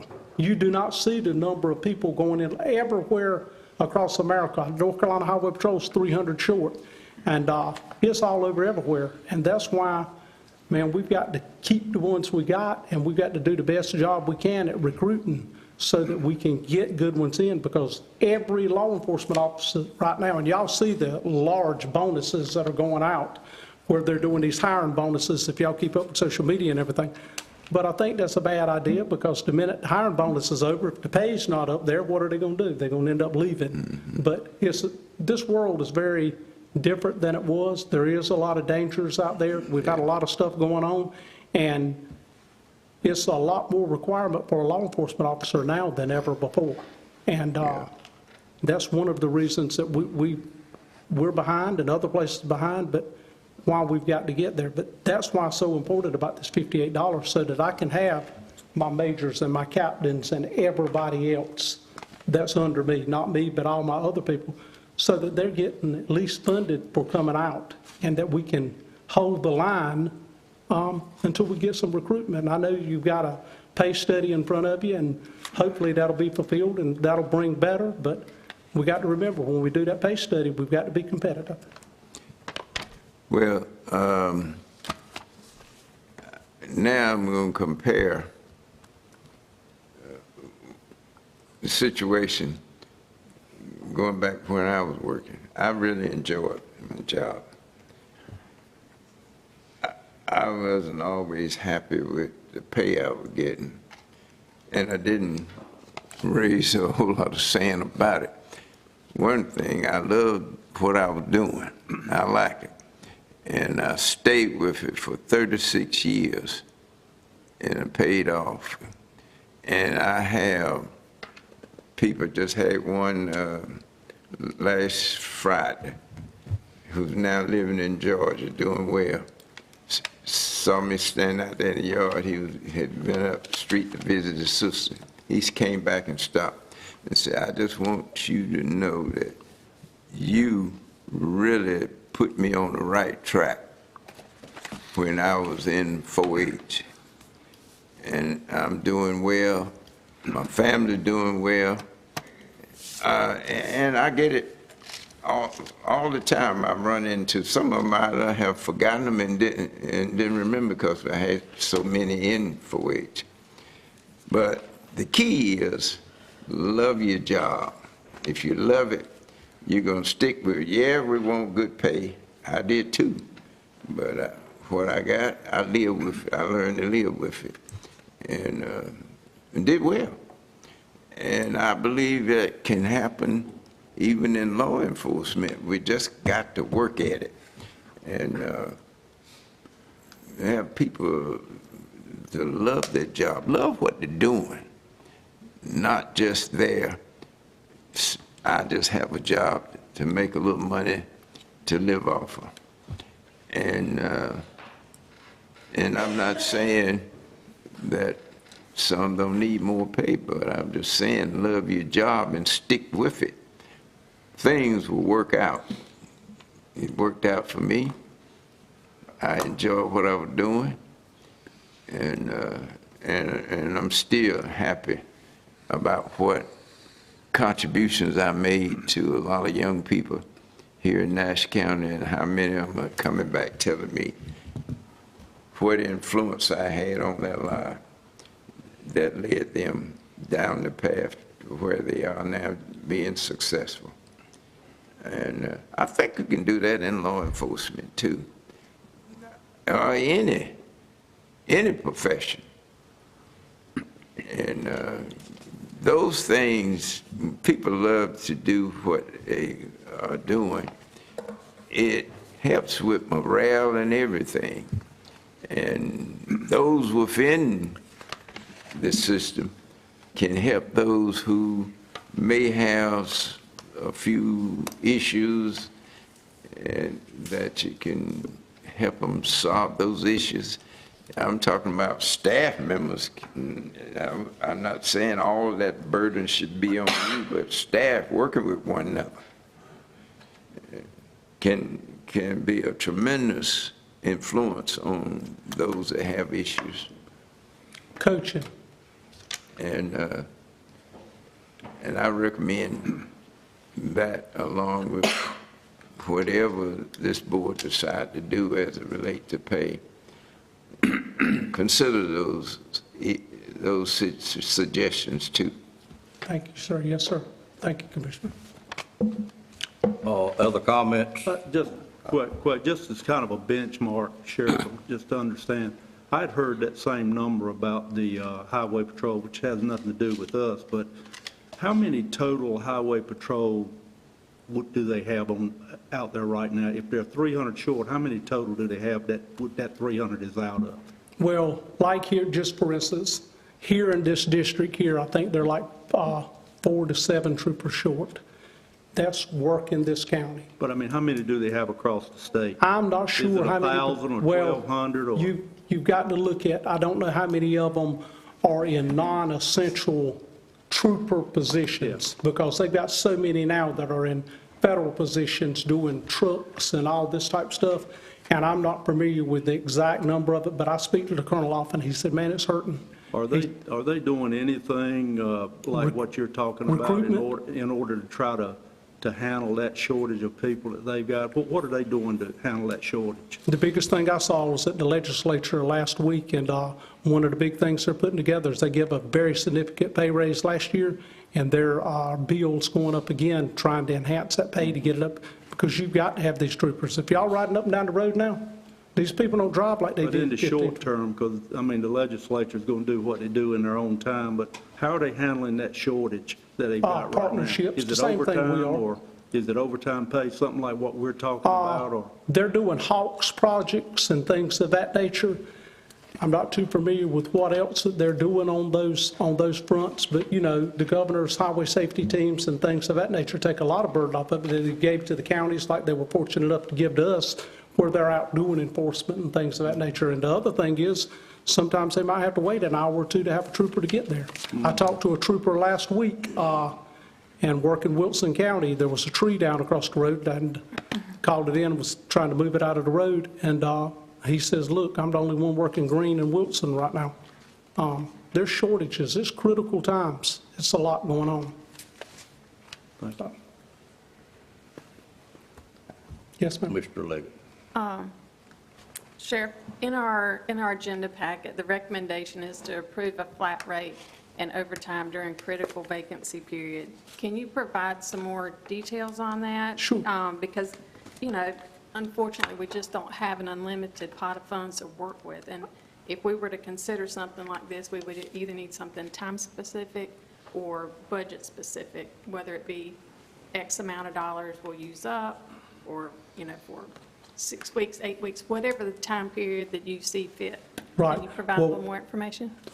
Yes, I can answer that very easy.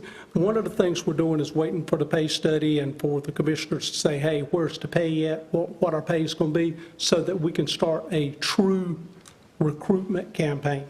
That's one of the things. But now we've got to look at it. State of North Carolina Training and Standards has started a pilot program, and it's going to take, from the time I put a cadet in class, find him, say, oh, you're in class, I'm going to hire you, it's going to take 8 months to get him on the road. So hopefully this board, as I've been saying before, man, I want to be able to pull them from somewhere else, like another department, just as Rocky Mount pulled them from us and Wilson and all these other places. I want to be able to pull those officers from there. So I would like to at least see it that we could run it up until summer is over, and then see where we're at with it. But this is not a very short-term dash that we're doing, because it's going to take time to bring them in and to train them up to that ability. But, you know, the goal is to have 8 on a shift. And where we're at right now is one of them, as I said, we've got 2 standing on it, so it's going to take time to get to that. But I understand for budgeting reasons, but we at least need to get through September, and I know that we're not going to be full by then or anywhere close to it, but as we do get people on road, and obviously we'll be able to cut that number of flat rate down, if you're tracking with me. Sure.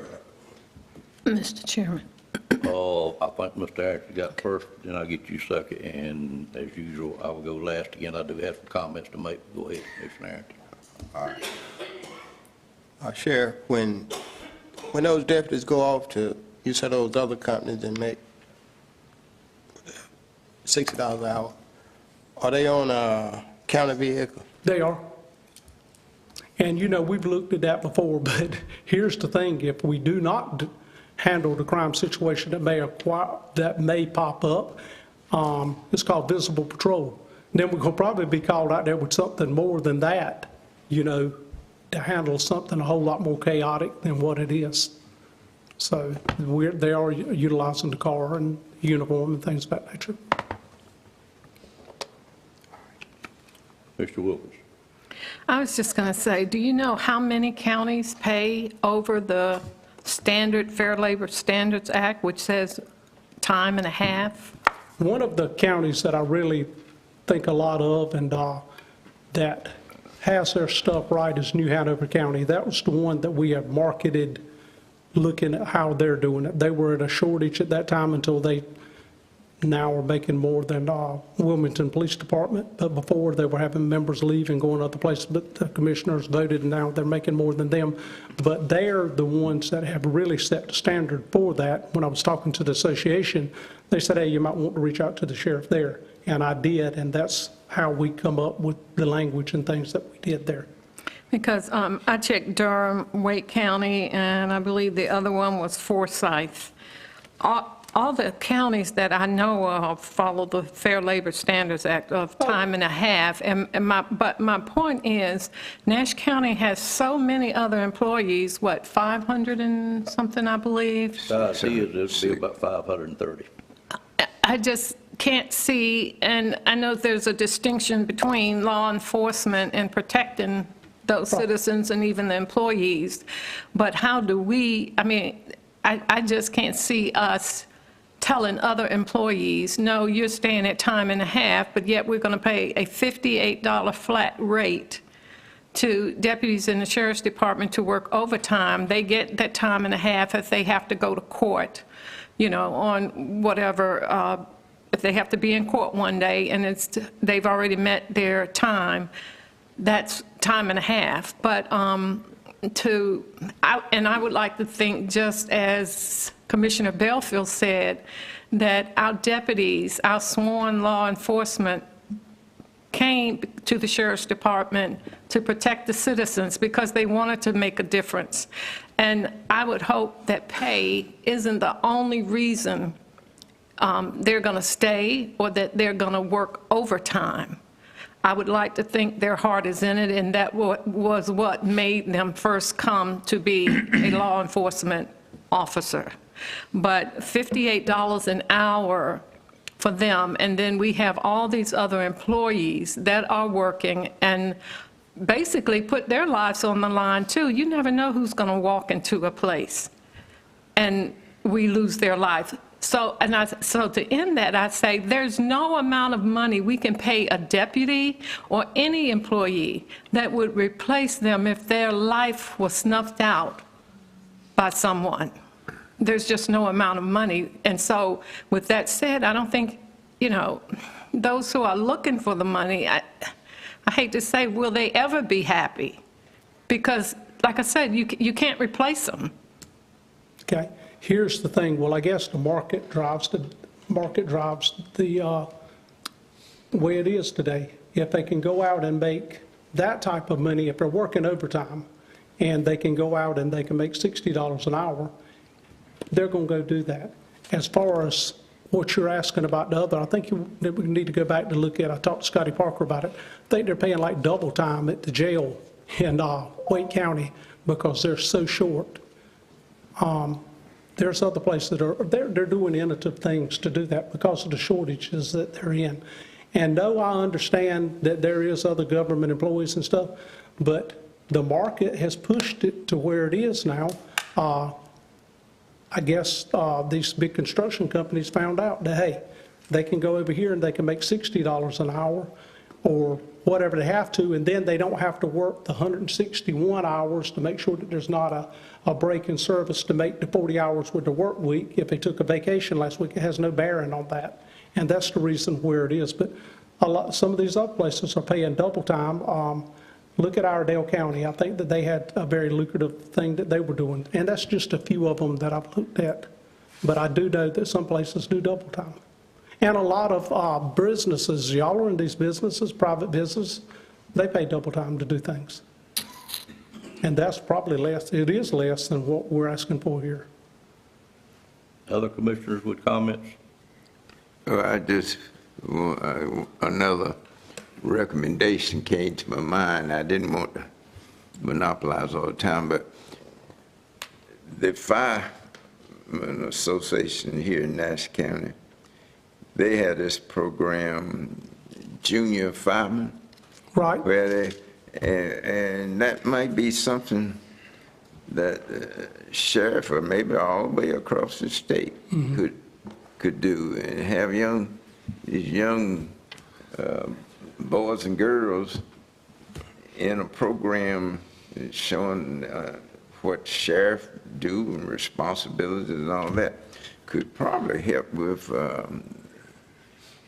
getting more people into law enforcement.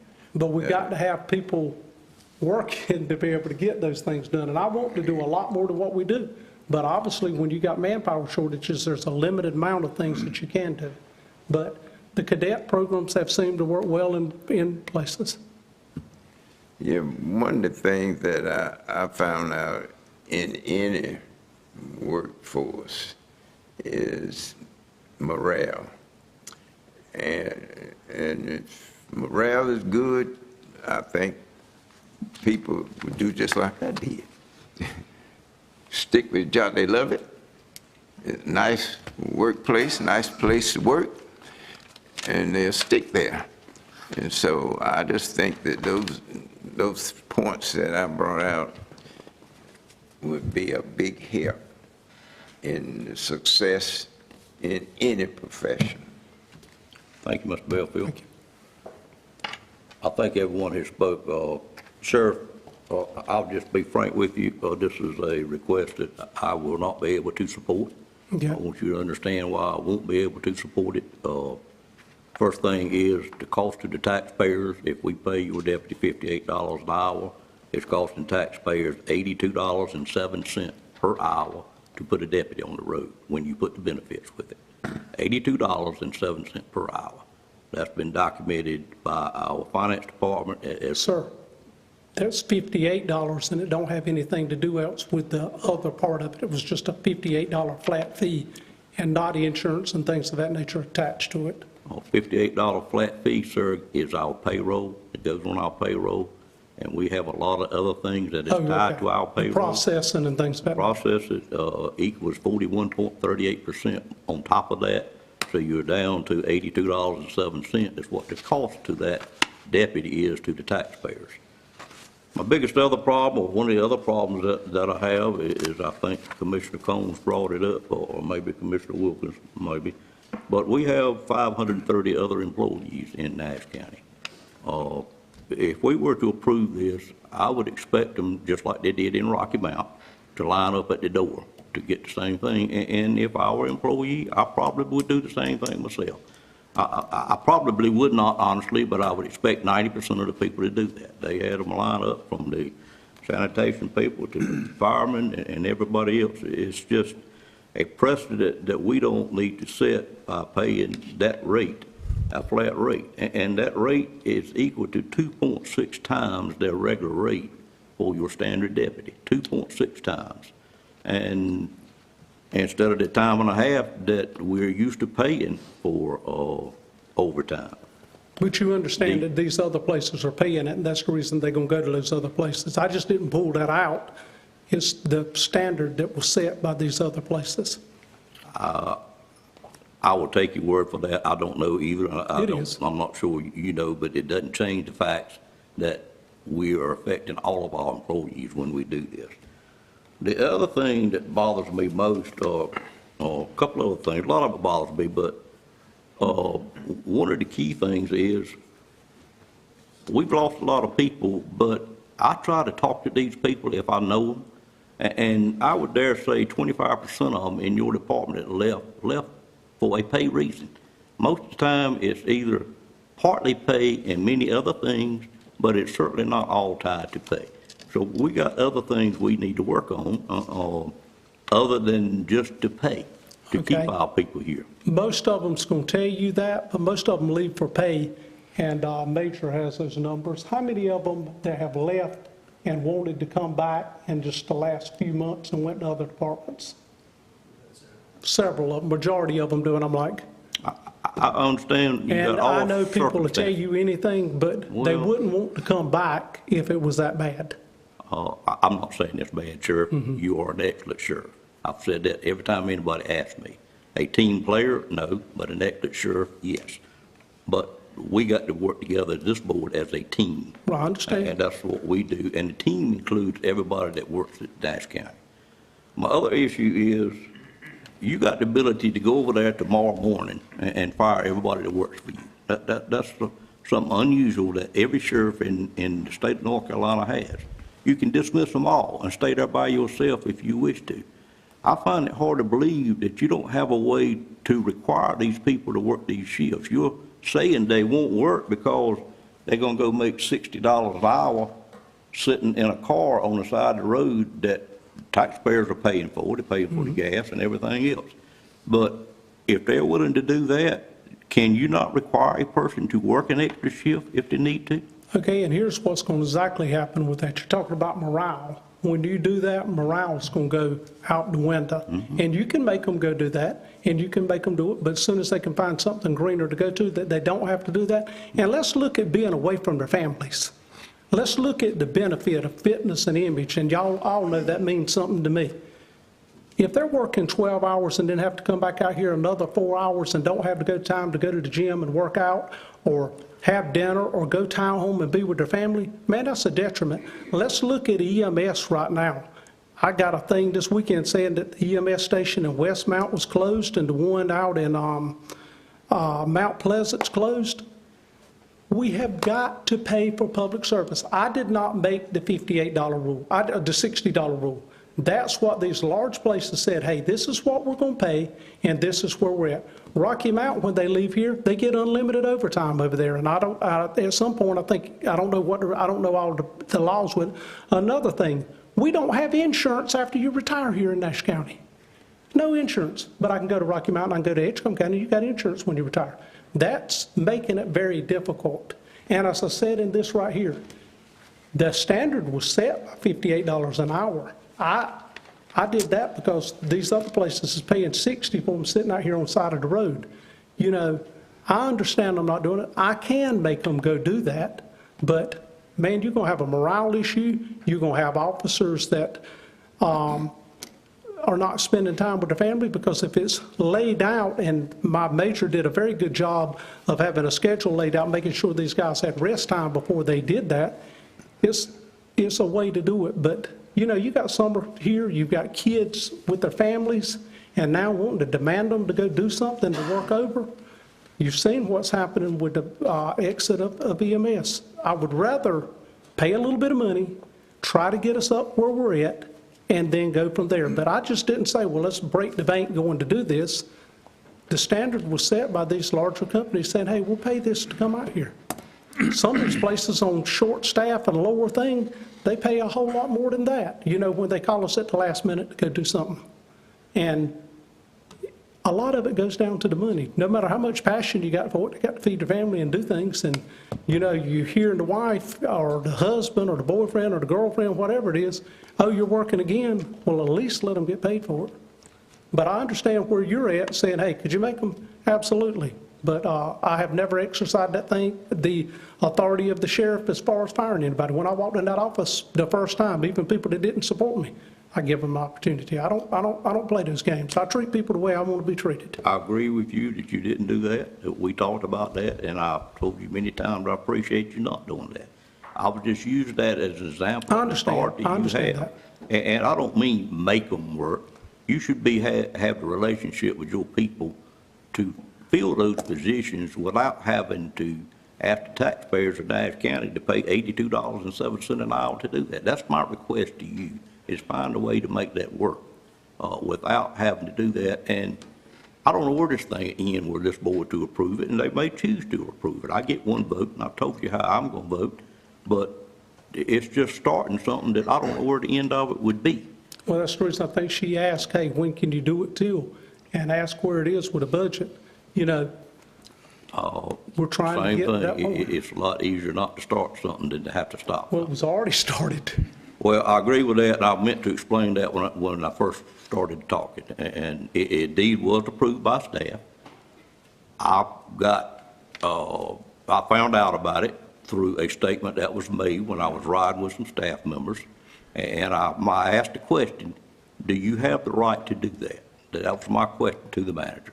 And she says, well, I guess we'll look into that. And I'm not going to say what she said. I understand. You asked her. Yeah, no, that's fine. But it was looked into and determined that she indeed did not have the authority to make that kind of a raise or that kind of judgment without the Board of Commissioners approval.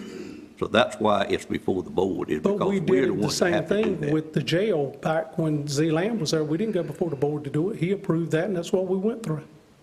He approved what? He approved them to work over, be paid a flat fee on the transports. You remember when we were having all the transport problems? He did that. It didn't go before the board. Honestly, I didn't know that until I've heard it recently that he did that. Yes, he did And if that. he did it, Z-Lamb's not And it perfect. worked wonderful. And he's not perfect either. If he No, I indeed mean, did I didn't that. see anything wrong with it. I thought he did a good job by standing up saying, hey, there's a need here, let's do it. I commend her for what she did. Well, again, I'm not here to get in a I understand. ongoing situation with you. I just would only ask that you do your best to be a team player with Nash County, and I couldn't support this. I've told you the reasons why. It's too much asked on the taxpayers to pay that kind of money, and it also opens up a gate that we couldn't stop with all the other employees, and I do think you have within your authority to fill the positions that you need. And you talk about 8 people on a shift, you must be talking about another number than what we see on our reports, because it's generally always 5. I've never said seen what we 8. would like to be is at 8. Like to be, okay. Yes. Okay.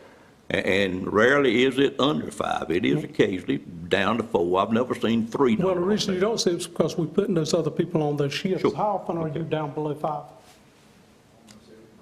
Yeah, we are. I wouldn't be here standing up here going through this if it won't. But that is what I personally feel you should be doing, is finding those people wherever they're at, and not have something called a flat rate that's 2.6 times what a deputy makes. But you do understand that private industry is paying that of $60 an hour, and that's the going rate. So metal Sheriff, it buildings, doesn't work for me for you to use that as a reason your deputy won't work for you, because he's going out there taking the taxpayer's card, sitting on the highway, making $60 an hour. I'm sure I That can don't make get him far do with me. it. But as far as being reasonable about it, let me ask you something. If one of these big metal companies come in here and they're charging $300 a square foot, are you going to do 300 square foot, or are you going to go back and say, well, you know something, I made it pretty good at 180, I'm just going to stick at 180? But if the going rate is 300, are you going to do 300? Would you ask the question again? If you're building your metal buildings. Yes, sir. And the going rate is $300 a square foot, just say that number. All right, are you going to go in there and say, well, I'm going to stay down here at this rate here, or no, I'm going to do what the going rate is, because I got to pay my employees to make sure that they don't leave and go to this other companies? I only work for existing clients, and to answer your question, believe it or not, I would do it at the same rate it takes me to do it and make the profit that I'm used to making, which is in the range of 5 to 7%. No, I wouldn't go to $300 a foot because I could. All right, so. And I don't expect you to believe me, but that's my answer. Well, no, I believe you. So what you going to do about them employees when they're wanting pay raises and they say, hey, I'm going to go over here because they're going to pay more money? That's why I don't have any employees now. There we go. Yep. That answered my question. I don't have many employees now. We chose to get smaller. You can't make that choice. I understand that. Thank you. Let me make a comment. It seems like to me we're in a crunch right here, because today is June the 3rd. When we meet 2 weeks from now, we're going to vote on a budget. It becomes effective July the 1st. That includes pay raises for all our first responders, all your deputies, everybody. Nobody has compared what that's going to be to what you're asking for. We don't have nothing to, we pretty much know what we're going to vote for, I would assume. You should have. That everybody's going to vote for the proposed budget. But to do it now, without waiting until a new budget is approved, just seems like to me we're playing with 20-some days here that just It's out there in the wind. I would think that you've researched this budget enough, you probably know it by now, and like she said, she says, hey, can we have a cutoff date of it? At least let us get through the summer. That's what I'm saying. And look, these kids, y'all don't think they're gonna sit at home, and 16, 17-year-olds, and the traffic the way it is out here, and people back and forth and everything? Look, all I can do is ask. I put it before you, and that's where I'm at. Mr. Chairman, Ms. Wilson? I just want to make one thing clear. The sheriff spoke about Rocky Mount has unlimited overtime. I do know that Rocky Mount, if they have unlimited overtime, they only pay time and a half. To a certain point, I'm sure. And then I think that it goes more than that, but I don't know, I don't keep up with this. I got It's enough to time worry and a about. half. I verified it. And as insofar as the deputies being paid $58, I need the citizens and everyone in here and who can hear me, you know, I'm not saying for 1 minute, don't drive the patrol car to a site, but when deputies work at stores or private companies, construction companies, convenience stores, if they do off-time, they're driving a county car with county gas in it. We don't ask them to put gas in the car because even when the vehicles are parked, I realize they're serving a purpose. That vehicle sitting out there shows protection and it might deter a criminal from acting. Or getting run over. But I just want the citizens out here to understand also, for lack of a better word, it's not perks, Nancy, don't put perks. But they're driving a car and they're off county hours if they're working somewhere and they're using, the county is funding that gas for their private, wherever they're working at privately. We like some of this is DOT, but, you know, there's something the board, y'all need to make a decision on their citizens, but if you want to put a stipend on that, that's left totally up to that board. You know, I'm just saying the deputies, you talk about the city of Rocky Mount, they're contacting me all the time wanting them to work the bills and contacted about working the event center and all that because they can't get their people over there to work. And why can't they? Because they're making more money in these other places. And that's the reason they're doing it. It's not only us, it's everywhere. And the pay is there. You know, we're at $58. You going up there to Raleigh and all that, it's 80, 85. I don't know what it is for DOT. What's DOT paying up there? $75, $80. You know, it's not only here. It's a time where, Chairman said it a while ago, it's a chaotic place out there, and people want that. They're not hiring you because they just want to see you standing around out there in a uniform. They're hiring you because there's a demonstrated need. So that's where I'm at with it. But it would help the citizens, help our response time and safety.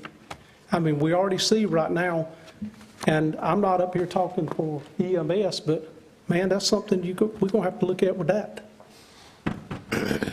It's a very dangerous situation, and I'm going to tell you something.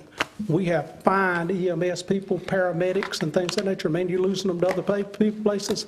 We have places that aren't open. If you get, and I was a trooper for many years, you get a car and a pin in like my deputy was last week, you're going to wish you had it, or if you have a heart attack at home, or, you know, I'm just saying that for public safety. Public safety is a need, and that's what I'm trying to just tell you here. But it's left totally up to the board.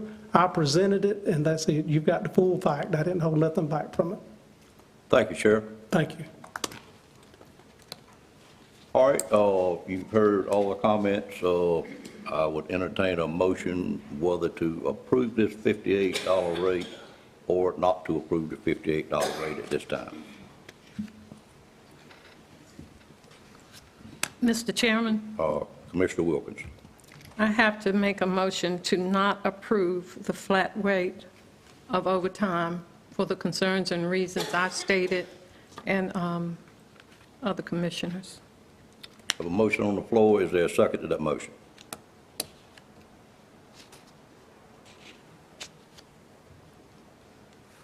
I would second the motion, which I am allowed to do because I represent a separate district.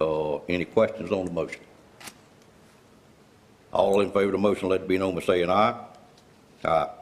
Aye. Aye. Any opposed by a like sign? Aye. Aye. I have a 5-2 vote, so the motion fails. Excuse me, the motion passes not to approve the $58 rate.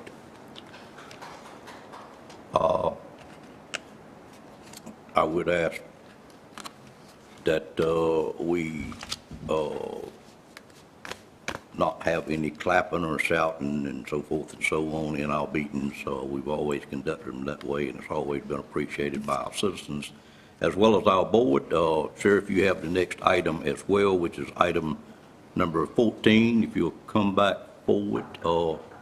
Mr. Wilkins, you asked for this particular one, and I'll give you an opportunity to read your question as you requested. I was going to get him to read them, if that's okay, and then he can give the response, that would make it easier. I was asked by the commissioner that she wanted to read I it. just wanted to read it for clarification, but as I stated at our Board of Commissioners recess meeting on May 28th, I have concerns I wanted addressed by Sheriff Stone at this meeting, and those concerns I have were voiced to me from citizens and from also former and current employees, uniformed employees of the Sheriff's Office. And these aren't recent concerns. These are concerns that were voiced to me, I would say, even within the last year.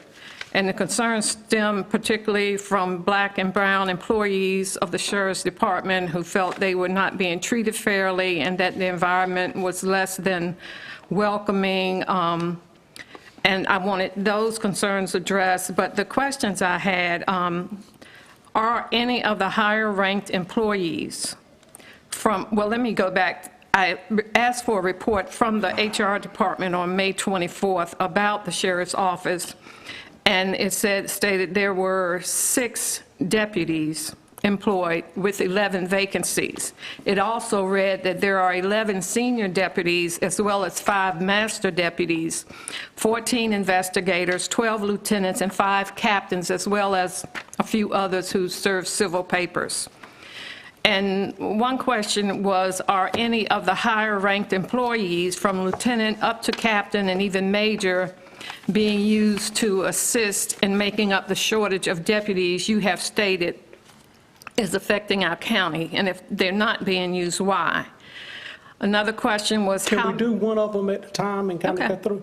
That's fine. Okay, so the first one, are we let me see if you're right, that you're wanting to know if we're utilizing higher-ranking individuals to what they're doing. Okay, what I'm going to do is Even the senior deputies, yes. Above senior deputies, like the captain. Senior deputies and above. Yeah, I'm going to have my captain to come up to give you a snapshot of what he just did for the last 30 days, and then the major, so that you understand where these guys are and they're working. If you will, Captain, come on up.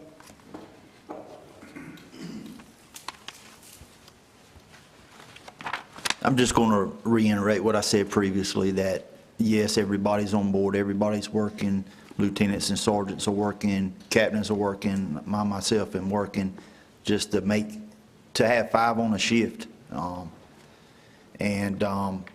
We're pulling every day from civil, CID, SROs, narcotics, and be it they lieutenants, sergeants, to master deputies, to deputies, everybody's participating. So if you're pulling all of them, the report we get sometimes says 4 deputies are working the shift. I don't think I've seen more than 5. So why is the report saying only 4 deputies are working the shift? Because that's all we can, since our manpower issues are what they are, we can't pull an unlimited number from other divisions because they have a set number that they have to operate in. And unfortunately, we can only pull maybe 1 from this division, 1 from that division, or myself as a captain is filling in when we can't pull from any other division. So if you have 4 regular deputies working and you pull 1 from each one of those, that should be the 8, should it not? No, you can't pull every day from each division like that, and sometimes we only have 3 deputies. Just for example, we had our sergeant out now that was involved in the shooting. We have 2 on injured, and we were operating at a 5-man shift, and when you take 2 off for injuries or the shooting or just now a vehicle accident, you're left with 3 deputies, so then you have to come in and fill, and you got to account for that. We have to fill night shift too. So you may have 2 shifts with 3 deputies assigned to that shift for day, and then you have nighttime. So then we have to try to fill both day and night. What you're seeing is the 5 is backfill. That will be backfill people in there. Obviously, the captains and things of that nature, give them a snapshot of where you've been for just with your shifts and stuff. So, unfortunately, generally I don't have an 8 to 5. I'm over, I think the calculations was, I had worked over my 8 hours a day for the last 30 days for about extra 60 hours, 60 to 65 hours. And that is, for me, I know for instance, 1 week out of this 30-day snapshot or a little bit before that, I've had to come in and work Monday, Tuesday, daytime. Then I had to come back and work Thursday, Friday, nighttime. So we're all getting pulled in. The 5 that you see there available is positions that we had pulled to fill in. Okay. Thank you, ma'am.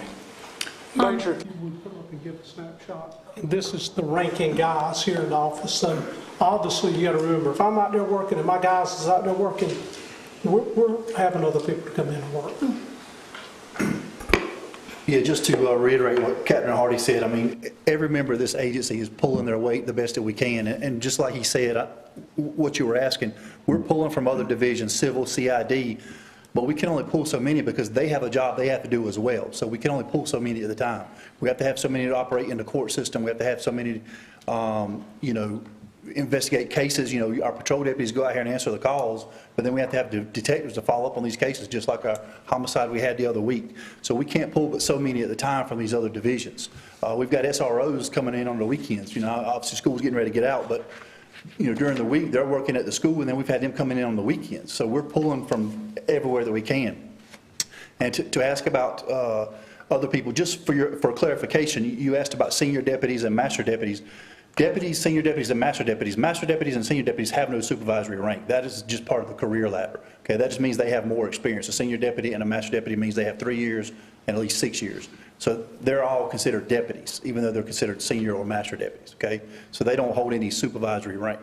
But everybody else is pulling their weight. So just like Captain Hardy said, on paper my hours are 8 to 5, okay, but I don't always work that. There's several days in the last 30 days where I've been out till 7, 7:30, 8 o'clock at night, whether we've had chases, we've had jump and runs, we've had stolen motor vehicles, and we've had all kinds of incidents. Give you, for example, the Blooming Festival. We had to supply 35 people to the town of Nashville, 35 deputies to the town of Nashville for the Blooming Festival.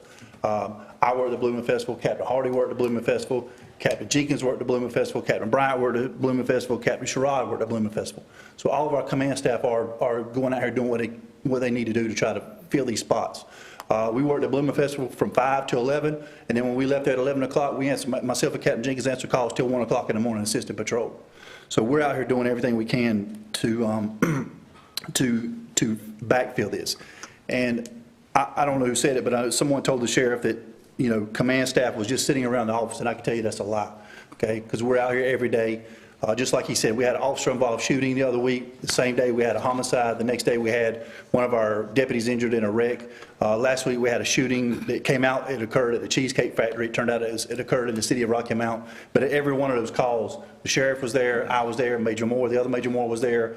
Several of our captains were there. So for somebody to say that we're sitting around not doing things is a bold-faced lie, I can tell you that. I mean, we've got the CAD calls to prove that we're there, we're out there, and we're doing what we need to do. Because this man won't allow us to sit around and not do anything. He expects a lot of us, and we do our best to try to fill in holes what we can and to keep the patrol shifts operating. And we're operating at a minimum staff, 4 or 5 people. But like I said, that's coming from pulling all these other divisions.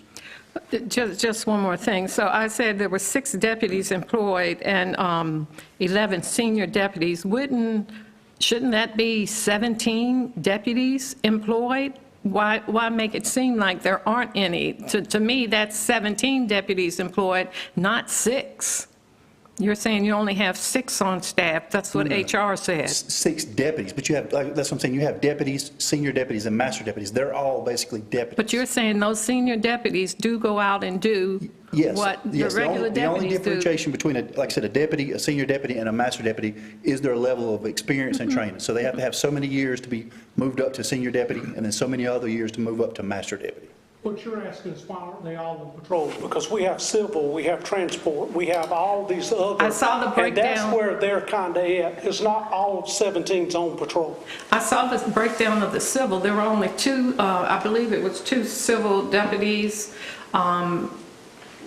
senior civil deputies, and 2, I believe, another level of civil. And that did not count the senior deputies. So what I'm saying is you have 11 senior deputies, and you're saying you have 6 deputies employed. So to me, you have 17 deputies employed. But the public is thinking only... On a shift. We're having 6 members on that shift to go out on patrol. Say again what you just said, I think. The deputies, HR says there's 6 deputies with the classification of deputy, 11 with the classification of senior deputy. And so to me, that's 17 deputies, but the public is out here thinking we only have 4 or 5 deputies, and a lot of them think that's it, that's all we have that are serving our area. So what I'm saying is some clarification. If we got 11 senior deputies and 6 deputies, however many you have on patrol at any given time, it tells me there's still a total of 17 deputies. 22 deputies, counting master deputies. That's even better. I mean, they're talking about Total, shift, but I think. when you're saying 5 deputies, I mean, that's, you're talking about 5 deputies at the time, right? Yes, that's what we're working with. I mean, but you got to realize, we've got 24/7 coverage, so you've got 4 shifts of 8 people. We're supposed to have 32. And we have 22 positions short right now with actual patrol. That's why it's so critical right now. Okay. Because these guys work 12-hour shifts, so you have 4 different shifts, you know. Yeah, it's just that some of the public that has come to me, they are definitely under the impression we only have 4 deputies patrolling Nash deputies on County. that shift. Yes. 4 deputies or 5 deputies working at a time, but that includes that could include deputies, a senior deputy, master deputy, just depending on what their level of experience is. Okay. Go on. My next question is how... Can I just one, before you move on, I just, for clarification, what do SROs do in the summer when the schools are down? Yeah, they have different assignments. So once school gets out, then typically, it varies every year. Summer school goes on for a couple of weeks. They usually have summer school for a couple of different times during the summer, and that's usually a couple of weeks long, so then they have to be there for that. And then a lot of times, because they can't go to training during the school year, because, you know, they have to be at the school, then that's when we send them for a lot of their training is during the summer. And then we do use them to help out on patrol sometimes. We have in the past used them for mental transport, serving civil papers, answering calls, whatever. So there's some availability. Yes, sir. The next question I had is how many from senior deputies to captains are African Americans, and how many are considered other, that being non-white? I also understand that of the 14 investigators and of the supervisory command staff and those serving in narcotics, there are no men and women of color with the exception of 1. So I want to know why there aren't. Okay, he'll get into that. One of the things, though, and I went and approached you about it, when Major Misty Strickland, who was a minority, she retired, and I like to keep my command staff as mixed. I come to you and I said, look, I got a great candidate, and I would like to hire him, and I would like to bring him in here, but it's going to cost some money. But the going rate is Chief Henry King, so everybody knows when we put it out there. I'll put that guy's credentials against any other law enforcement or supervisor or leader in North Carolina. He says, yeah, Keith, I'd come. I'd like to come back to North Carolina. I mean, to Nash County at Edenton. I come to you and I ask, I said, look, we need to get the pay up to $106,000. That's just how solid it's been. But I got to say, Rocky Mountain went, And they started their two majors off, and I think he actually sit on the board to hire these majors over $130,000 a year. Same thing this man's doing, but probably a little bit less. He's at $94,000, they at $130-some thousand. I cannot bring diversity to this office without paying premium prices, because a minority is a very wanted person, and if they have those credentials, man, you got to pay them to bring them. So do not let anybody, and that's the reason I don't like somebody hiding around social media or doing something. Bring it on. Bring it to my face and say, no, this person said that, and here's where it is. As Chief King wanted to come, he's a black American. I wanted him in that position, but I got to pay him to get him. I can't not do it if you don't pay. And I will never, ever again put a person in a position and they're not capable of working everything in those positions, because it's not fair to the tax dollars. And as far as where we're going with this, he's going to go over the numbers. I did a promotional board, as I did with Major Strickland. She went all the way through the ranks with it. These promotional boards, I just did it. And a lot of people don't participate in the promotional things, and Kevin Bisset will go through that, Detective will go through it in a minute. A lot of them are in positions where they don't want to go for anything else. I had one African American to take the test this time. He failed the test. I can't promote somebody when they either don't study for the test or they don't put in for it. And the reason is we have a lot of specialized positions. As you ask about CID and that, I have a black female that is going to narcotics. Task force questions, one of them that you're going to get to in a minute. Every one of the members on the task force were drug officers under Jimmy Grimes. They've had 20-some years of experience in this office and working narcotics during that time, with the exception of one. He was just a patrol officer during that time. But that's the tenure. You can't put someone in those positions and just say, I'm going to make you a task force officer. It takes a lot of training and ability to put these federal cases together, because you don't want to go to federal court and make bad case law. You've got to be very professional at it. And one of the things that you're going to ask is about the $20,000 with the task force members. These task force members have to work that amount of overtime to get that, and they get it from the federal government. They just don't give it to them. They work their hours in addition to their regular hours to get that. I wanted you to understand that.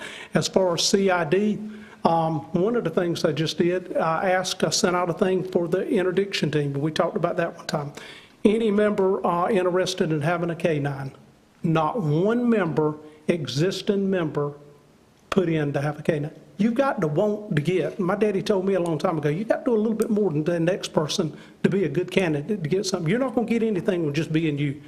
You got to put the work in.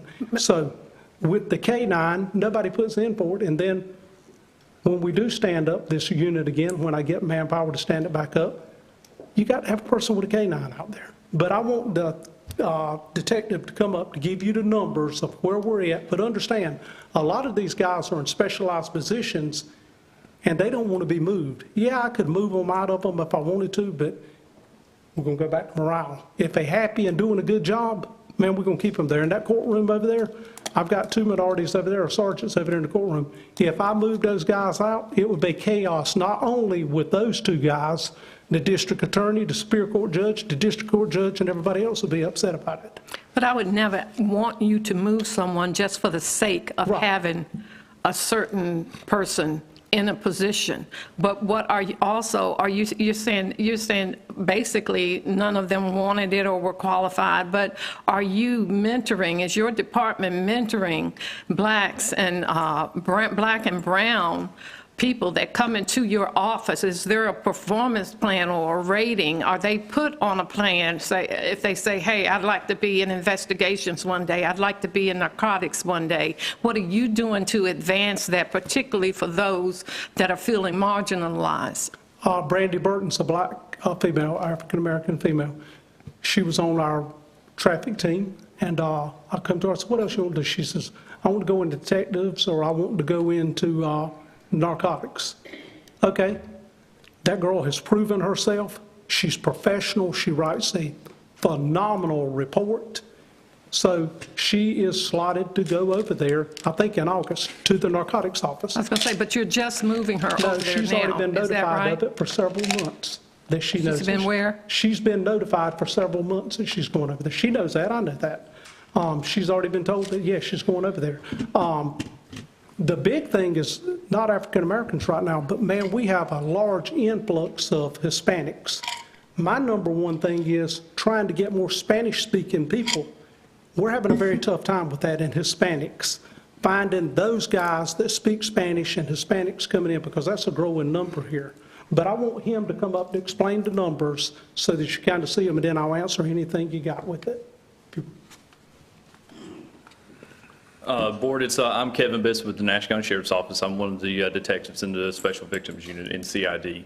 The sheriff has asked me to relay some of the figures as far as the statistical values within the Sheriff's Office.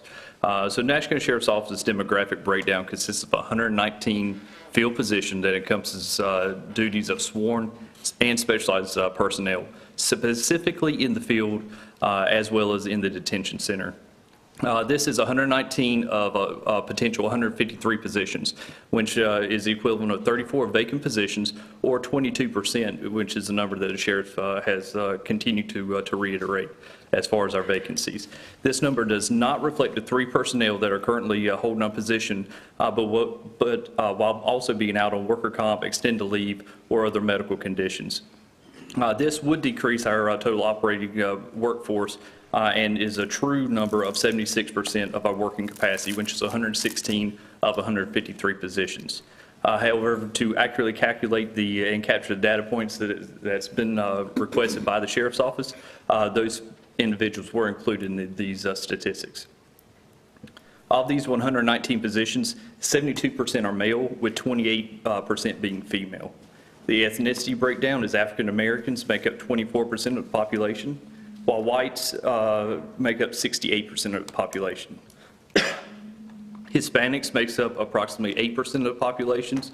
And while this, whenever you compare this data to the Nash County demographic as a whole, based off of the statistics released by Data USA showing that there's roughly 53.3% whites in Nash County and 37.2% African American, with 7.5% being Hispanics. Additionally, the national average for federal law enforcement, according to the U.S. Department of Justice, relevates that 61% maintain a white demographic, while 10% are African American and 21% are Hispanic, and that's at a federal level. Whenever you go down into a supervisor comparison, it actually reveals that there's 41 supervisory positions within the Sheriff's Office. This excludes the CID or narcotics, which are specifically specialized positions. Those supervisors, which are going to be your lieutenant and captain, they are captured in that supervisory position. So out of that, there's 76% of males fall into the supervisory category, while 24% of females fall into the supervisor category. A further breakdown of the ethnicity within the supervisory statistics show that African Americans are equivalent to 20%, while whites account for 73%, and Hispanics account for 7%. While these numbers represent the current demographics, a special note should be placed on promotions or growth within the organization, specifically within each demographic group. So this includes the number of supervisors or specialty positions applied to individuals within that specific ethnicity group. So that would be Hispanics compared to other Hispanics within the organization. African Americans, 28% hold a supervisory position within their own demographics, and 41% achieve a supervisory or specialty position. A more detailed breakdown actually is dividing the Sheriff's Office into the detention center and the sworn or gun-toting portion. On the sworn side, we have 8 out of 10 African Americans in a supervisory or specialized position. This equates to 80%. This is somewhat skewed because 1 out of those 10 is actually currently employed as a BLAT student. So he's not able to be promoted or hold a specialty position at this time. On the detention side, however, we maintain that there's 21%, which is 4 out of 19 employees, maintain a supervisory position. Now, this is a little skewed just because the detention center, there's little opportunity for specialized positions in those, in that section. Whites, whenever you do an internal breakdown, 37% show a supervisory rate within their specific demographic, and 73% move to a supervisor or specialty position within their own demographic as a whole. Subsequently, whenever you do a breakdown and isolate the actual detention center and the sworn side shows 81% earn a specialized position or supervisory position when compared to their own race. While on the detention side, you have a 36% supervisory rate within their demographics. And again, that's because the detention center, there's little utilization of specialty positions in that field. Hispanics, they actually show a 33% supervisory rate within their own demographics, and also a 44% specialized or supervisory position within that demographics. Whenever you actually break down the patrol side or the sworn side and the detention center side, there's other rooms for growth within the Hispanic community. Let's see, it's 60% actually achieve the supervisory status, with that number increasing to 100% of Hispanics being a supervisor or specialized position on patrol. In detention, that number does decrease as there is 4 Hispanics that are currently in a detention center without a supervisory position, but please take into consideration that only 1 out of these 4 positions have been employed more than 14 months. Sheriff, could we be provided all those numbers at a later date, possibly? Absolutely. Thank you. We put it together. A lot of information there, somebody spent a lot of time on it. Absolutely. It won't sink What in. we give you, you can critique it and look at it. I'm proud of those numbers. I'm extra proud of the number of them that are where they want to be at. That boosts morale. That means a lot. It does, and I'm feeling encouraged by the numbers, but I would like to see a more concerted effort, even if you have to have job fairs at the high schools, to enlist more people of color to be employed at the sheriff's office. Well, I'm going to go ahead and say it one more time. Pay me what Rocky Mountain people's paying over there, and I'll bring you some great diversity. When Henry King wanted to come over here, man, we should have paid that. Do you know the professionalism that guy would have brought? Do you know how much board that we're losing with Misty Strickland leaving here? The amount of her knowledge and her abilities to serve, community action and things, and Henry King could have picked up and went the same way. We have got to understand here in Nash County, we're the bedroom to Wake County. We're going to have to pay, or we're going to be left behind. Well, that's why I want to see a plan, what is the sheriff's office doing to promote from within?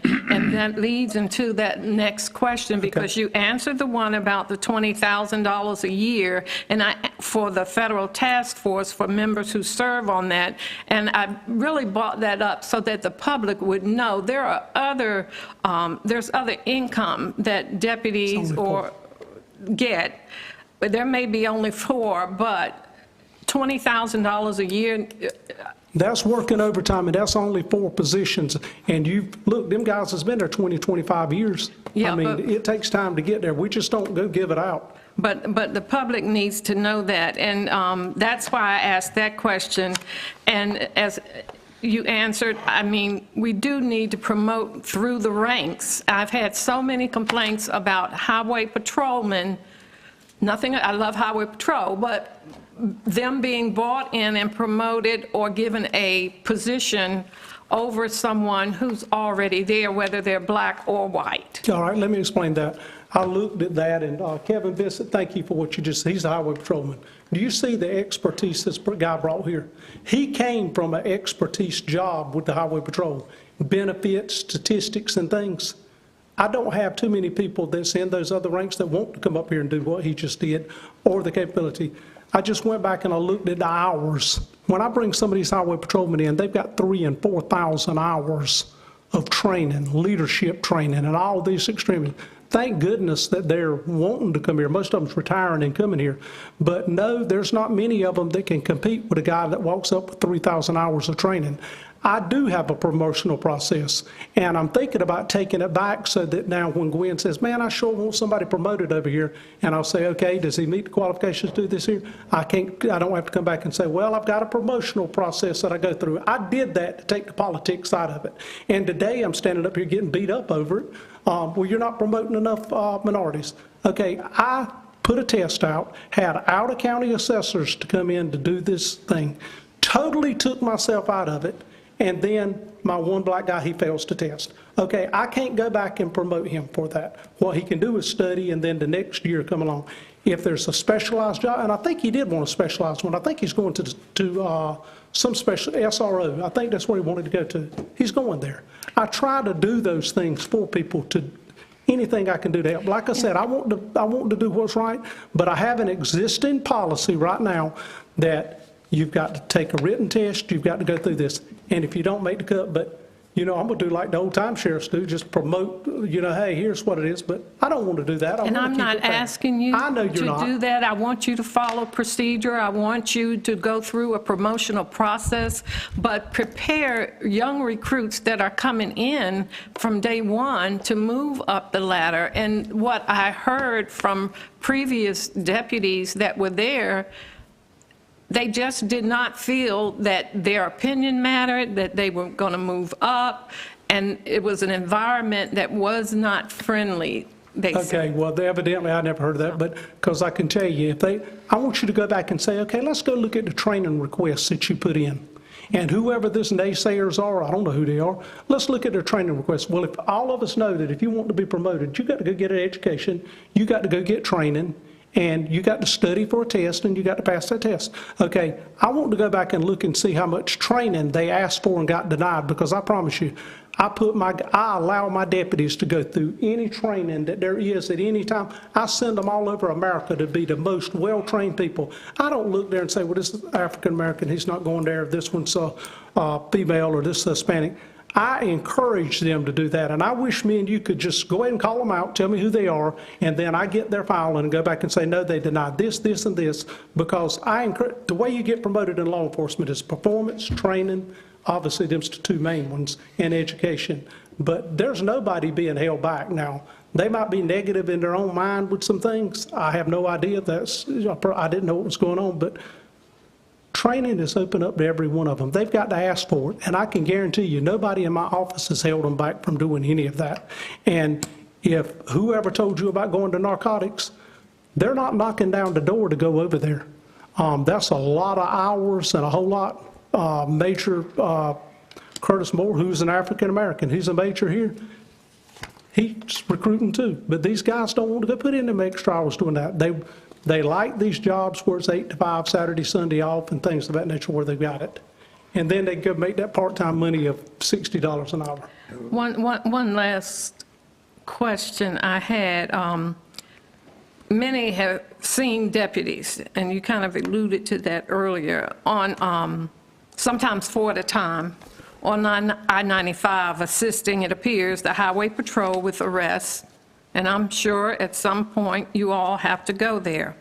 But has the interdiction team, in regard to your office, been disbanded? I was told that it had when I first, I believe, maybe last year. But yet, people are saying they're constantly seeing 3 and 4 deputies on I-95 just standing around, and Highway Patrol is there as well. I just want a yes or no. Has the interdiction team been disbanded? That. Yes, the interdiction team was, and regretfully, and I am going to stand it back up. But here's the problem. The first thing, whoever told you that, tell them they've seen more highway patrolmen than I've seen. I ain't seen the highway patrolman out there working interdiction. We don't even have one. So they're wrong. Go back and tell them they're totally wrong. And last month we were out there, and we didn't have enough people. Myself, captains, and everybody else, and the governor's highway safety team, obviously, they're all over everywhere, and they're working interstate. So you might see them, but that's funded by the government. It's all about speed enforcement. We did an Operation Slowdown last week. Myself and a few more of them did that. We had partnerships from Wake County. I think they've sent 4 to 6 out here. Hope Mills sent some. Robinson County sent some. So they're seeing those patrol cars and that big thing that we did last week, which ended up being very fruitful. There is programs that we do from time to time, but as far as a interdiction force, we do not have one, but I am definitely fixing to stand one up as soon as we get some manpower and get the right position, people for those positions. And that's all I have, Mr. Chairman, other than to say, just understand, these were questions that came to me, concerns that came to me, and that I had, because my phone was constantly ringing. I was getting text messages, I was getting emails, but I've also, on the opposite side of that, have heard praise and appreciation for our men and women employed at the sheriff's office over the years, and what I have to say, and had to say in the questions I asked in this email in no way diminishes their hard work and dedication. Thank you. Thank you. Thank you. Any other commissioners have any question for the sheriff while he's with us this morning, This evening. this afternoon? You do, sir. Sheriff, the only thing I'd like to say while you're in front of us, or you and I can have a conversation one-on-one, I would appreciate you trying your best to be a team player with everyone else that works for Nash County. None of never get everything we want, but we still have to be a team player. And with that said, I'd be tickled to have a long conversation with you about that comment. And let me add another thing. Please I do. am a team player. There is not one of you that can pick up the phone and call me at any time of the day, night, and anything else and come to me and sit down and say that. But we have to have good communications. And when I send something, I don't need mess, I need validity. And that's what I ask. And I'll be more than happy to talk to you at any time. And I think that we've got a good county, but, well, obviously, as I'll say before, EMS, law enforcement, man, we've got to do something on that front. We're at a critical time with this, and I know the focus, a lot of it's on economic development. I heard you last week when you talked about $2.5 million there.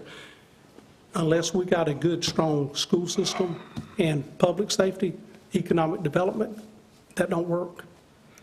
It's just in time. But thank you for what you're doing, and thank you for taking the time out of the day, and I appreciate you all. I got one more request.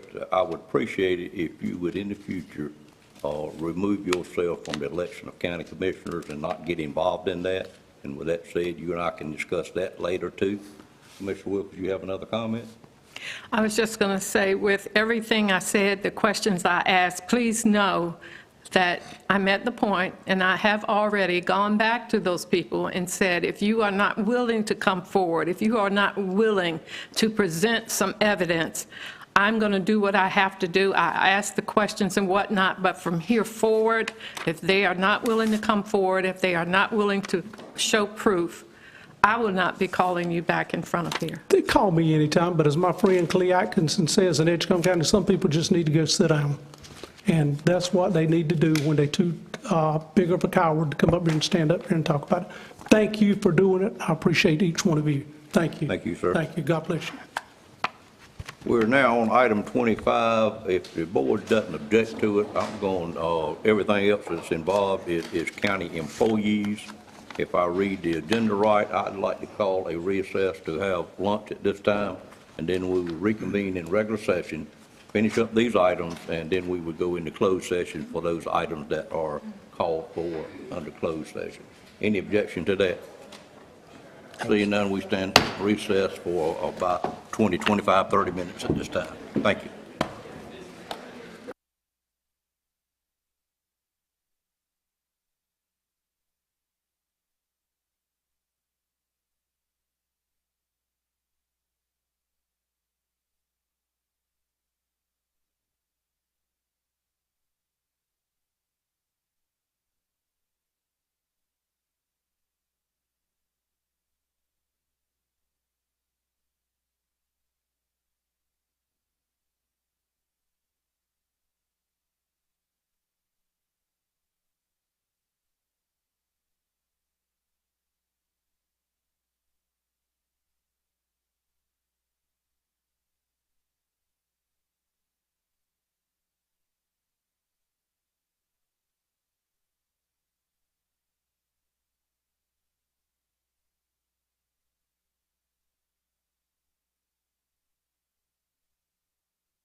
Call the Nash County Board of Commissioners meeting back to order at this time. I think we are starting back at item number 25 in the regular agenda. It is for board appointments, and I call on Tia Fuller at this time to make these requests. Good afternoon, ma'am. Thank you so much. So I have four boards to discuss with you this afternoon. So the first board is the ABC Board. Please consider the reappointment of Jacqueline Lewis and W.M. Bill Jones to the ABC Board. Their terms both expire on June 30th, 2024. Both Ms. Lewis and Mr. Jones are willing, eligible, and recommended for reappointment. Their new terms will extend through June 30, 2027, if approved. Any questions on either of these two? Make a motion, we approve the reappointment. Have a motion to approve both of them. Is there a second to that motion? Second. Second by Commissioner Ayrton, Commissioner Leggett. Questions on the motion? Seeing none, all in favor, let it be known by saying aye. Aye. Any opposed by a like sign. Okay, stand approved, ma'am. Thank you. Thank you. Next, we have the Turning Point Workforce Development Board. Please consider the reappointment of Beth Ann Rose to the Turning Point Workforce Development Board. Ms. Rose is willing, eligible, and recommended for reappointment. Her term expires on June 30th, 2024, and if reappointed, her term will be valid through June 30th, 2026. Questions on this one? Motion for approval? So moved. Moved by Commissioner Wilkins. Is there a second? Second. Second by Commissioner Belfield. Questions on that motion? Seeing none, all in favor, let it be known by saying aye. Aye. Any opposed by a like sign. Motion carries. Continue on, ma'am. Thank you. Next, we have the Nash County Planning Board. The terms of 3 current members of the Planning Board will expire on June 30th, 2024. The following 3 members are eligible, willing, and recommended for reappointment: Chris Sandifer, Ethan Vester, and Steve Williams. If reappointed, their new terms will be active through June 30th, 2027. June 30th, it's a time for reappointment, also marks the expiration of Moses Brown Jr.'s term. Moses Brown Jr. has served 3 successive terms for the Nash County Planning Board and is therefore ineligible for reappointment. Please consider the new appointment of Dr. Tevis Harris to serve on the Nash County Planning Board from Commissioner District Number 6. If appointed, Dr. Harris's term will be from June 30th, 2024 through June 30th, 2027. So, in summary, the Board of Commissioners is asked to reappoint 3 eligible members and to appoint 1 new member to serve a 3-year term. Did Moses Brown live in District 6? Moses Brown. He was before me. He was before me. Oh, you don't know? Okay.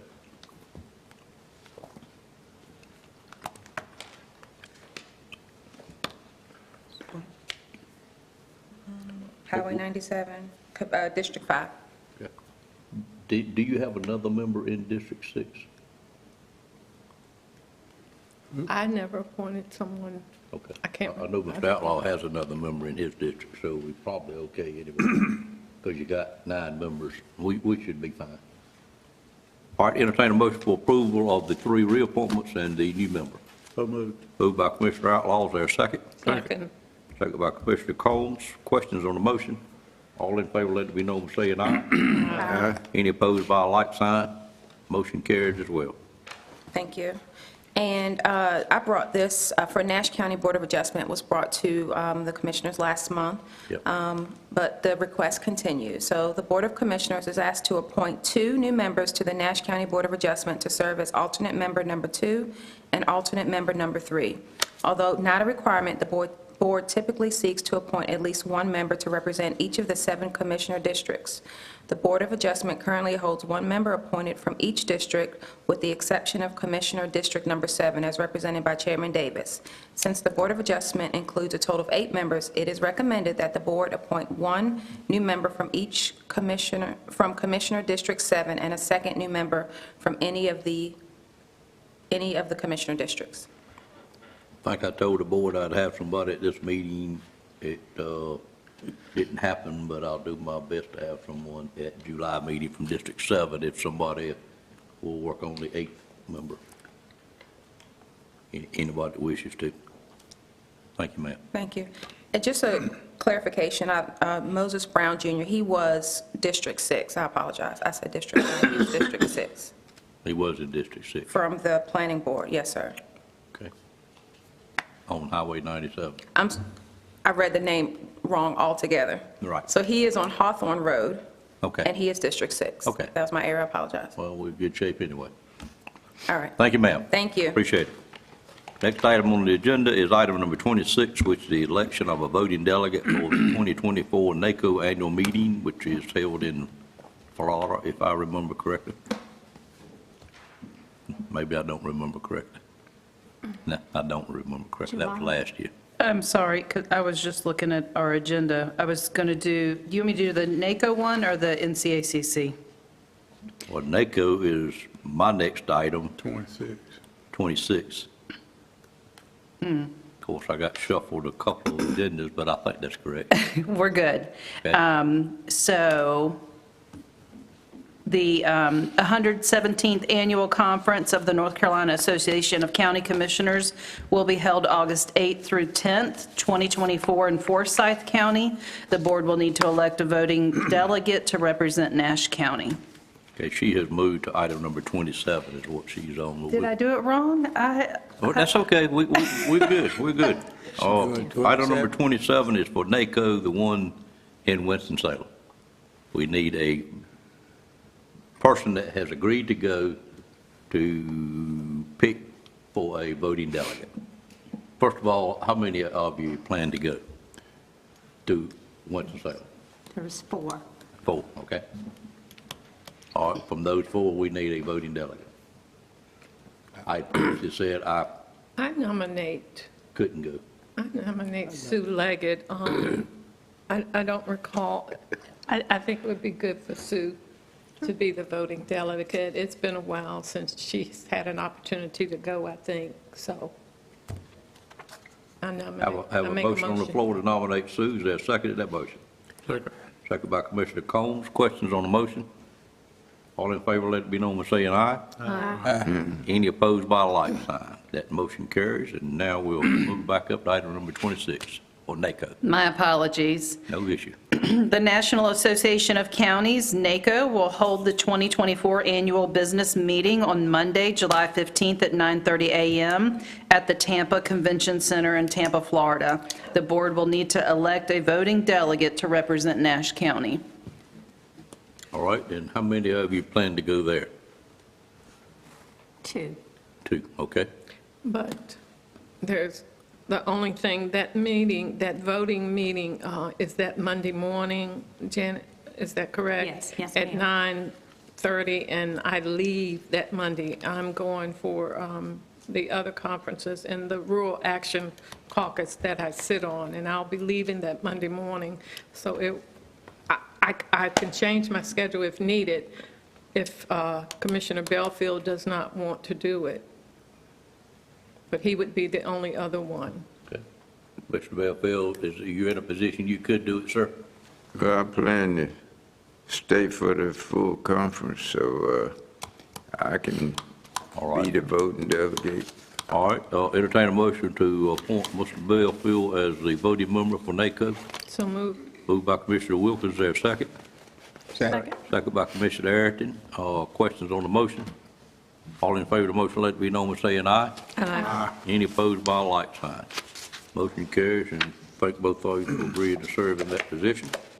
Next item is Commissioner comments, which is item number 28. I'll turn it over to any commissioner that has comments. Y'all all done commented enough? Got a couple. Please go ahead, sir. So for mid-month in June, I know we're going to vote on the budget. Do we need to have some presentations? I've got some lined up. You do, great. Would you like to know what they are? That would be nice.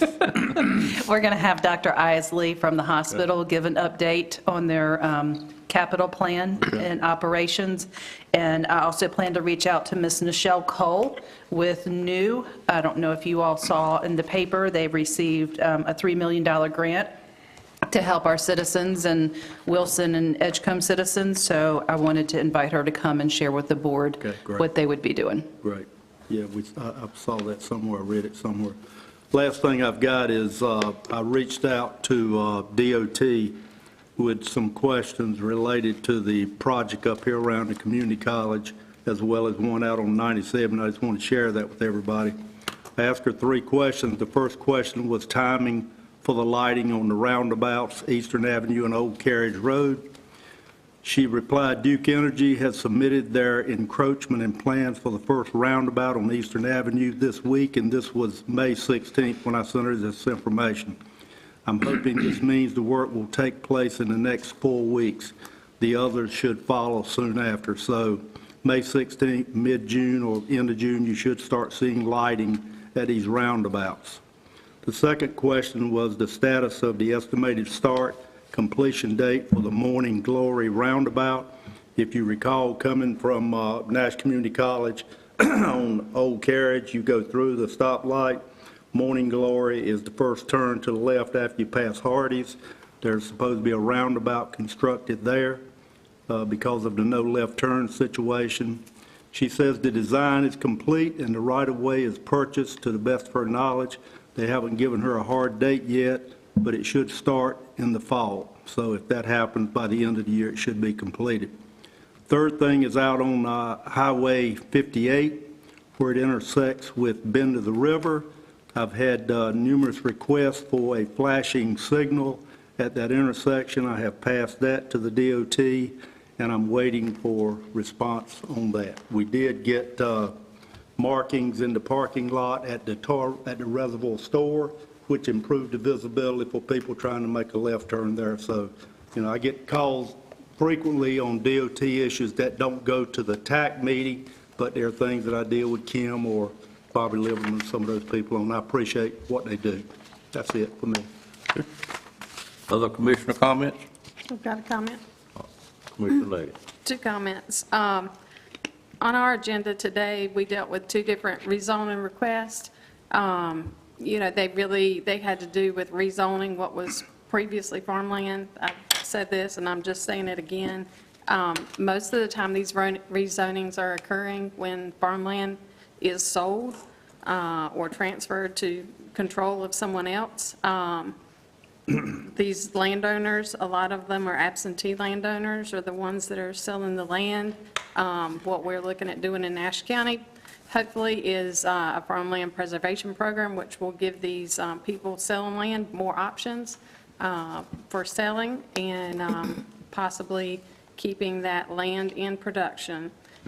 So anyway, we had a speaker today that was sad about, it not continuing to be farmland and used in production, and I feel that pain. But that's why we're pursuing farmland preservation in the county. Also, I just wanted to speak briefly to the public safety pay issue, really, that has to do with our budget, the sheriff's office and the EMS. This year, we commissioned a special pay study to look at the public safety salaries.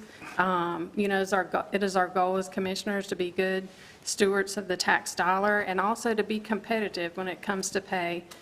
So this is really why we commissioned that study. We did not want to be ones just throwing darts and hoping we hit the right spot.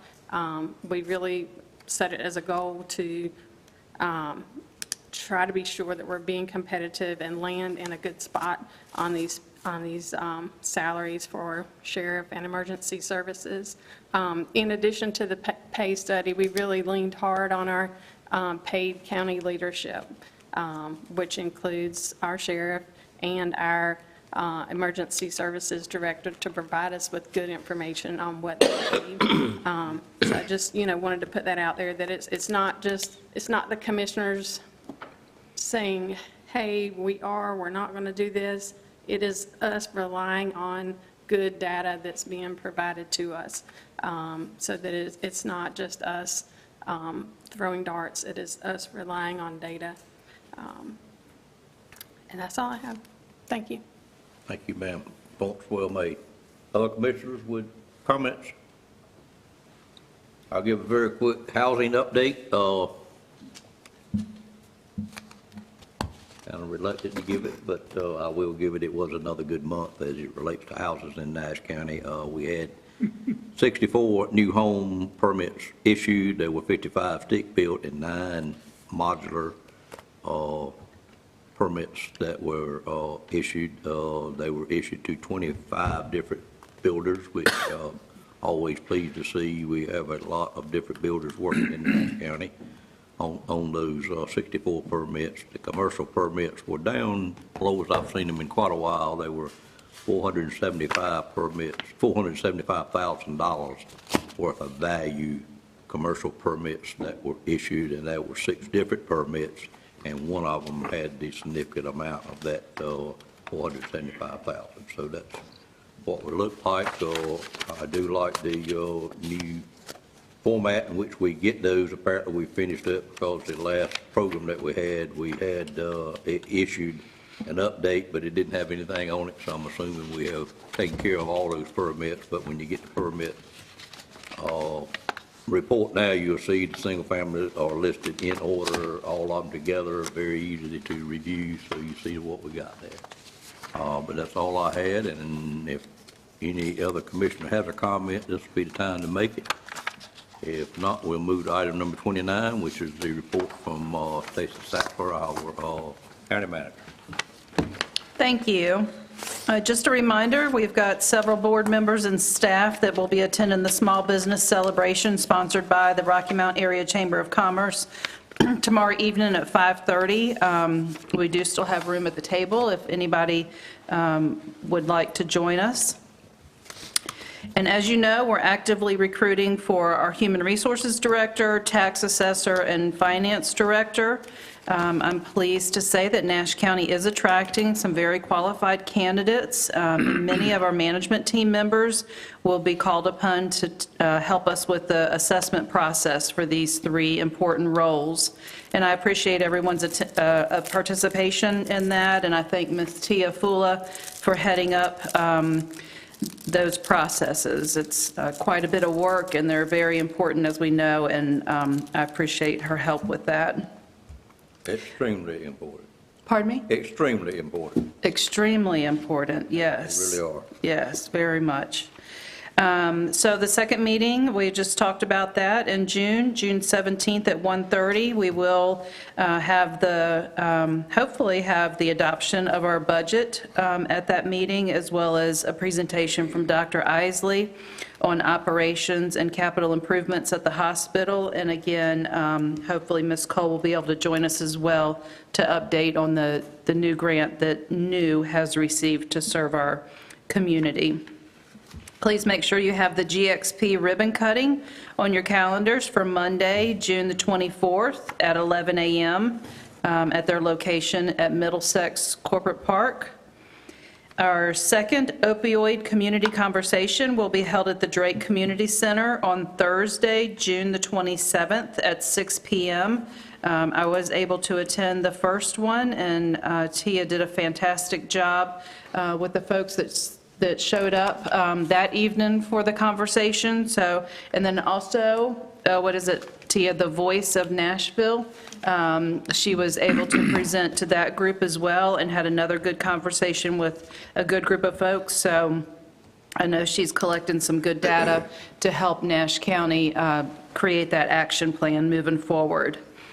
A reminder about our July meeting.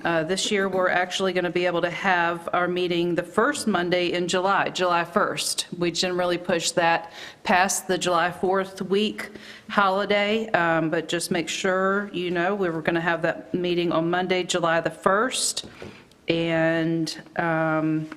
And then just one note about some movement of some funds.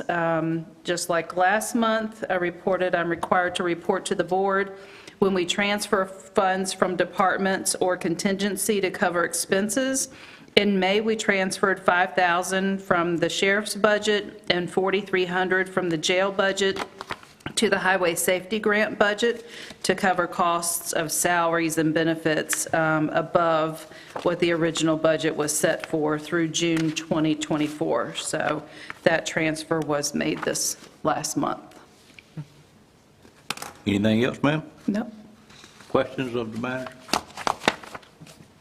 Thank you, ma'am. Thank you. Item left is closed session, and during the closed session, we will be discussing economic development, of course, attorney-client privilege, and a personnel matter as well. After the closed session, we will have an action item that will be concerning the new lease for the hospital that we will take a vote on. I don't know of anything else we'd be taking a vote on, but it may something arrive out of the closed session, but we will reconvene in here and have at least one public vote that we will be doing. No other questions at this time. I'd entertain a motion to go into closed session for the item stated. So moved. Moved by Commissioner Cone, second by Commissioner Wilkins, all Leggett. Any questions on that motion? Seeing none, all in favor, let it be known by saying aye. Aye. Any opposed by a like sign? That motion carries, and I do not expect it to be a long closed session. I hope